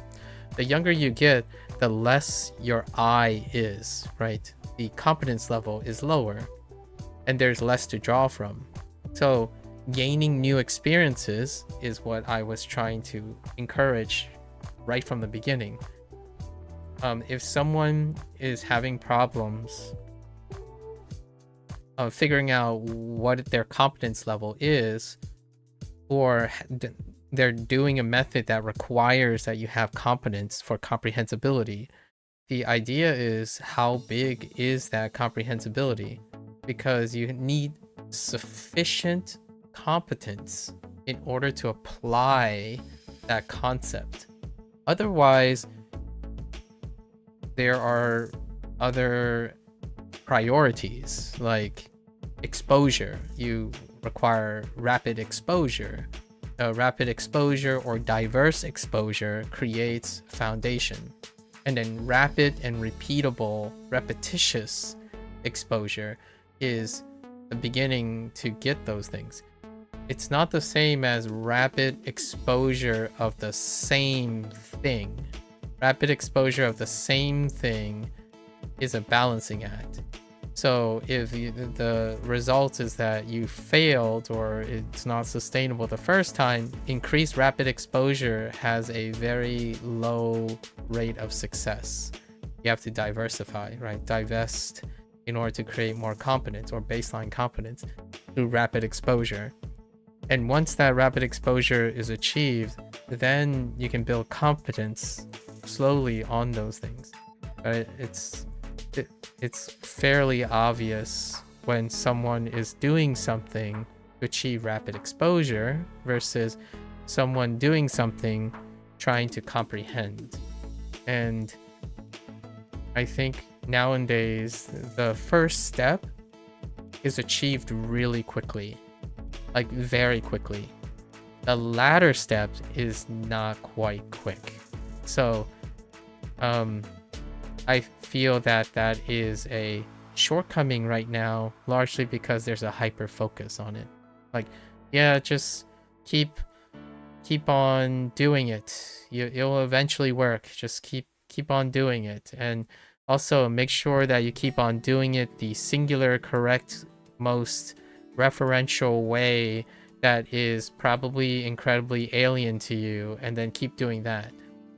So, yes, I concede it will most definitely work. Like, that's how you brute force through things. The difference here today, at least in my opinion, is that the person stopped. They stopped and then starting up again, stopping and starting up again. Now, they didn't express that they were upset or disappointed or anything, so that's kind of a great silver lining. I think that for those who do stop, start, and find that it is incredibly dissatisfying, then you never get, like, it's not sustainable. And I think that's one of the biggest short-sightedness, or maybe not short-sightedness, is not the word, anachronistic.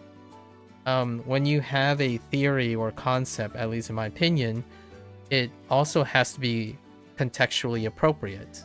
So if you have an entire generation that is spreading unintentionally, maybe unintentionally, spreading your concept that is anachronistic to the environment that exists now, it can overemphasize something that still works without the prior necessary conditions for it to work. So, like, the first assumption I typically want to challenge most of the time when someone asks me, do you understand this concept? Or do you know what this means? My first concept is, let's establish that first. Do you and I know the concept? How is my understanding and your understanding different? Now, there's a secret agenda or alternative quest objective that I'm trying to achieve with this. because I don't think when people self-study, they ever ask that question. Like, you don't check that question. When you're self-studying, so without the guidance or obligations or feedback of another person who's also educated, right? Maybe other people who speak the language and etc. Without that access, self-study is restricted and limited based on the person's ability to self-assess their own competence. And in the world that we live in now, the reason why I feel like that concept is anachronistic is it's assuming that the person can self-evaluate, so they are educated, presumably an adult who's considered learning another language at a later time, right?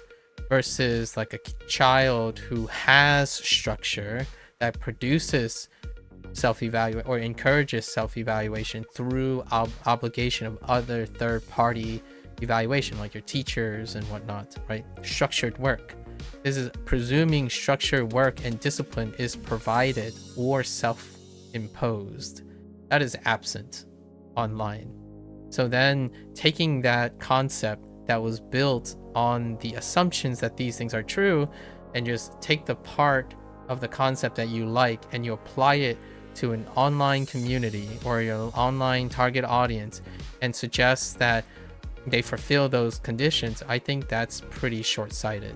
That part is short-sighted. The people who are selling these concepts, assuming that people have not changed in like an unprecedented way, which is the last like 2 decades, how information is being transferred and consumed, right? People don't sit here and ask themselves, can I figure this out? Okay, this guy says to, you know, do step 1, step 2, step 3. Do I do this already? Is this useful? I guess, how would I know if this is working? They don't ask these questions. Like, in my opinion, the vast majority of people don't ask those questions when they're reading protocols anymore. They simply see the results. It's like, oh, other people were successful, so they follow it. They follow it, and if it fails, rarely is anything learned from it. It's vibed. Like, if you don't vibe it or intuit it, and someone sells you a slightly better iteration of the same thing, then you're supposed to expect only a slightly, possibly worse experience or a slightly better experience. It doesn't dramatically change something. And you can get to a point where I hear someone tell me like, oh, this doesn't work, this doesn't work, this doesn't work. And meanwhile, I'm using all 3 of those tools, and I'm like, well, they do work based on their design that they have. I mean, it's not a competition on how well they work. I mean, we can talk about how well they work, but they all work because they exist, and there are people who have work and people who don't. That's the idea.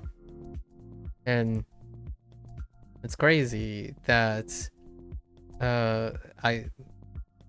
it's hard for me to understand how that can be satisfying when someone can go and constantly do something, become demotivated, do something again, become demotivated, and find that acceptable way of living. Personally, I'm projecting a little. Like, it's hard for me to want to do that. So if I sounded a bit stern and I projected to try to encourage the person to explore other things, that was my intent. I was deliberately trying to be a bit more strong with my rhetoric today, because motivation, the lack of motivation is, it's like number 1 now. That is anachronistic because the concept of like comprehensible inputs and other things is assuming that these things are not a problem. Like, one of the tenets or one of the concepts is that the person has sufficient motivation. Like, it's inferred that those affective factors are in check. So first, you have to evaluate your own competence. That would insist that you have an adequate and sufficient ability to self-evaluate and also iterate while you're learning something or executing a method. So the I+1 has to apply and be successful in most of the things you do. That includes your method. And then you have no short of motivation. You're also self-correcting, right? You have sufficient time. There are so many assumptions that are made that would make sense, in my opinion, would make sense to a scholar. It would make sense when you choose to do something. You have the motivation, you have the interest, and you have the competence to know you want this. Right now, when you're on the internet, I'm not convinced that more than 50% of the people do something that they want to do with sufficient interest, sufficient commitment, and a reasonable way to ascertain and evaluate whether they are committed to it or have the competence to do so. So when it comes to language, yeah, it sucks, and I'm not surprised that the results vary and you don't have a direct answer to what is the secret sauce to learning or something, because studying and self-evaluation has become so spurious, largely in my opinion, because when you ask someone, why do you do it, how do you do this, in what way does this work, rarely anyone answers those questions anymore. They simply tell you what to do and what will happen. That's what the internet gives you. Here, do this. It will do this. Don't do this. This will happen. Do this instead. That's kind of the nature of the beast. And today is another one for the table, right? And it's, I don't think is like a sad thing. It's more of a, we got to find out how to embellish and encourage that it's actually quite fun, at least in my opinion. It could be quite fun to want to, like, think about the romantic idea that doing work and finding the thing you do most of the time at least academically rewarding enough to keep yourself motivated. Not simply because you consume more content or you're capable of consuming more content. One last like rhetoric, right? This is nearly equivalent to my typical interaction with someone who thinks they're incredibly competent. And I'm not saying I'm very competent, but I can definitely question someone else's competence. And that's when someone tells me, oh, you know, I've used them all. I've used this, I've used this, I've used this, I've used this. Okay. But you didn't tell me anything about what you learned from all those things. Okay, it's great that you read a bunch of books on Stephen Krashen. It's great that you read a bunch of different theories and concepts. It's like, can you explain it to me in a understanding that you have enough experience to know that whatever you're saying and the concepts you're saying are competent enough to illustrate its applications for me. Because otherwise you're simply stating things like, do this, do that, because I read lots. Like, okay. I mean, I could imagine that would encourage a lot of other people online, which demonstrates my case. When you say you are fluent or you're a polyglot in 14 languages, that somehow makes you an expert at teaching those languages to other people. So listen to me. I'm someone who has 10 languages under my belt, and I learned it in 3 months. here's what I did, and you should too. I'm like, okay, well, I hope you have an audience for that. Like, I'm glad for your success, and I truly hope that your audience resonates with you so that they can learn languages and be passionate like you are. I disagree that you would convince me that somehow I have no questions about that. I find that incredibly dubious. Right? One's merits is not quite the same as one's instructional competence. And that's a disappointment. Like, I'm not even offering instructional content. Right? I barely think I can ascertain what type of person I would be able to instruct. It would take years to like specifically select for people that I can instruct. And one of the things is I totally understand about the comprehensible input thing being an anachronistic thing, because I used to always work in an environment that the first thing I would assume is the person I'm talking to has critical thinking skills and problem solving skills. Like, that's a default. Like, when you're in academia and you're in academia for a really long time, the presumption that you make is when you talk to another person, you bypass and skip over the idea that you ever question their competence, like their ability to comprehend you, and then take in plus ones, right? Their eye is sufficient in most contexts of how you're conversing that they are able to learn from it, troubleshoot it, and even throw it back at you critically, right? And to me, that concept was constructed with that in mind. And then now, in my opinion, personally, a bit of a hot take, it's applied inappropriately because the target audience no longer has fulfilled that requirement.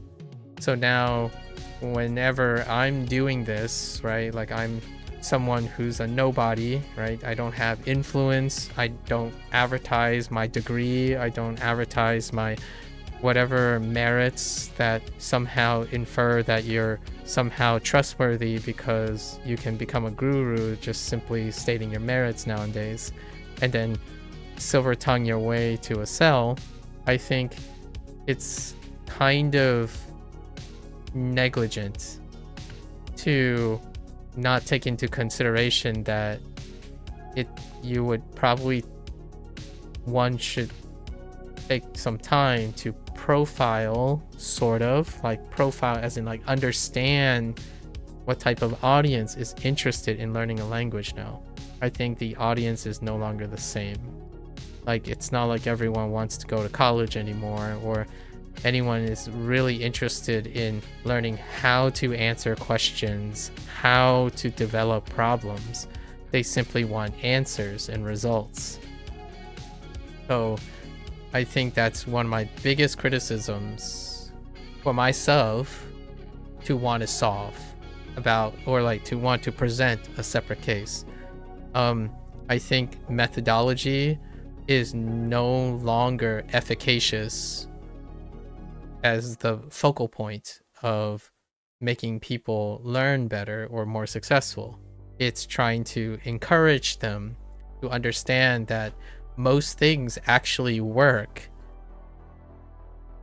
The idea is, can you do it sufficiently and understand that it can work for you? Like, how do you know those things? The easiest way is what most people do. They do it and hope that they intuit it.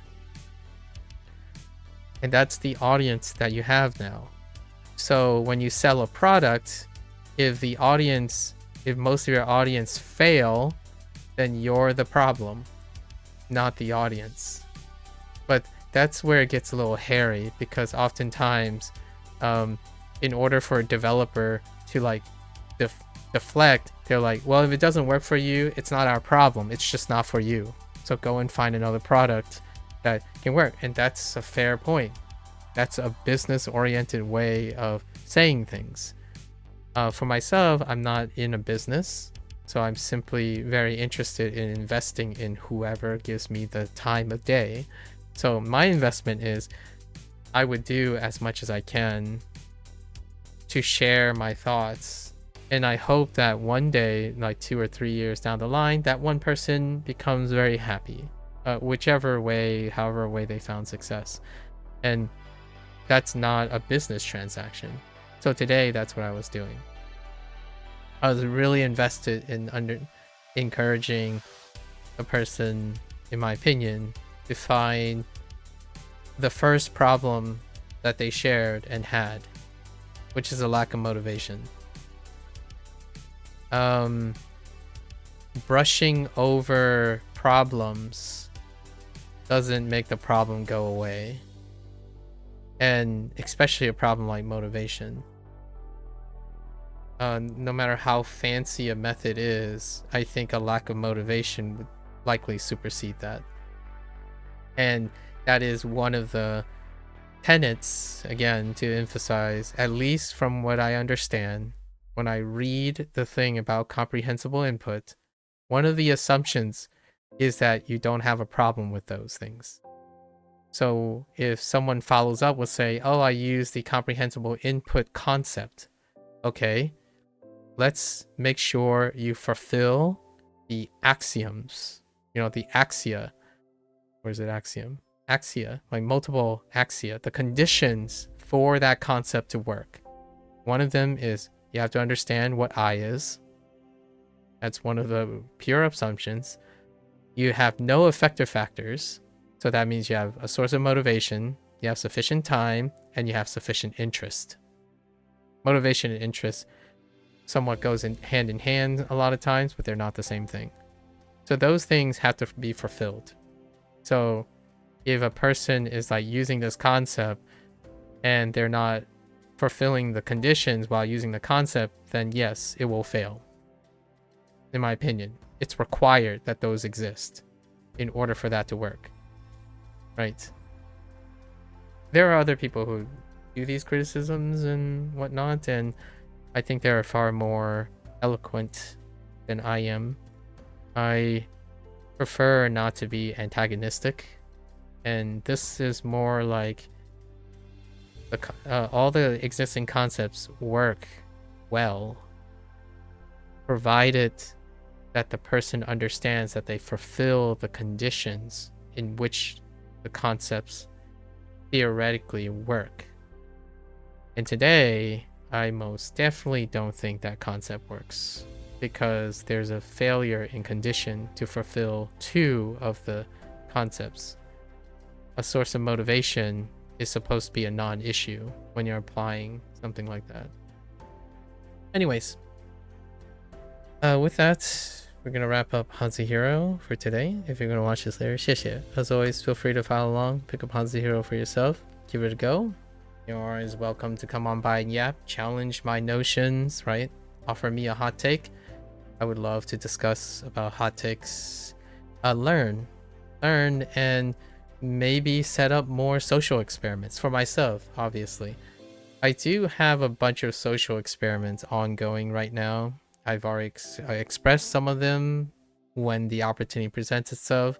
I think hopefully it's not like a devious or machination or a schema or something like that. My social experiments are in order to improve my ability to potentially publish something in the next 10 years of my life.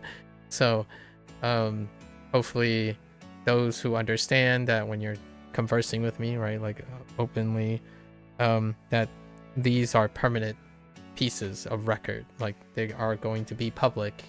And obviously if there is concern with that, I'll try to make accommodations in the future, but most of these experiences are important to me.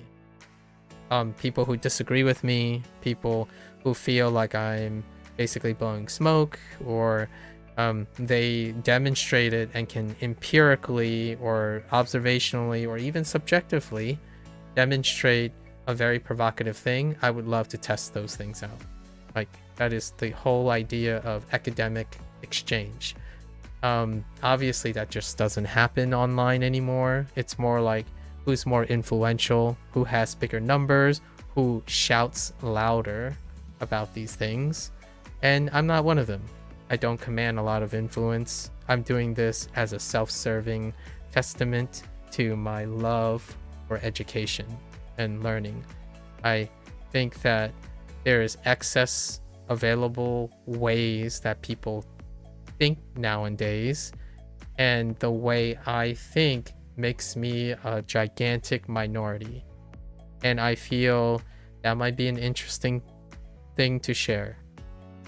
It clearly is not that interesting because, you know, I'm typically talking to myself 99% of the time, and maybe in the future, when my future self in another 5 years come back to hear this recording as I'm looking at the camera,